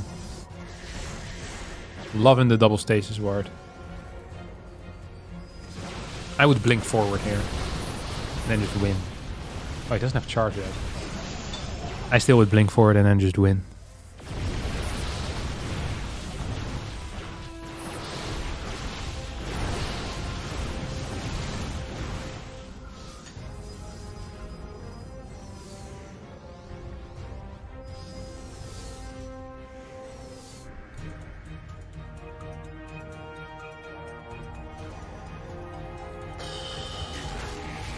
Nice stasis ward. Catches an entire probe.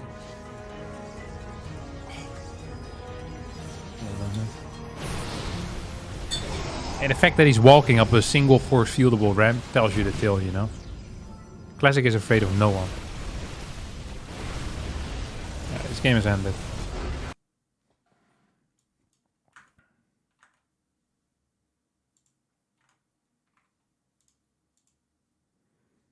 Nice.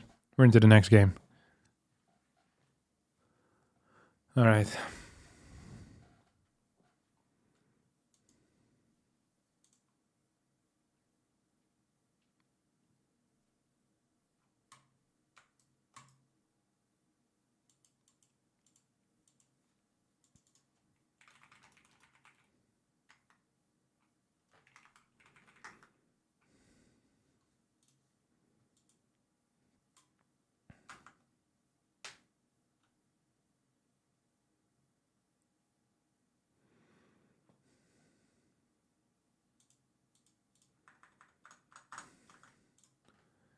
Kind of want to start the next game already.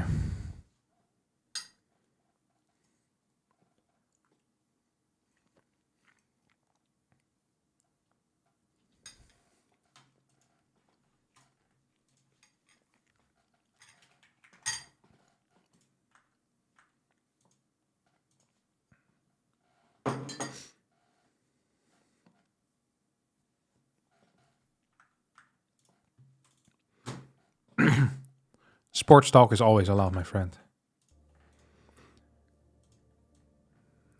Just no politics. Because I'm uninterested by it. And it always devolves into idiots talking with each other the entire time. If you want to talk politics, just go to the general chat in StarCraft 2. There's loads of people you can engage with of similar intelligence.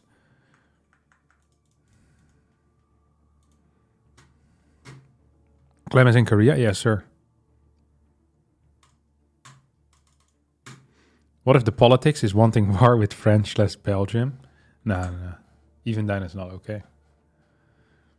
You wouldn't want to warn those guys.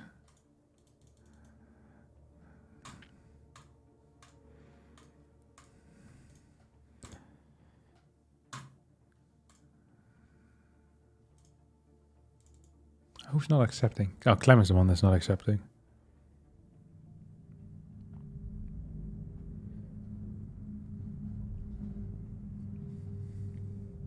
I really need to go to the toilet, and these guys are just letting me wait forever.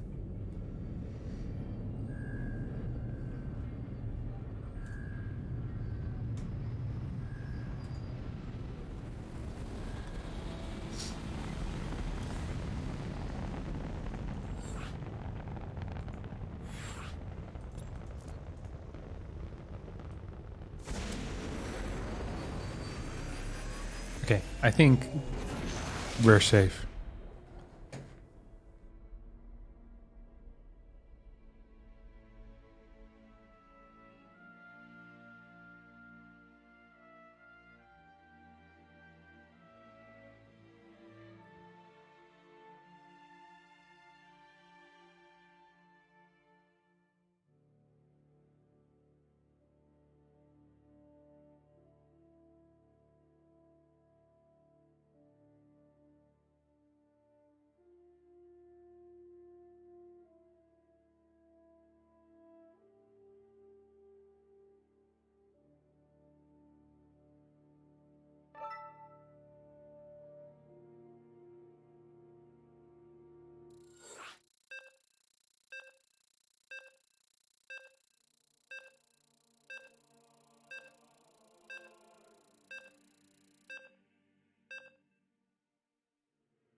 All right.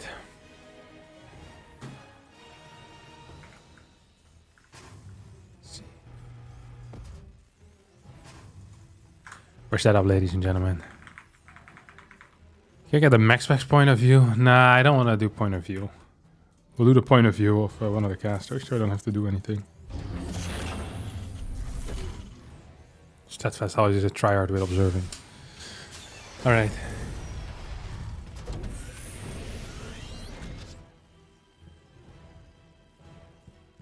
You did for Showtime? Yeah, but in PvT, I like to have the full overview. 3-2 in gas. Yeah, that's why it's not showing what I want to see. Is this a fake pull out of gas? He did 3-2 and then went this. So Max Specs is gonna recall here. Do you pull back into gas or no? Important moment in life. No. Reactor, Marine.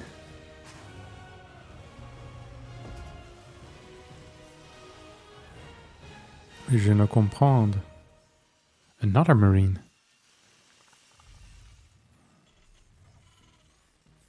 Starport Cyclone?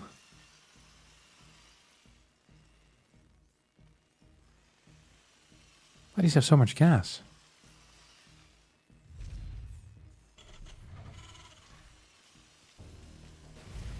Now we get a reactor.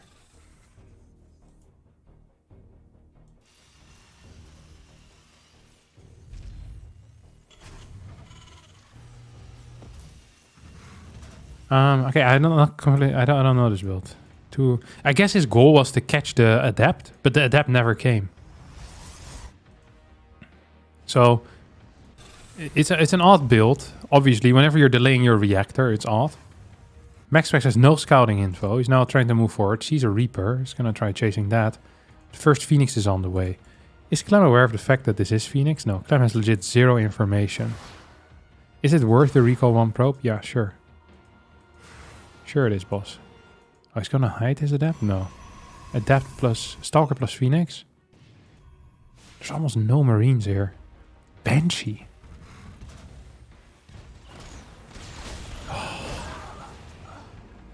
You can't clear that, can you? No, you can't. Not with just one Stalker. A very interesting early game here. With zero scouting information for Max Packs. These are some shenanigans that Clem is playing here. This is not standard StarCraft 2. This is not standard StarCraft 2 at all.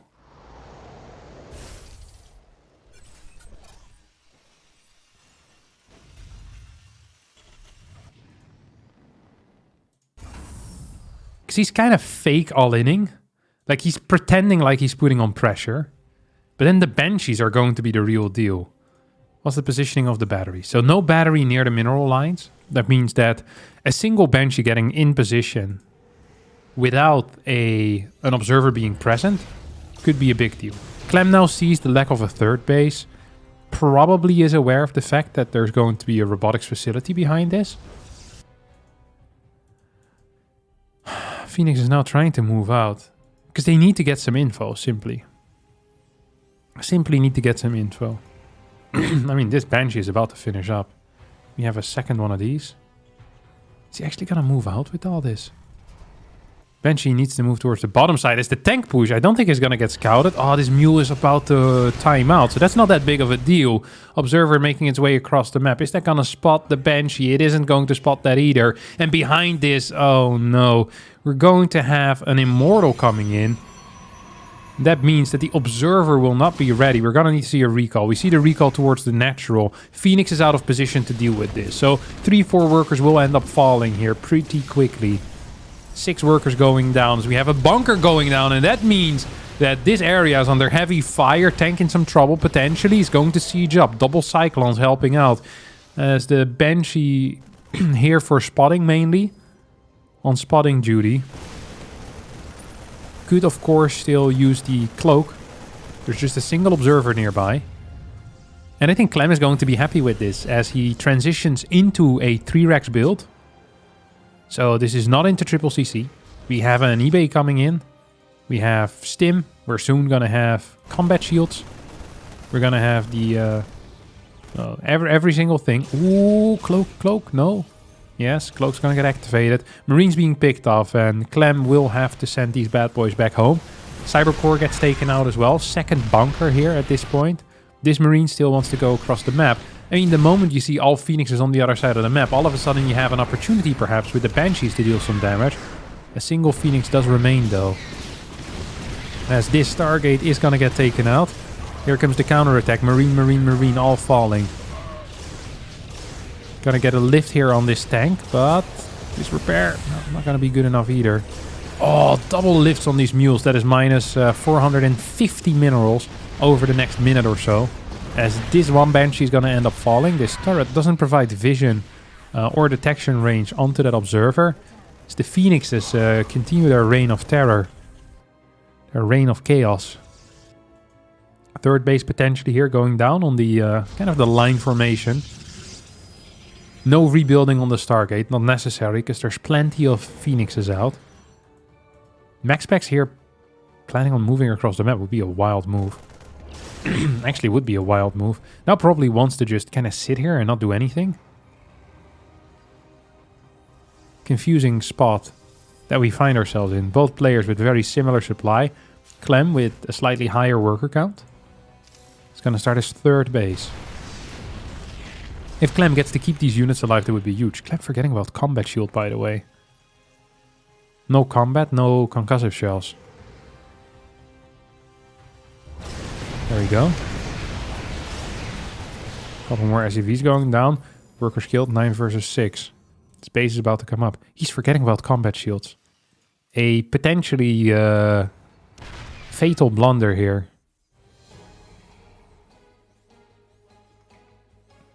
He's not seeing it. Oh no. This is so bad. This is so freaking bad. It really is. We're gonna get the stim in. Clem's still not realizing. 2 more barracks on the way. He's gonna try and move forward. Now sees that there's Colossus around. This army looking for some kills. Still no combat shield. Hasn't started, hasn't finished.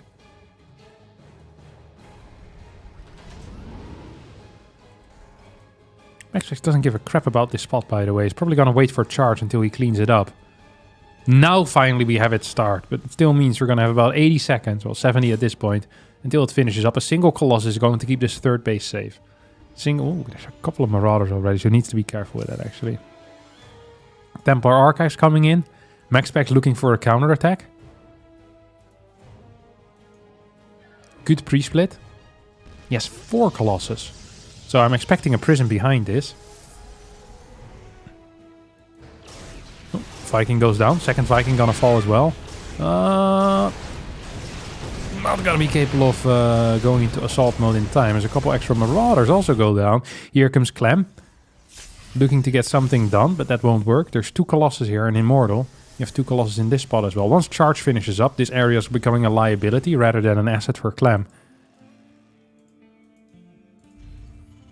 64 workers out to 58. Do we have 10 gates? Yeah, we're gonna have 10 gates. I mean, the supplies look favorable for Clem, but there's a lot of money, there's a lot of gas in the bank. So we're gonna see, what is it, 4 Archons? Or 3 Archons and 10 more Zealots. Oh, army is going to escape as 1 Phoenix falls. Second Phoenix does stay alive. Viking count is pathetic. There is a second starport, so it's going to be a little bit quicker. We're going to need a prism with this push, and we don't have it quite yet. It is a significant mistake here out of MaxPax if his goal is to push. And it does seem like his goal is to push. Mine now moving in. First person here out of my... Oh wait, there's a prism in the main. Never mind. I missed that. My apologies. That's the opposite of a mistake. That's a good play. That is a very cool play. He's gonna go in here. Archon's a little bit further in the back. Prism will end up dying. There's so much cash here for MaxPax. Doesn't have the ability to quickly reinforce. Now he's getting a new prism. Really needs to spend his cash. eBay's gonna go down. So no upgrades for you, Clem. +2 started already for Max. It's time to get a 4th base as well. Supply actually in favor of Clem. And in a pretty major way too. 5k to 4.8. So closing the resources lost. This is gonna die though. That's 8 supply. Ideally you don't lose much more than 3 Zealots. Oh, he's gonna go with a small portion of his forces. So he's gonna lose 4 Zealots here. Maybe a 5th? Yeah, nice target fire. So 10 supply versus 8 supply. Of course the bunkers and the turret going down also hurts. But that trade went better for Clem than I thought it would. MaxPax could have just gone with his entire army and cleaned that without any trouble. Losing a single Zealot. Disruptor now starting. Needs to scan this. He doesn't scan, he's gonna be in a nasty spot. Zealots moving in from every angle possible. As Marines also spotting every angle possible. 3 more barracks on the way. You have 4 Colossus. You have 3 Archons, we have 2 Disruptors. You have a lot of Stalkers in the mix. Let's see what MaxPax's plan is going to be. Port base going to fly over for Clem here. Who honestly has a pretty complete army. Like if we take a look here at the Viking count is definitely sufficient to deal with the 4 Colossus as well as the 3 Phoenixes. These Zealots are going to end up falling. It's going to split his army in 2. No way. Yeah, no way. Okay, Zealots just going to get split off, but they're being caught. Big scan forward, tanks moving in position. Oh, Purification Nova is going to connect with a portion of that army. A much bigger portion than I would have expected. EMP's missing so far as well. Archon still with a little bit of HP, but the Viking control is good. This Disruptor shot is going to take out just one of these Marauders. Another Disruptor coming in from the flank could hit something. Clem isn't seeing it, but neither is MaxPax. MaxPax now is going to... Nope, still going to keep it alive. Good blink forward is going to zone them out. As the Vikings will clear all of these Colossus. At the same time, Zealots hitting the 3rd base. Prism still alive. We're alive once again. Reborn. Disruptor count is at 3. A bunch of Archons are going to get warped in here. We still have 7 Ghosts though. With some EMPs available. I am not loving this position. Vikings will try to clear a Prism that has disappeared. As we saw the recall happen. Love to see the Prism speed, by the way. I think that would be a good play.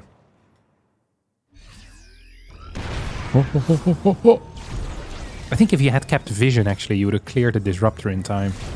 2 tanks, for sure. Oh, MaxPax going to be out of position. Drastically out of position. Look at this. Clem says, hey, if you don't have vision on this side of the map, you're going to be in some trouble. And this 5th base actually is saving MaxPax. Because otherwise, perhaps his natural would be in the bullseye over here. So Zealots moving back home. Disruptor coming to help. Zealots need to piss off. They have no business being around. Disruptor gets taken out as well. Sloppy control out of the packs. Is there a recall available? There is not. We're in so much trouble right now. Prism just got recalled, of course. That's why we don't have a recall. Second portion of the army moving towards the left side. MaxPax only has a couple of Disruptors in position as this is going to get evacuated out. Ay, ay, ay, ay, ay, ay. It's not a great look here for the young Dane. Honestly, MaxPax should have lost this base. Had Clem committed there, that base would have been toast. Ship weapons going up. Upgrades not in favor of Clem. That's the one thing he hasn't been looking too hot in. What kind of tournament is this? Is this GSL? This is the Kung Fu Cup. And it's online, yeah. It's every Wednesday. Clem currently is in Korea. So we're playing these games on the North American server. With game number 1 being played on the Western United States. So the better server for Clem than for MaxPax. Disruptor count is looking feisty here, by the way. No vision at all. MaxPax moving out to find drops that aren't here anymore. At the same time, we have a fight. And if we're going to get the boost into the main base, MaxPax is not just in a little bit of trouble. He's in some serious trouble. Half of Clem's army, or maybe 2/3 of Clem's army now is pushing forward. Ghosts are non-existent. That means that these Archons could do something. Already low in HP. We're going to get the drop. EMP on this base wasn't in time. Although with these EMPs still available, I'm not so sure if that's really going to be necessary. This is simply not enough units. Colossus needs to come in to help and save the day. At the same time, we have a fight over here as well. Disruptors can't connect with these tanks. Zealots are around and they're blocking that shot potentially. You get a warp in. Archon gets sniped. MaxPax will actually push this back. And is going to clear this 5th base. He pushes back both sides at the same time. You get a Purification Nova. It's not going to hit anything. A double drop is being sent towards the top. So we still have a couple of medevacs here as well. 5th base could get cancelled by this drop. Or could get killed. Clem, meanwhile, also looking to get a 5th. 3-2 upgrades coming in for MaxPax. 2-2 is done for Clem. There comes a blink forward. Sensor tower falls. Disruptor shot kills a bunch of SCVs next to Disruptor shots. 1 or 2 SCVs. Not great. Not terrible. These Zealots are very keen to attack. As Pylon barely is not going to finish up that entire warp in. Just 4 Zealots. That's minus 500 minerals and also minus a defense. Now the drop comes back in as well. And these medevacs are saved. This base is toast. At the same time though, Clem not paying attention. Is going to get hit right in the face by a Disruptor shot. And there's a lot of supply here for the Terran. But a lot of that supply is in medevacs. Which is nice if you have a huge army. But if you only have 160 army supply, you don't want to have 4 Vikings and freaking 9 medevacs here, and 4 more medevacs over here, 2 more medevacs here. Like, this is what, 14, 13 medevacs, 15 medevacs total, 30 supply in medevacs, 6 supply in Vikings. That is a lot of supply in stuff that doesn't shoot, as disruptor shots coming out will connect with some units. Not a whole lot of units though, as the SCV is also going down at the same time. Double Zealots now trying to clear this 5th base. Clem does need to lift it at some point as one disruptor goes down. Do we have more shots to zone? Oh, we have another shot. Not just the zone, but the kill. And another one for 2 Marines. This base is gonna get lifted. 5th base has fallen on the side of MaxPax. Worker count is 55 to 41. Clem hasn't started his 3-3 upgrades, but is going to snipe his opponent's +2 armor. +3 attack has finished. This is a big snipe, actually. Is another recall for the same drop actually goes down. MaxPax is up in supply and seems to have, somehow, some way, maneuvered himself in a very playable position. Clem is perhaps opting for a counter-attack here. No medevacs at home. As this is showing up at not the greatest timing for MaxPax. Don't forget MaxPax without a recall right now, as he's recently used it. 5th base is gonna get cancelled and killed. Both players on 4 bases once more. And this fight, I think, might actually be okay-ish for Clem. Because he has a lot of healing here. He's gonna go into the main, has the ability to EMP as well. He's going to use the buildings against his opponent. Here, once again, come the medevacs that were hiding in the top left corner. At the same time, MaxPax pushing in forward. He's not sending everything back, just sending a little bit back. Purification Nova not going to connect. Zealots being warped in, but against this Sim City, it's going to be tricky. This orbital command will end up falling. Disruptors stay alive, and a lot of Marauders, Vikings, medevacs, everything is dying. This army is also going to get cleaned up, and it feels like after 19 minutes and 20 seconds, MaxPax is on the verge of taking game number 1. As he blinks in forward, he's going to snipe this Liberator, only with, of course, +1 ship weapons. Doesn't have the good one yet with the +2, where you can start one-shotting Stalkers after they've been EMP'd. No Purification Novas available though, and that actually means that these disruptors are gonna fall. Immortal also in some trouble. Vikings going to land. SCVs will piss off. Oh, nice flying over a high ground so that it can't be spotted. Main base orbital is now flying in. This game isn't over yet. We have a base being built on the bottom side as a 5th. And this is a lot of bio. This actually is a lot of bio. I would love to see a couple of these medevacs being sent back home. +3 is getting closer to finishing. Don't forget, it's going to be +3 attack against just +1 armor. +1 armor is not a whole lot. This orbital won't land. You know what I'm afraid of? Is MaxPax not having his entire army here.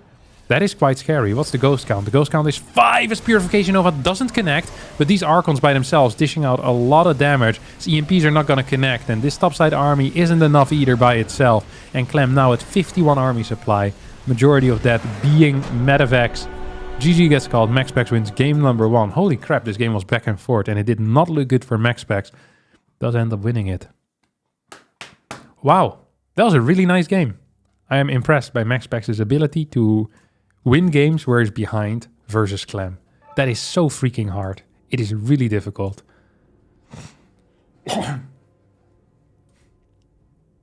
Actually a great game.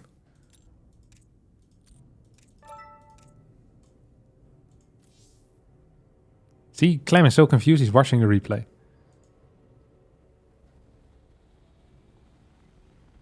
Yeah, MaxPax versus Clem is probably some of the best StarCraft you're going to see in your life.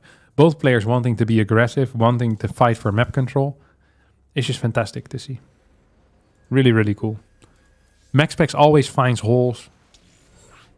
Clem always finds holes.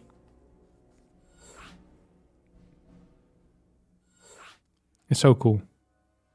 Is it best of 3? What about the final? Final is best of 5. We're going to have one more semi-final after this. So this is the first semi-final. Second semi-final is going to be something different. It's going to be Oliveira versus Classic, which is actually a really cool match too. I'm looking forward to that. Oh. Ready? Good luck and fun. I'm actually going to get another snack. I'm so hungry for some reason. Holy crap. Maybe I should drink some water. Be right back.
should get some of these shakes.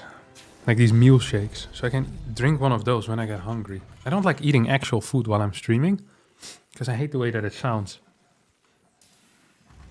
When someone else eats. And I'm watching their stream. So I don't want to eat a whole meal. But I just need to eat. I can't go for 4 hours without eating. Especially not at this time.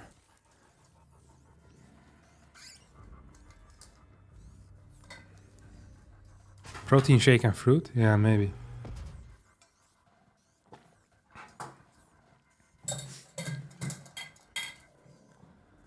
What the hell's this?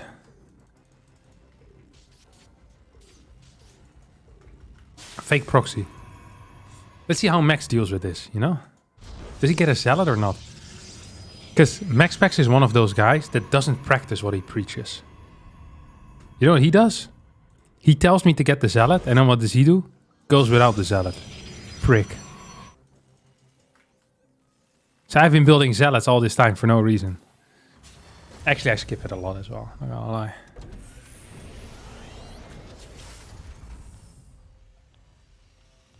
My buddy said Huo was good. Yeah. I'll try it. Maybe I'll send them an email. What's up, guys? YouTuber here. One of the people I know, he is the boss at a car dealership, like a manager of a location, a car dealership location, and he told me that it's very common for influencers to come in and to ask for a free car, which is a wild move, isn't it? I don't think I'd ever be assertive enough in life to ask for a free car. Because if you can ask for a free car, you must have enough money to buy a car yourself. So it feels kind of bad, no?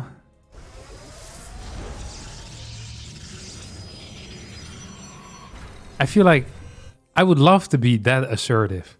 Just believing in myself that much that I do it. But I don't think I can ever.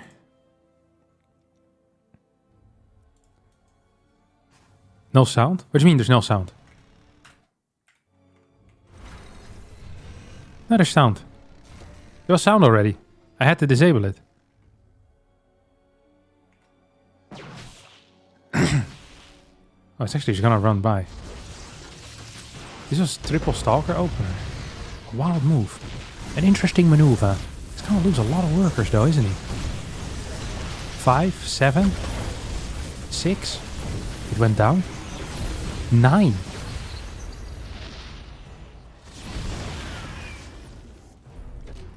To me, this feels like game over.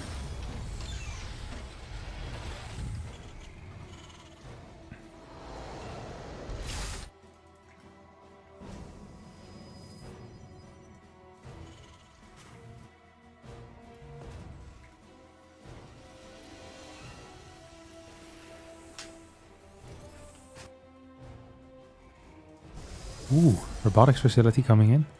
Observer. I just don't see a way for MaxPax to undo this, you know? Life is bad right now for him, and there's no way out. He's stuck in a vicious circle. The cycle of sucking is what scholars often refer to it as. It is when you're behind, and because you're behind, you can't put on pressure. And if you can't put on pressure, you can't get out of the situation from being behind. It's like if he starts putting on serious pressure here, then he's going to cut something for that. And there's no way that he can deal damage. And also if he puts pressure, he can't defend. You can't do everything right now, and he can't even do one thing. Usually if you focus on one thing, you can kind of guarantee to win in that area, you know? But MaxPax here, he's ahead in nothing. Ooh, this is a good blink in though. Clem, not mentally ready for this. It's going to lose not 4, not 5, not 6, not 7, but 8 SCVs. And also, Clem is going to lose this medevac. MaxPax has broken the glass ceiling here. doing the impossible. Taking out significant portions of Clem's army. And Clem right now is in shambles. MaxPax is moving across the map once more.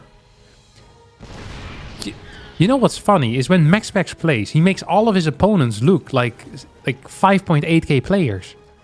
Like, I know that if I were to play against Clem, I would never get any of these pickups. And MaxPax here is doing it so consistently. He's gonna get 2 more tanks as well. Loses a couple of Stalkers for it, but 3 Stalkers for 2 tanks. That is a trait that anyone would take. Raven does stay alive. I maybe would have preferred seeing him clear the Raven, but I'm never doubting MaxPax ever again. As MaxPax is going to continue now trying to pick up some units for free. It's going to get 2, maybe 3 Marines now. Just 2 Marines. Do we have a tank in the main base? No, we don't. Do we have Stim done? No, we don't either. Clem perhaps looking to snipe this. Oh, MaxPax, is he going to blink past? No, he's going to hit this once. Raven now coming in. Has a single auto turret. Single auto turret. With a single auto turret, you can get maybe, what, 2-3 worker kills, but not in the main. There's a battery there. MaxPax is ready for everything. He thought of everything. And he's dealing with everything. Gonna kill 1 more Marine for free. And then just move back. Charge is done. +1 is 25% done. Yeah, 2 auto turrets. Woohoo. It's gonna get the battery. That's nice. That's it. Maybe half a worker. 2 workers. 2 workers and a battery. Okay. That's okay. There's no combat shield quite yet here for Clem. No +1 yet either. And MaxPax, he's trying to bait out a fat Stim here. He's telling Clem that drugs are cool. Clem isn't buying it. He watched the videos in high school. Drugs are not cool, okay? Oh, big blink forward. Matter of fact, gets taken out. Uses the Stim once, but he had to.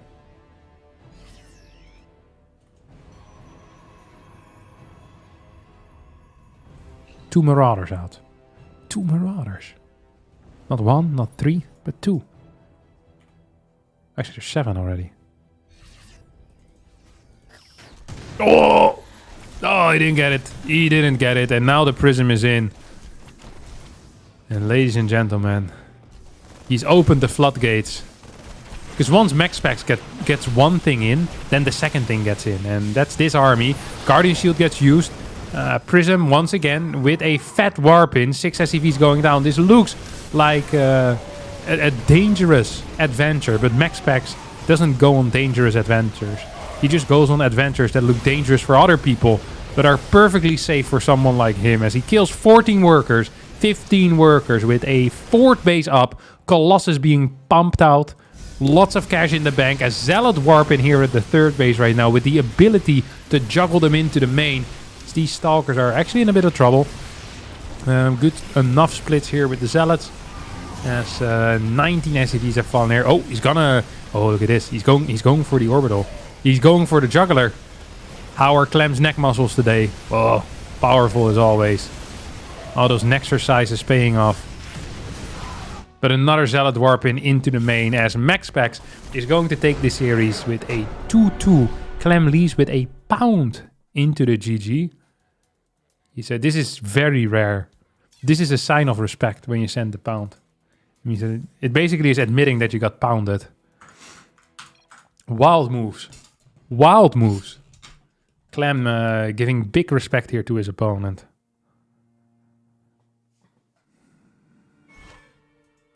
MaxPax is really on another level, you know? Are we moving to Asia right now? Yeah, we are.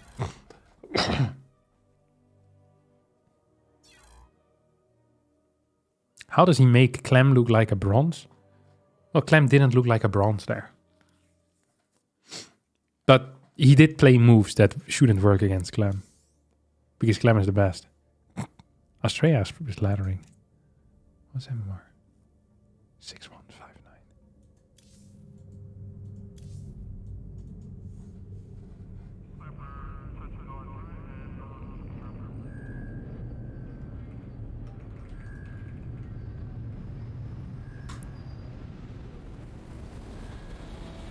Who's the goat for each race?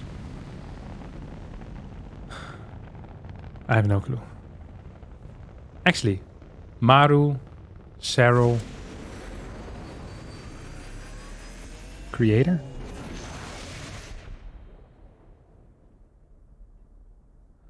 Maru, Serral, Zest?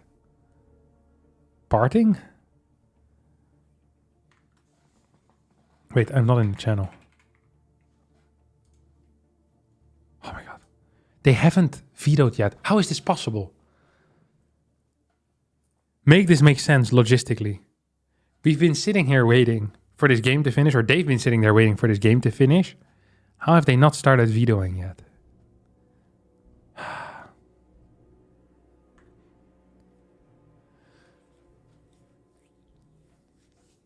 It doesn't make any sense.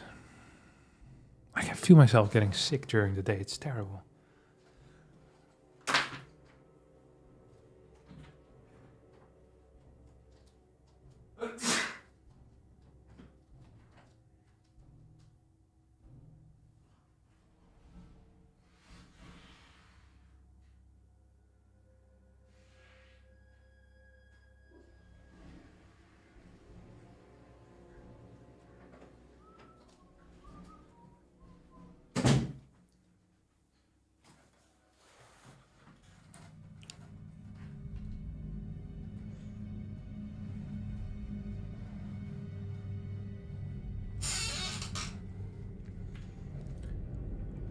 Zero 2 is just some shadow wanker? That's no way to describe our... Is he our leader? I feel like Protoss is too chaotic. I know nothing about the lore. Like, what is the point of the pro... Like, do we have a boss? Who is the boss of Protoss?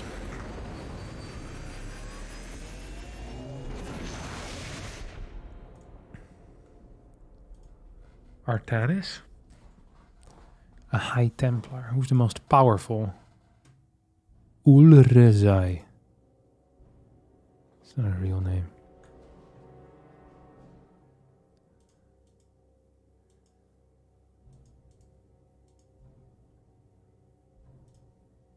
Is Artanis really the leader of us?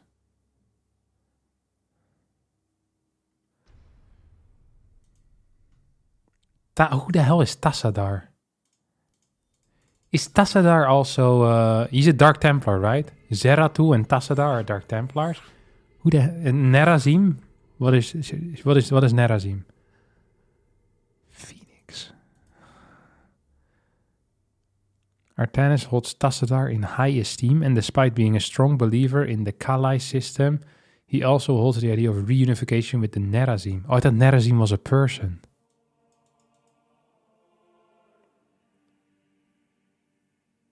And Taldarim. I didn't know that Taldarim was something.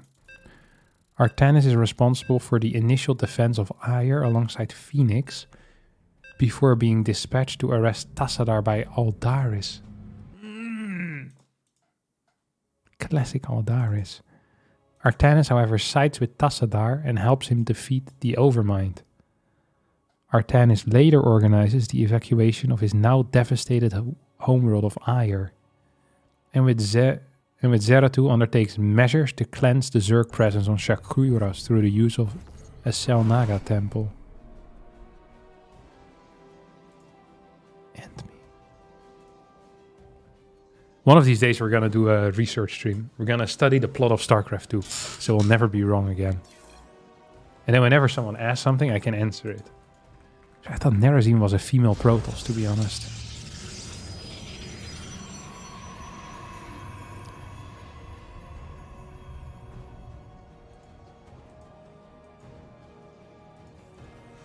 I freaking love Wikipedia. I can't believe this actually was on Wikipedia, though. Just the entire plot. That is so cool, no? Freaking. How about you play the campaign and watch the cutscenes? I did that. I just can't remember them. Dude, they have multiple characters starting with the same letter. Isn't that the first rule in writing school? Is that when you have similar characters, that you shouldn't have them start with the same letter. Please tell me this is not me. Oh, it's me. I'm lagging. No. Really? I'll surrender. I don't want to bother them.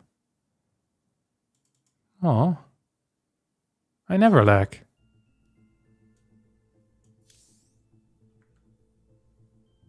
It isn't my internet.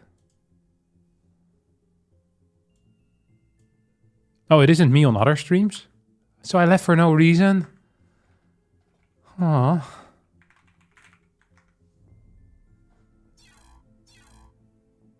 I can use the clean feed, it's no problem. I just like being in the game, so I can show stuff.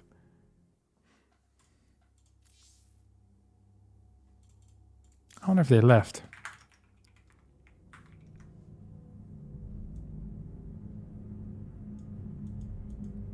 Rotti also left. Oh. Okay, we'll get the stream going, okay?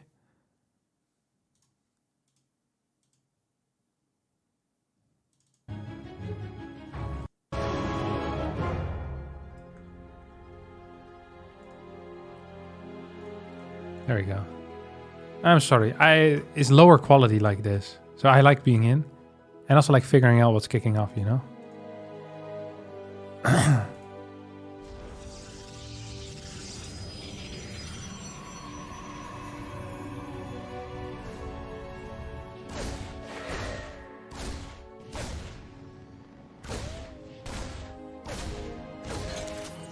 It's an EU to Korea problem, it seems. All the EU boys are out. Okay. Well, that's good news.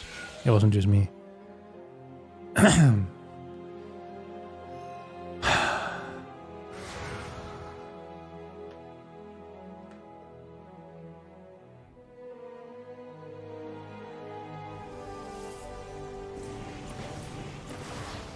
Let's have a look what we have.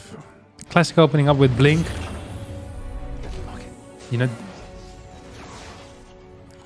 And Oliveira opening up with Cyclone Expand. Cyclone 3 Rex, is that it?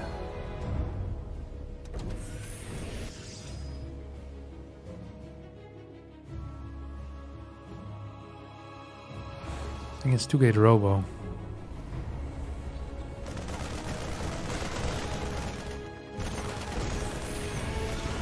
That falls for free.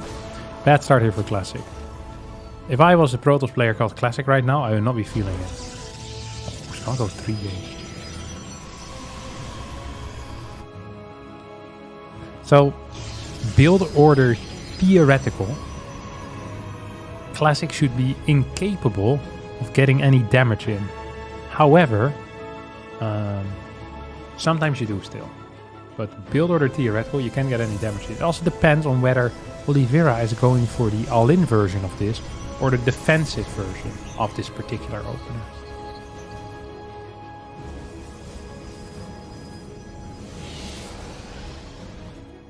So there's going to be 2 tanks available. Stim should barely not be done during the blink-in, if I recall correctly.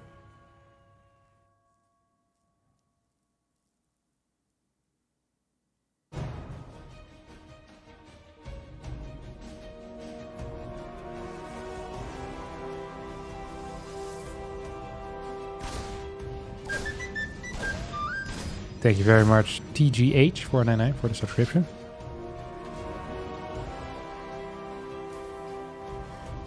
Here comes the ops. So he's playing 2 base. He just played a 3-gate opener. Jesus Christ. That's an insane blink-in. I love it. Gets 2 workers. Could get another marine or 2 as well. So he's gonna get 1 and piss off. Starport's going to be fairly late. Double batteries going down. Colossal start. I think Classic is going to be really happy with this early game, to be honest. What would I be worried about if I were Classic here? I honestly would be worried about nothing. I would feel so good about myself in this particular case. Thermal lens coming out.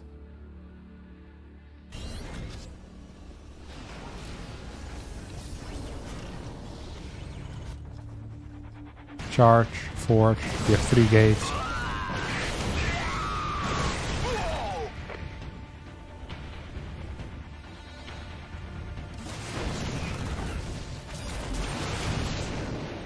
Okay, Stalker sucks. I'm surprised Oliveira is pushing out here. I think this can't be real. No, he's faking it till he makes it. He's getting a 3rd base on location. If you scout this 3rd base this early on, you're not expecting any serious pressure anymore. And I think something that's underrated in this type of case is going for a fast forward base. Like 3 gate, continue Colossus and Pro production, but you cut out extra gateways. Because you don't really need them. Classic, however, usually has different ideas about how to play StarCraft. Classic is really fond of staying on high gases, low mineral counts, and likes Colossus Storm. Very much so.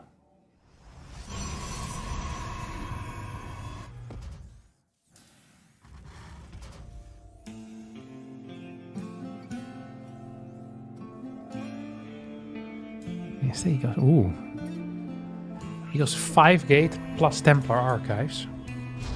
You have a Prism that has just started.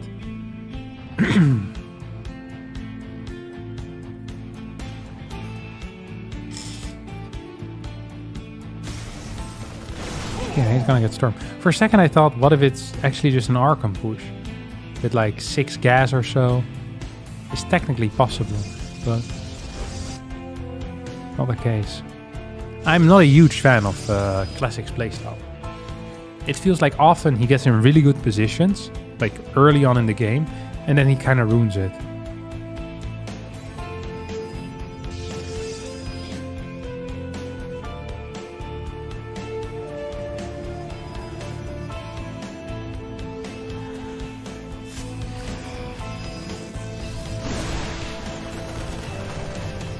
Good control.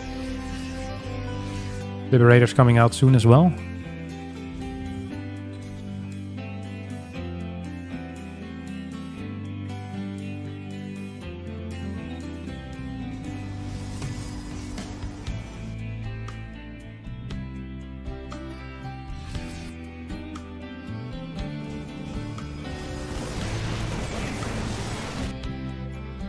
He does this so much. Storm, Colossus, Immortal, into +1 attack, and then eventually Carriers.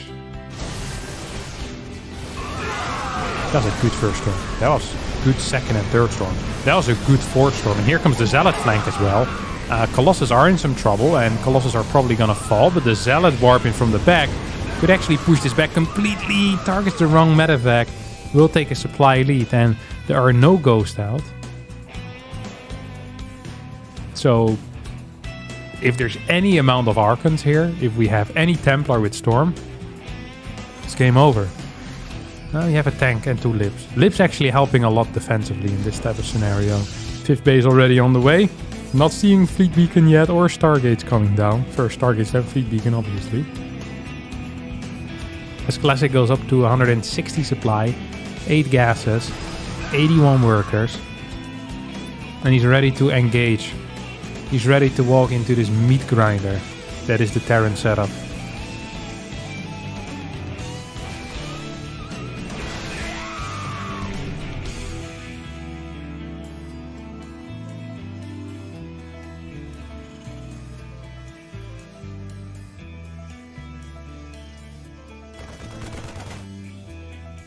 Oh, there we go. Turret under attack.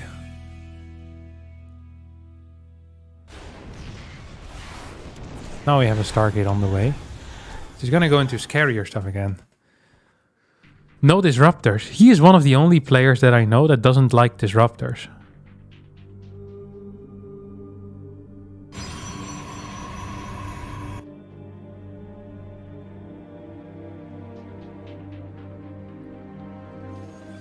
Fleet Beacon, 2 more Stargates. See if he can do it. Who do you think is favored? In this game, Classic. Absolutely. I haven't seen enough of Oliveira lately to really judge how good he is at the moment, but in this game I'd be shocked if Oliveira wins. He had a god-awful fight. Mediocre early game. Here comes Classic, 190 supply versus 170. 游戏暂停。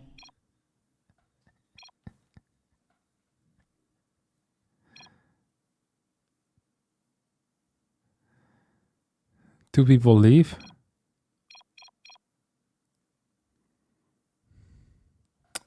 That super sucks though. They need to redo before fight. Absolutely need to redo. No! Redo before fight! What? No, they're not patient enough. 游戏婚后。 Middle of the fight, rego. Yeah, I'm not a fan of that. Terms are gonna connect. Classic is going to win this game here with this push.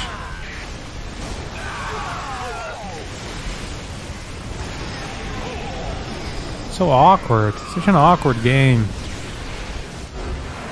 GG. Classic wins. Nah. Not okay. Really not okay. We're not gonna enter the game anymore here. Once it goes to America, we'll do it because we have good connection to America. But apparently there's something wrong with the Korean server right now.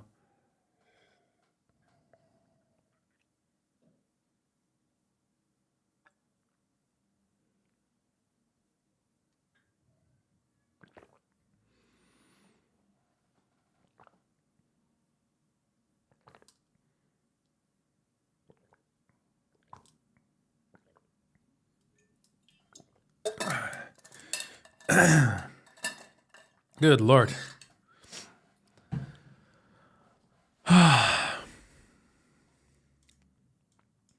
Okay, let's go back to the lore reading.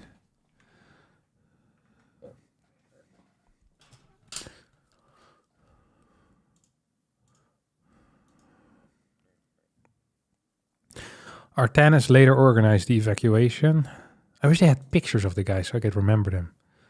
Artanis is the central character of Legacy of the Void. He leads the Protoss to invade Aiur. But as the invasion went on, many Protoss fell under Ammon's control. Ammon has seized the Kala and is controlling the Protoss via their nerve cords. Artanis initially fell under their control, but Zeratul severed his nerve cord, dying in the process. Zeratul dies. Didn't know that. Shortly afterwards, Artanis leaves Aiur behind the ship Spear of Adun and begins his quest to destroy Ammon. Upon repelling Ammon from Aiur, Artanis joins Raynor and Kerrigan in destroying Ammon and his forces in the Void. During the aftermath, Artanis maintains a peaceful alliance with Valerian Mengsk's Dominion.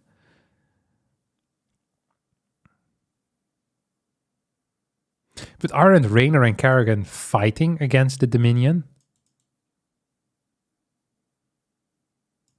But they're fighting against the Dominion of the Old Fart. Valerian is the prince, no?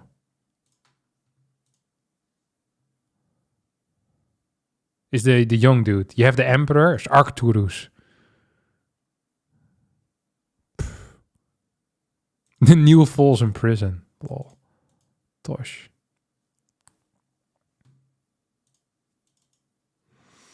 Okay, we're back.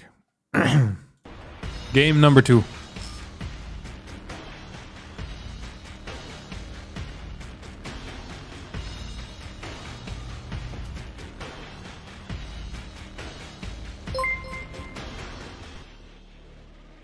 Shane Confoy super chatted $10. Just tuned in. Why are we reading lore? Also new song today? No new song today. We're reading some lore to just brush up. Look, I don't really know a lot of lore, to be honest. So this is important for me. Just to get a, get a grasp as to what is kicking off in the world of StarCraft.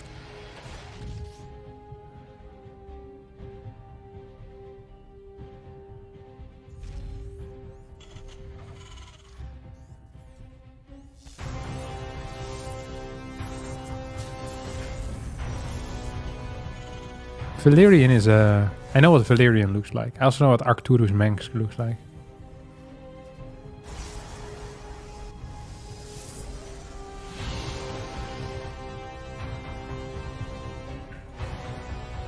I played the campaign, I just can't remember it. Like, the problem with the campaign is that the story gets fed to you at such a slow pace that I can't remember what happened in the mission before when I finish the next one. Especially because I play like one mission a week. Like, I legit have no clue. This is like reading half a chapter, like every 2 months or something.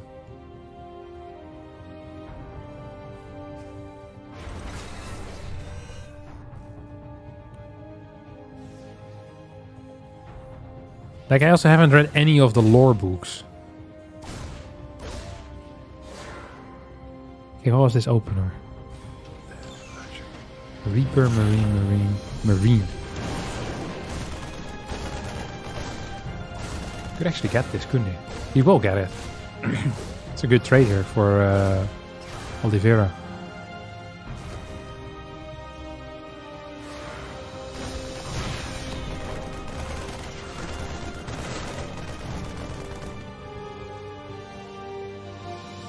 Only the most hardcore nerds read the lore books. I've heard Giant Grand Games reads the lore books every night before bed. That's what he told me once. I'm not sure if it's true.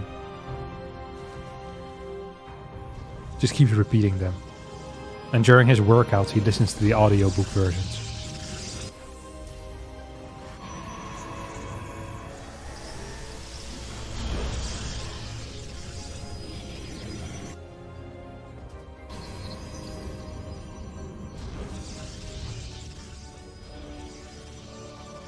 Do you see Calazur versus Elasertos? No, I didn't see it. I bet Calazur won.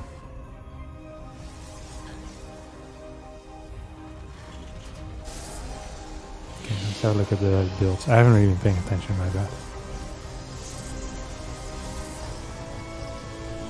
So it's 2-gate, no, 3-gate.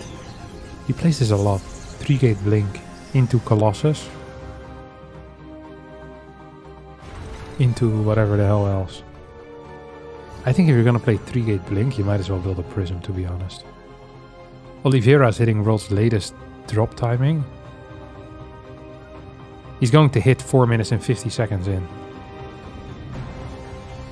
It's gonna hit so late that Classic isn't expecting it anymore. This is an advanced level move. You guys are hitting 50 seconds too late because you don't know how build orders work. Oliveira is hitting 50 seconds late because he does know how build orders work. We are not the same. Oh, what a ballsy move with the Pro Pool. I love that for him. He's gonna get the medevac as well. Or he's gonna get the second line. Nice. Perfect defense, honestly. What a king. What a young king. Holy crap. Poof. -1. -2. -3. Minus Marine. Minus Marine. 3 Marines, 3 SCVs. So he's gonna throw down. You know what I would love to see here? Is a Templar Arc. Oh, never mind. He already has the Robo Bay.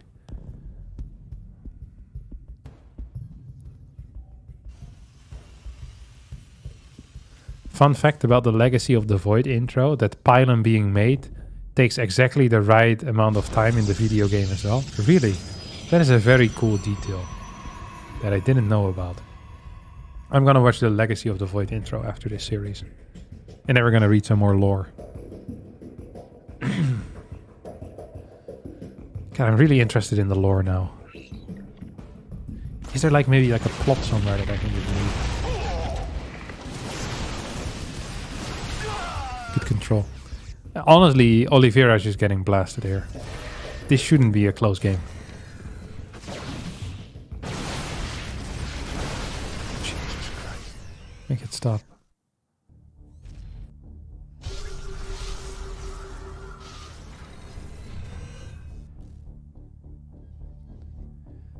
Like, I don't understand. Classic is very good at this. I think Classic has some of the best 7-8 minutes in the early game, and then often I feel like he gives away his lead.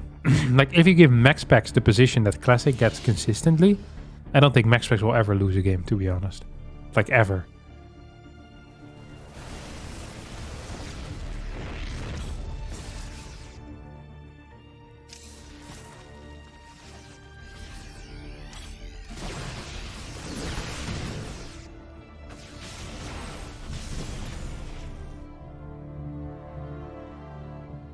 Just the Protoss lore? No, we'll eventually do a run through of all the lore.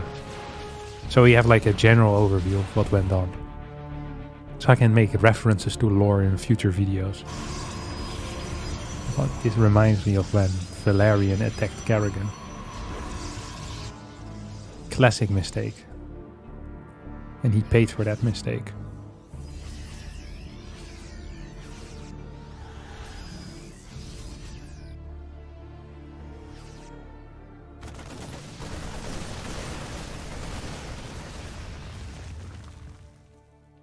Like, honest to God, if you give this spot to Max Packs, this game is never ending in favor of the Terran in like a million years. I'm pretty sure Max Packs just actually wins in the next 2 minutes. He's gonna push with 3 Archons and wins. 3 Archons, 4 Colossus, then he gets 2 Warpins in, and then he's gonna ping pong you in between the bases. And that's it. That's the game.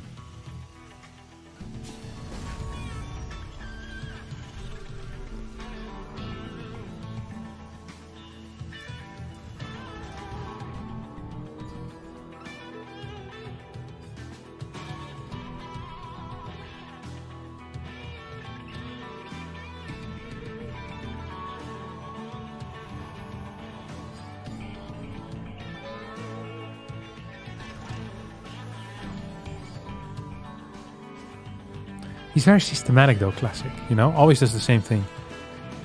So he believes in his plan massively.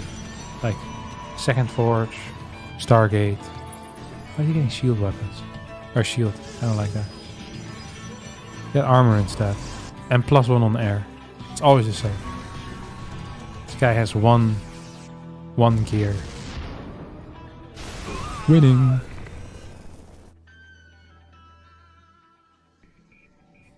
$77 works to 70. I think Oliveira in TVP is not so fun to watch because he often sits home at tanks. Which is not great, like, entertainment. 5th base for Classic. You have Ghost in his army. I think there's 1 or 2.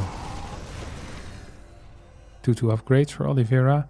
It's going to be +2 soon. Oh, that's Zealots? It is Zealots. Ah, he wishes he had the graphitic drive right now.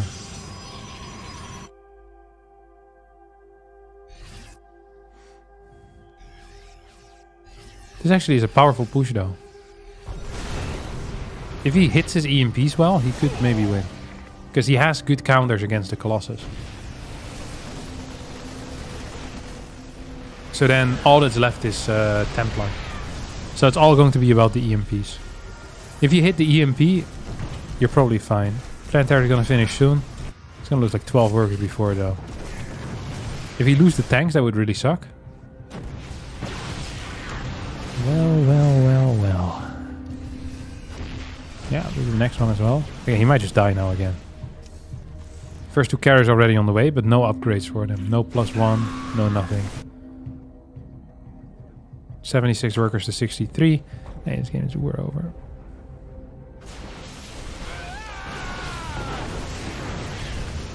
If you hit any storm here, you're fine.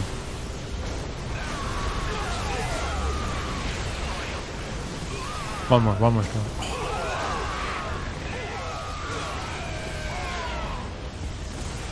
This guy ate a lot of storms. He's been eating well in storms. 23 workers going down, 2 more CCs on the way. There's legitimately no way that I see Oliveira win this. I guess he could... Nah, he doesn't have the medevac right now. Maybe like a 2-2 push. Your opponent has 2 carriers. You have like 10, 12 Vikings. You hit every EMP on the Templar. Then you win the game. That's that's the only path to victory right now, because his eco is really freaking bad. He has no ship weapon upgrades. Doesn't have a fourth. It's going to be fighting against 5 bases. If 6 carriers come out, the game should end. But if the 6 carriers don't come out, maybe.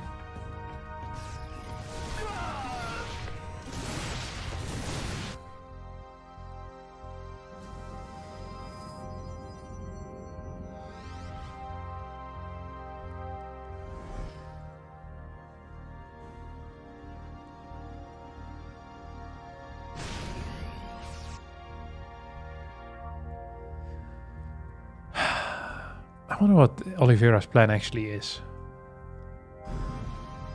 I hate being in this type of situation that Oliveira is in right now, where you know you're dead, and there's probably nothing you can do, but you're not. It's not over yet, you know. It's like what even is the play? Get ship weapon, 2nd armory, 3 starports, 8 gas. Try to get 5 base with turret liberator Viking. If you get very good upgrades, maybe you can do something. I'm not sure if Oliveira knows what he's fighting against even. Yeah, he's building another starport, so he probably knows. He has an idea. But it's going to be 6 carriers. I want to see the Viking count. Please, Mr. Observer, show me the Viking count. And now carriers can get their interceptors out by attacking the rocks, which is actually a pretty big deal. Interceptors only have +1, which is potentially a saving grace here. Oh, is that nice round? Holy crap! Good time warp though comes out. Storms now hitting that bottom side as well as the carriers get their interceptors out. And it's still over. It was a nice round, but simply not good enough. And that's going to be it as we're moving over to the American server. I hit Europe accidentally.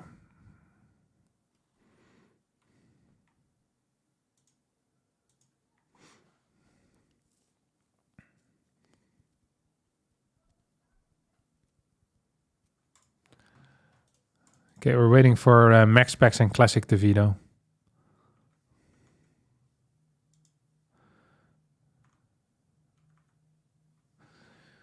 Okay. Do we care about the characters? The plot. Let's see if I know all the characters. Ariel Hansen is the scientist lady that becomes a Zerg.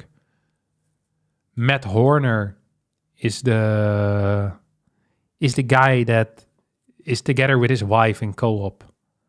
The lady with the pink hair. The captain of Raiders flagship Hyperion. Young and idealistic and guided by strong moral principles.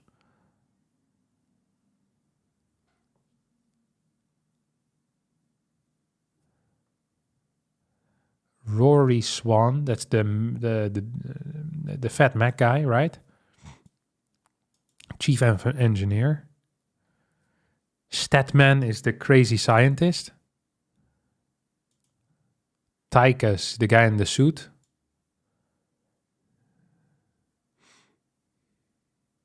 He's known for his charisma and toughness.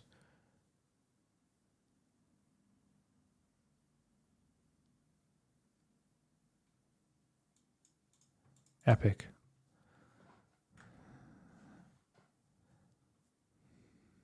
Gabriel Torsch, the Spectre, yeah.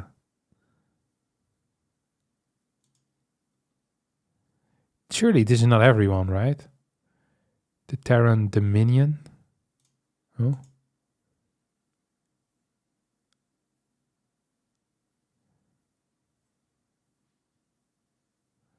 Who is the best turtle Terran? He asked. I don't know. Probably Maru. If Maru really wants, he's the best.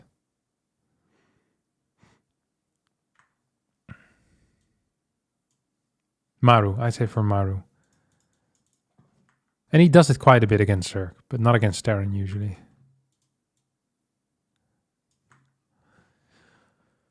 In Brood War, the Dominion is invaded by the Unit Earth Directorate.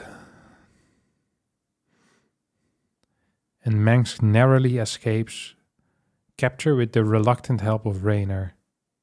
Faced with the execution and the destruction of the Dominion as alternatives, Mengsk allies with Kerrigan and Raynor to defeat the UED. But Kerrigan eventually betrays their alliance and delivers a crippling blow to Mengsk's forces. Nevertheless, Mengsk rebuilds and the Dominion remains the dominant Terran power. In Frontline, many of the stories in the anthology paint Mengsk and the Dominion overall as tyrannical and corrupt, no different from the Confederacy. Where the hell's the Confederacy? Oh, here.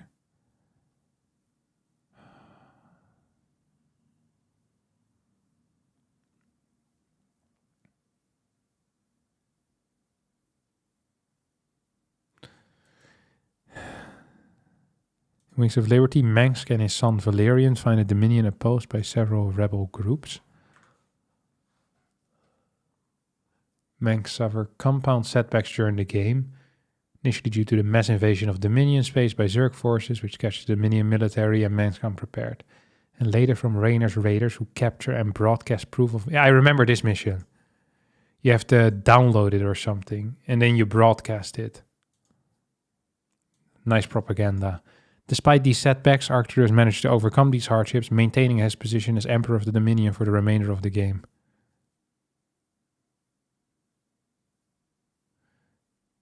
After the final showdown inside Mengsk's palace, Kerrigan managed to gain the upper hand with help from James. Who is James Raynor?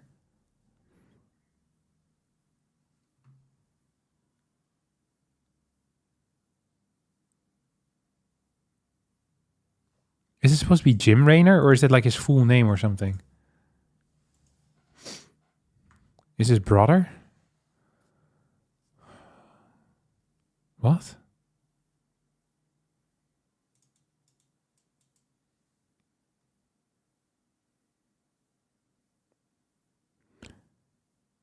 Jim is a nickname? Oh, yeah, that's what I figured. Jim is the nickname of James. That's such a weird nickname. Oh. It sounds like the nickname. That doesn't make any sense. Jim is a common shortening for James. Is it really? I never heard of that in my life. Oh, this is too much. Merchandise.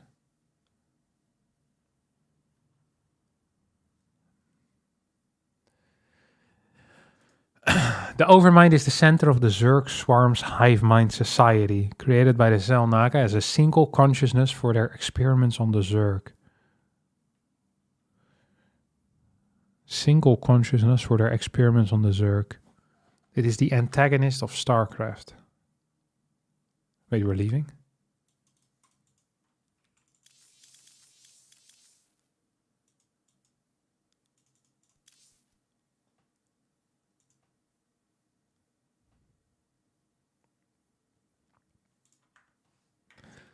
Wait, I need to make sure that I get in the game.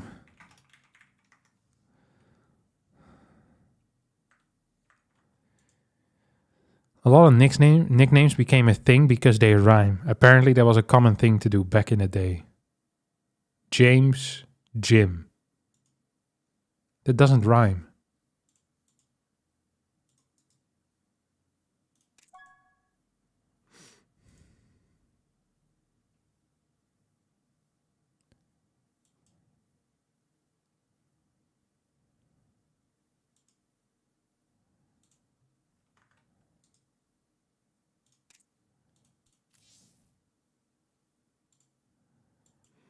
You can also say Yom. The first syllable rhymes. Jam, Jame, Jim. No, it doesn't. Jam, Jam, James. James, James. Jame, Jim. That doesn't rhyme, does it? Jame and Jim. I know a couple of Jameses who go by John. Yeah, that doesn't make it okay.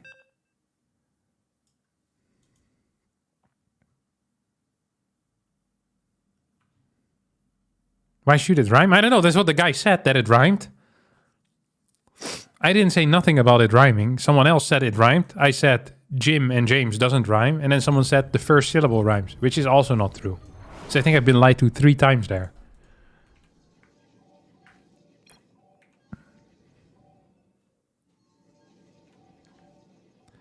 Is likely one of those that doesn't make sense, like Dick being short for Richard or Bill for William. Yeah, that doesn't make any sense. I also never heard William being called Bill. Actually, that kind of makes sense, because William becomes Will, and Will rhymes with Bill. And I heard earlier that nicknames are often ones that rhyme. Will, Bill. So it actually makes sense. That one does make sense. Billiam. You just have people that can't pronounce a W and they go for the B. Billy Shakespeare. Rick for Richard becoming Dick. Rick Dick also makes sense.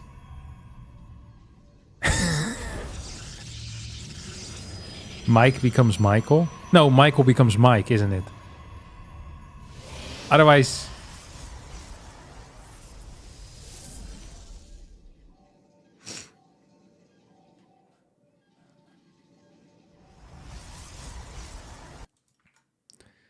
It doesn't matter. It's StarCraft time. Ladies and gentlemen, MaxPax versus Classic in an epic best of 5. They have never looked better. Classic with a 2-gate opener. You never said all of them rhyme. Okay, but we were talking about James and Jim, and then you said a lot of nicknames are because they rhyme. So...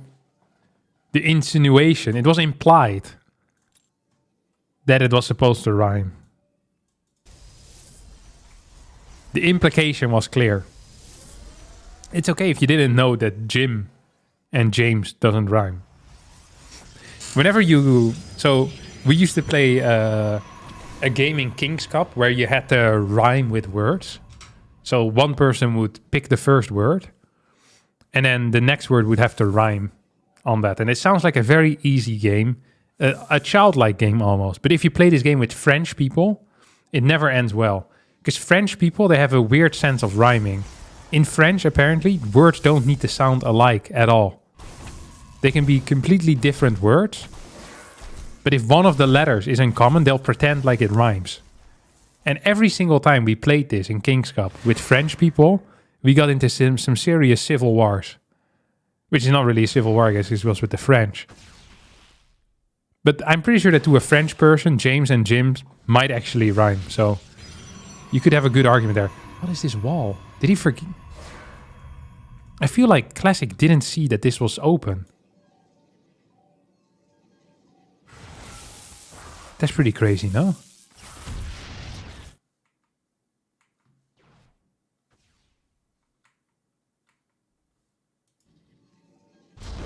I could be the crazy one, but I don't think I am. Go kill, kill, kill, kill, kill, kill! Oh, he could have killed this probe, and then there's never a gate. This game is over. Like, it honestly is. No? MaxPax can probably just kill this thing. Oh, I'm lagging? Was it me who's lagging? No one complained, so we're fine. I don't think MaxPax ever had an easier game than this. Like, legit in his entire life. Is Classic gonna try expanding, or what's the play? I mean, he's 4-gating, you can't really expand out of that usually.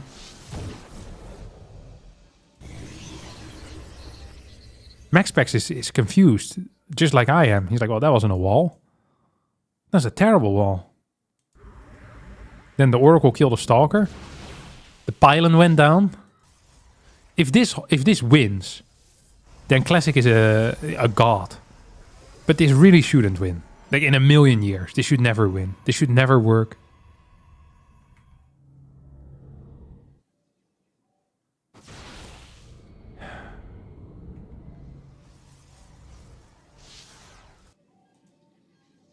Oracle, 30 energy.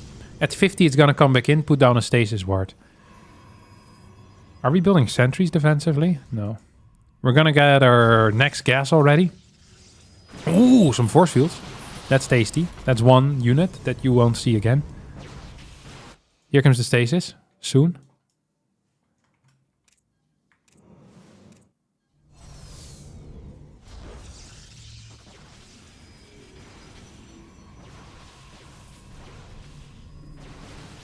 It's stasis time. It's stasis time. 3 Void Rays are out right now. No blink. Let's take a look at the first person here. Oh no! He right-clicked the battery instead. Huh. I haven't seen that move before. He's gonna lose some serious workers here, isn't he? I like the move. Gonna lose 2 or 3 workers. Maybe even 4. Maybe even 5. 4 workers. That's what's going down here. Oracle might end up falling. The micro with the Void Ray Stalker is good. Oracle survives with about 4 HP. Here comes a defensive force field. As, yeah, literally all the Void Rays stay alive. Not a single one did go down. 62 supply to 44.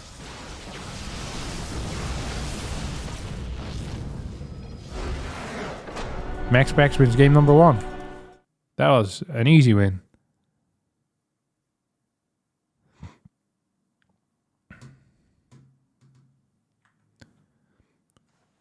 All right, that was not it. Also, that game was on the server for Classic, by the way. So he's gonna have a harder time now.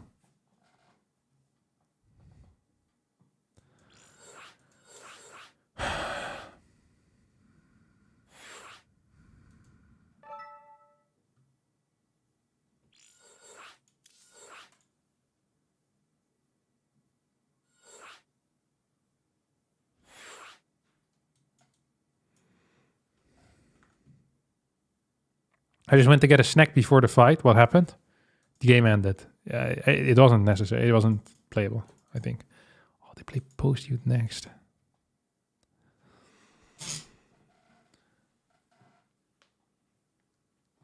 This is the PvP build. Max Pax goes for every game, right? And still his opponent can't counter it. Last week, Showtime won 2-0. This week, Showtime lost 1-2. Showtime is sometimes very close to cracking the case.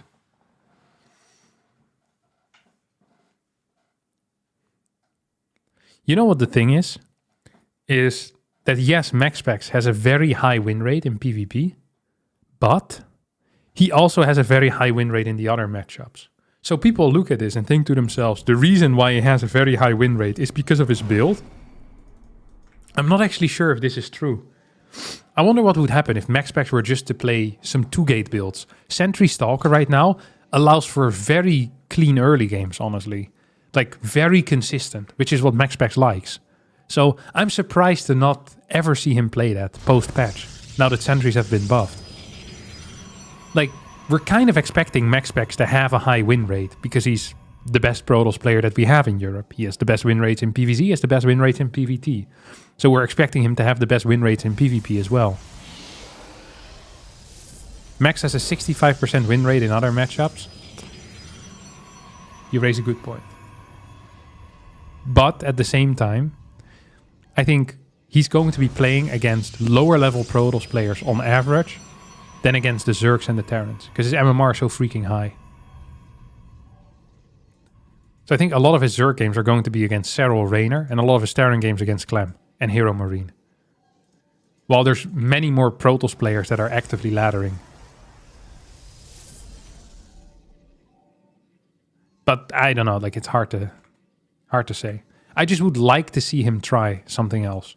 Just to see, you know, what's kicking off.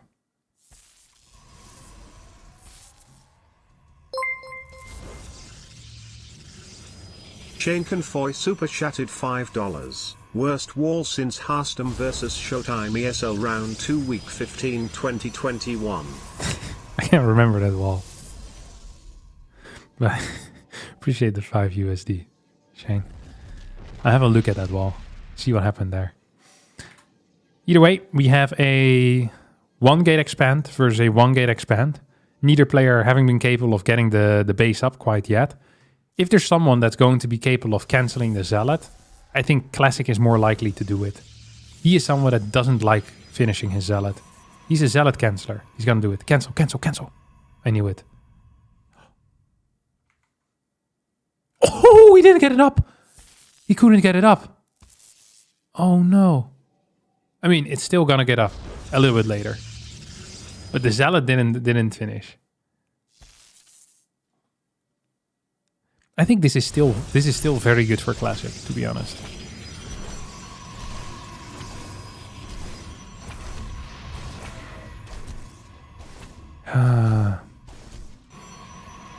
This is still good for Classic, because he has less supply and he can build more workers. Phoenix. Another Phoenix. So it's Phoenix versus Phoenix. MaxPax is behind, but MaxPax has won from behind before. Full wall for Classic makes sense, because you're going to have one of these things, you know? Oh, Classic's actually going to get the kill here on this Adept, if he micros well. So far, so okay. Can chase it, can chase it.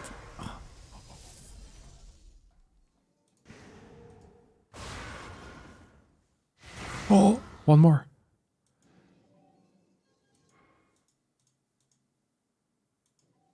Maybe double Phoenix can lift? MaxPax is a gangster, huh?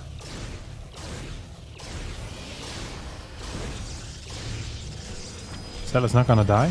Stella is gonna die. Second lift gets used too. This Adept's also gonna fall. Do you still lift it? I think you'll get it. I would have lifted it too. Both players here going into similar openers. I mean, Classic's position is just better because he has faster mining, he has more workers, more gas income. Pawnee super chatted $9.80.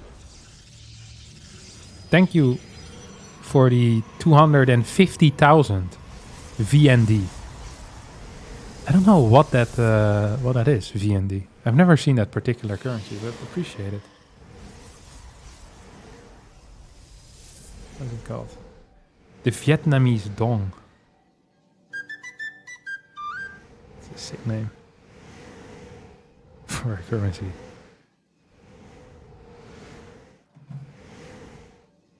Appreciate it, bud. All right, Phoenix versus Phoenix. MaxPax is at 6. His opponent is at 6.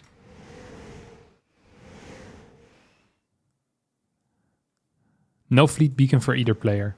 This is why Phoenix versus Phoenix is everyone's favorite matchup. Because it's so epic. Thanks for another shot.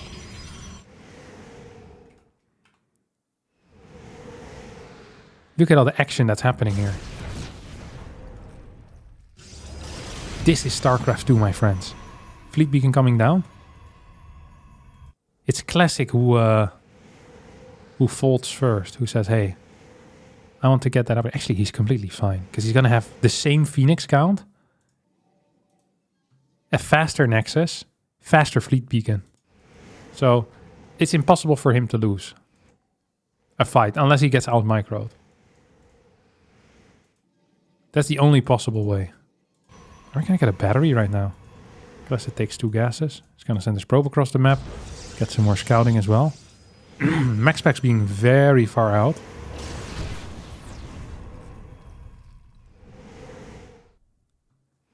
Here comes this thing. Any impulse. There you go. Pylon comes in forward. Ooh, a lift. 3 kill. No way MaxPax thinks he can fight this. 12 versus 12. 12 versus 12. Any impulse much quicker here for one player. Worker count right now in favor of Classic, but he loses 2. 13 to 14 Phoenixes. Can MaxPax do this? He's gonna get the first shot. That's a free kill. Oh, Any Impulse is about to finish up, but they fight! And now Any Impulse is done, and that means that Classic can perhaps get some trades in. MaxPax is doing okay, though. He wants his own Any Impulse to finish. Needs 12 more seconds. Phoenix count is 12 versus 12. We're gonna need to see a recall, most likely, here. It's not happening. As, ooh, dodging each other. How did he get that shot off and his opponent didn't? Make it make sense, as once again MaxPax with the first shot, with the second shot, is taking a lead here in the Phoenix count by right-clicking at a higher speed. 7 versus 5, 7 versus 4, 7 versus 3, 6 versus 3, and the game is over. MaxPax 2-0. Despite a way worse start here, Classic getting completely outplayed by the young Dane. Destruction at a high level. God, this is such an epic type of game. I love Phoenix versus Phoenix.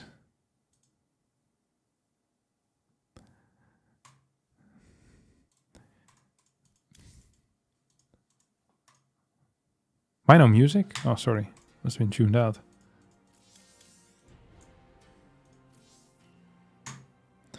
That was one of the games of all time. Facted. I mean, the reason why it happens is that... So, if you go into range... I'll explain it to you guys. So, if you have two guys flying into one another... The Phoenix is kind of slow in the head. So if something comes in range of the Phoenix, it requires a bit of time to acquire target and then start shooting. So if both players just A-move, they start shooting at approximately the same time. However, if you right-click an individual Phoenix with your Phoenixes, as it gets into range, it will skip that target acquisition timing and you shoot faster. So that's why sometimes you see MaxPax killing a Phoenix while the other guy doesn't even shoot yet. It doesn't feel like it makes sense, but that's how it works. It's a fact. So that's how he does it quicker. So it's not RNG, although that would be a very cool theory as well, but it's incorrect. When can we expect StarCraft 3? Is it in the pipeline already? I have it on good authority from a journalist that StarCraft 3 is being built. It is on the way right now. That's what I heard from a journalist. But I could be wrong.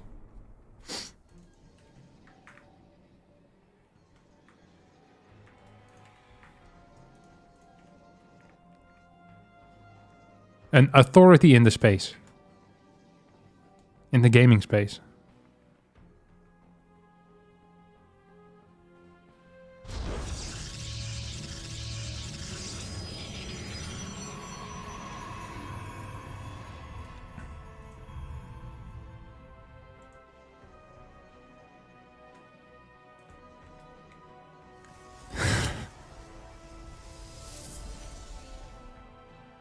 The journalist is definitely not drunk.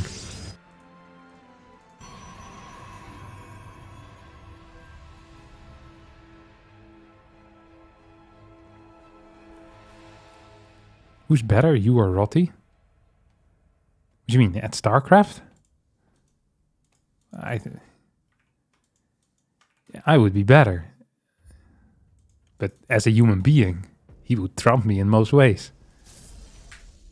But I take the battles, you know, that I can win. So I'll fight him in StarCraft.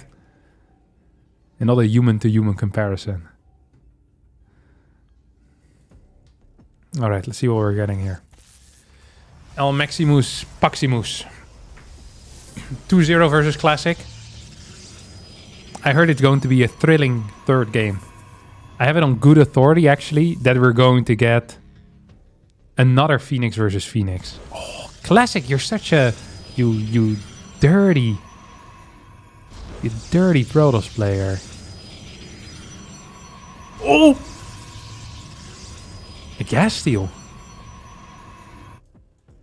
Now this is StarCraft. Okay, the authorities have lied. This is not going to be Stargate versus Stargate. We have a pylon here being built.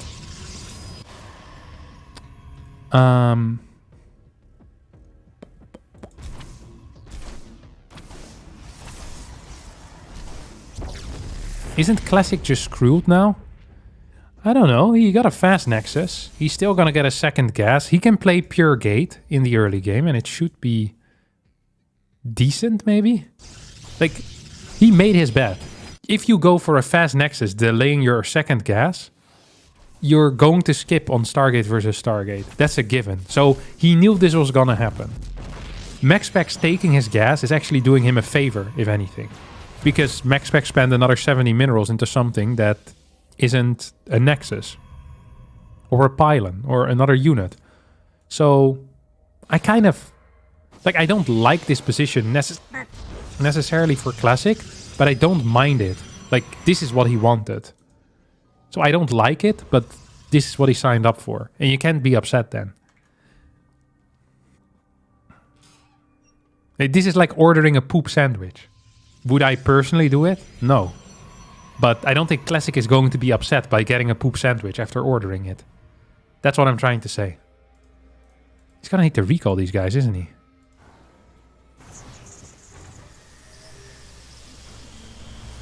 Classic right now. Ew, this tastes like poop. Oh, yeah. Who could have seen that coming? Have a counterattack. He's building pylons in his opponent's main base. Is this 2 or 3 gate? It's 3 gate. This is a highly interesting game. I've never seen something like this. Oh. Can I get some kills actually? This is high tier moves. 3 Stalkers at the front. So double battery. Adept warp in the main base. 3 Stalkers at the front, so you can't fight. This is actually pretty smart. This actually is really smart. This is low-key genius. Do we have a super battery available? Yeah, we do. It's going to get activated. Probe's not in time. Gonna get more Stalker warpins in the main base. 7, 8, 9 workers falling. Stalkers are gonna get caught here. We have 1 Zealot warping in as well. And eventually this is gonna get cleaned up. And then you still need to hold the double Oracle, which could be an issue. Especially once a Void Ray also moves across the map.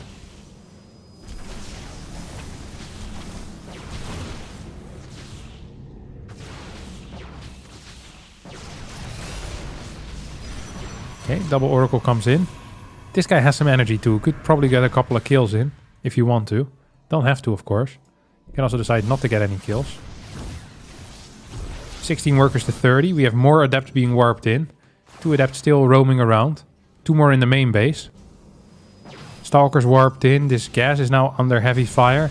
This has been a really weird game. I give this game 5 stars. Oh! It's over. MaxPax is dead. I think.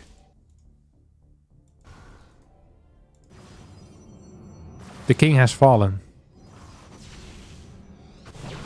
Pylon goes down. Adept goes down.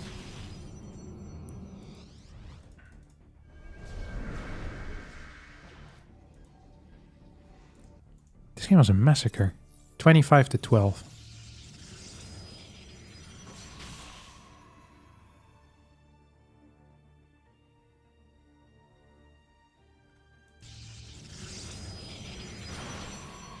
No way. It's gonna right click it. Mitch Jacobs super chatted $3.38. Here comes Harstum. Do. Thanks, Mitch. Appreciate the 5 Aussie dollars. The Oracle's once again moving in. Void Ray together with the 4 Stalkers doing through this wall. Oh, we could get a force field. We could get a force field. Oh. No, we can't. I thought he could get it. MaxPax is still trying. Maybe if he could have force fielded like 3 Stalkers in, that could have been something. Force field now? 2 Stalkers. I mean, that's definitely something. Loses a sentry for it though. Is going to kill this. At the same time, Oracle's coming back in, killing another 4 workers. I mean, there's legitimately no way that MaxPax makes a comeback here. This is theoretically impossible. But we still have 2 Oracles. Maybe if we can we get 1 more flying pre-blink? I don't think so, right? This is a very good map, by the way, for Oracles. They have so much dead space, so much maneuvering space.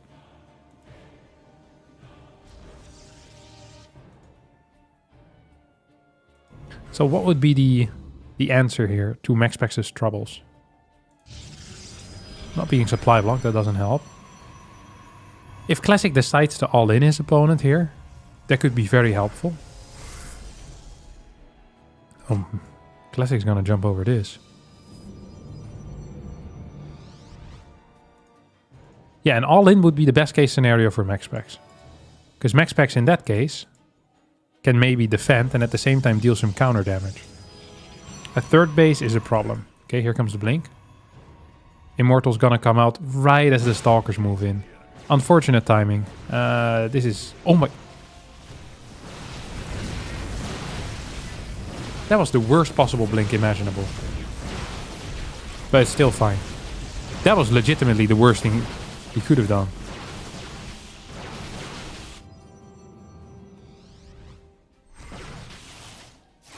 Losing 7 workers? Is Maxpack's gonna survive? He killed 10 workers. He's losing some as well, but... Next Immortal is still a bit away. Classic's gonna continue fighting into batteries, which he can't win.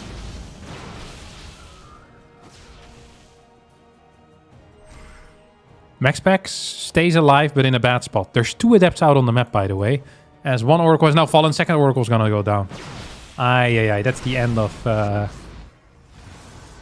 good times. Whoa, whoa, whoa, whoa, whoa. We don't even have to try.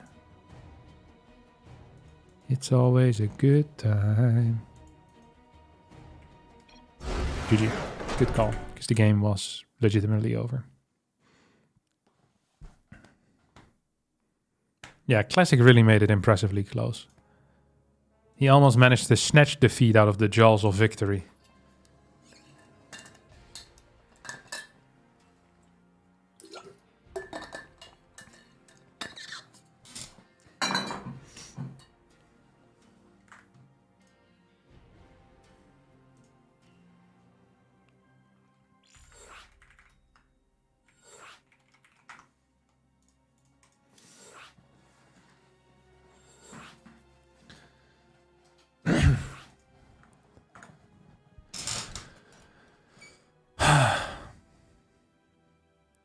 Honestly, he made it close. I'm impressed by him. Cool build. Give him some stars for that.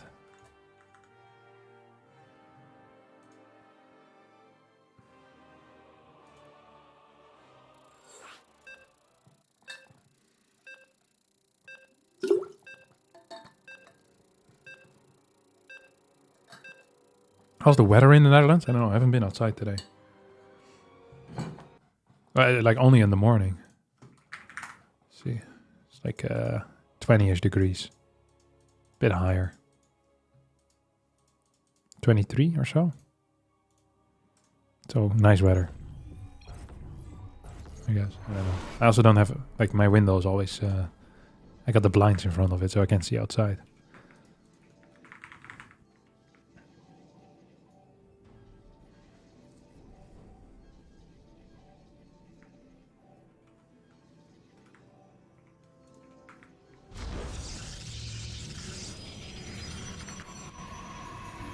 Honestly, it was a sick build out of Classic. I had never seen this particular one before. The 3 Stalker poke at front, pylons in the back, warping in Adepts. I wonder what Maxi is supposed to do. I guess if Max just keeps his first Oracle at home, there's no problem, right? Like at all. Because you're warping in Adepts or Stalkers and you just die because it's a slow warp in. So it is a flawed build order, but I think it was a cool attempt. Because you know that most of the time Maxpack sends the first Oracle across the map. But yeah, if Max knows, I think you pull like 5 workers and then you have an Oracle and you just clear it. And there's no problem at all. Kein Problem. Just don't let him build pylons in your base, the easy answer. I don't think that's possible with how the openers went. Like you can't deny pylons from starting to build. It's really expensive to pull workers to kill them. So I wouldn't recommend that. And you need to keep the Zealot plus first Stalker that you build to deal with the Stalker pressure that the opponent is putting on. Otherwise you just lose there. So the build out of Classic actually makes a lot of sense. But if the first Oracle stays home, then the build is terrible. But this first Oracle usually goes across. So yeah, I liked it. It was cute and it worked. So I double like it. Okay, Chronos are standard. Lots of gas being mined though. Huh? Or is it lots of gas? Yeah, decent amount. Stalker, Warp Gate. Okay, you guys can guess builds. If he proxies the third pylon, it's 4 gate actually.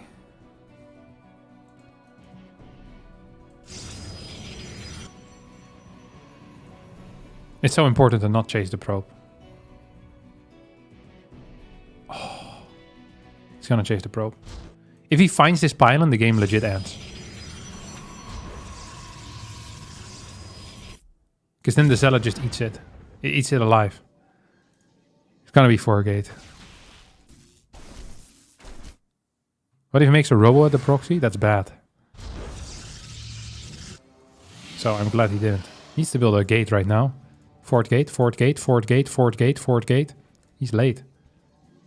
It's not going to be in time for the warp in. Zealot is too late to deal with the pylon. Adept did get the scout, so he knows what's coming. Still gonna go for Oracle first. Oracle first into Void Ray. The standard mech specs. The recipe we've seen so many times. And we usually like what he cooks. But let's see. Classic is a greedy eater or not.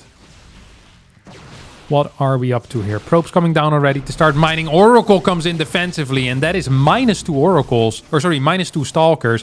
An absolutely awful start here for Classic, who probably couldn't have messed this up harder. Ay.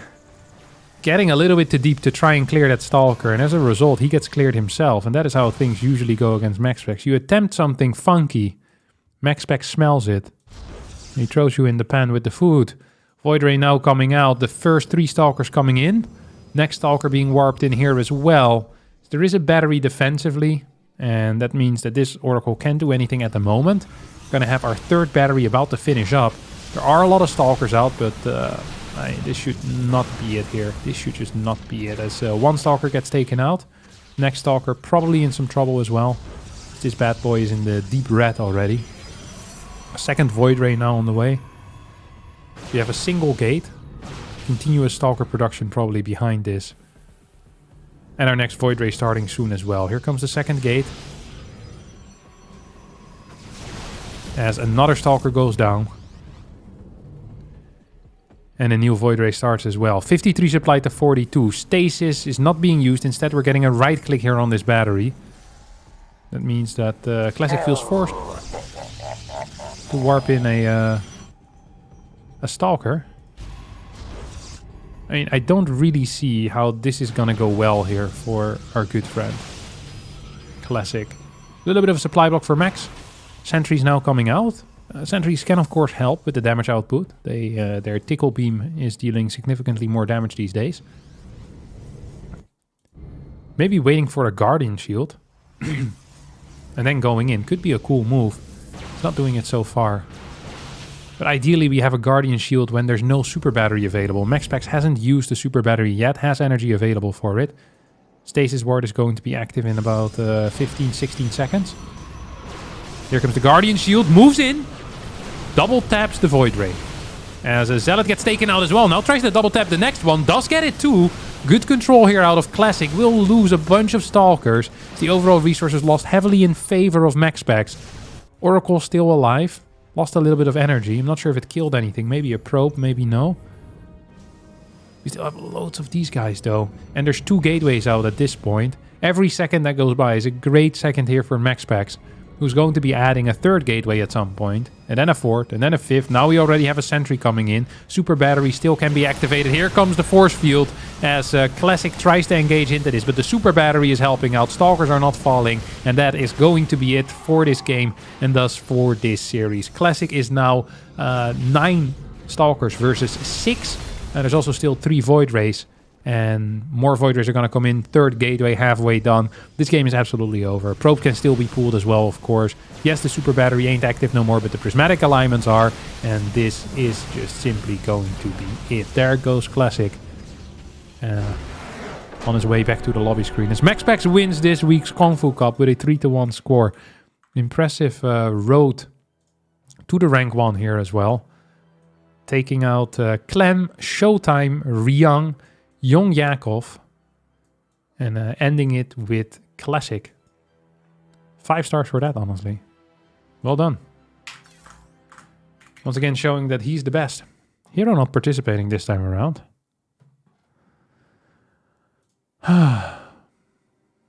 Alright, I actually gotta go. I have a match to play off stream. I can't tell you anything about it. Thank you, Rob007 Does for the 101 bits. I do appreciate that. Thank you, Perduan for the Twitch Prime. Thank you, Chatting Viewer for the Twitch Prime as well. RecDBN for the Tier 1 subscription. I missed that too. And TGH499 for the Twitch Prime. Sorry, I missed a lot. That was Epic Game, so you can't blame me. Alright, that's going to be it for me today. When can you tell us about it? I don't know, in like a week or two or something. So I'll see all of you hopefully then. We'll be back tomorrow a little bit later than usual.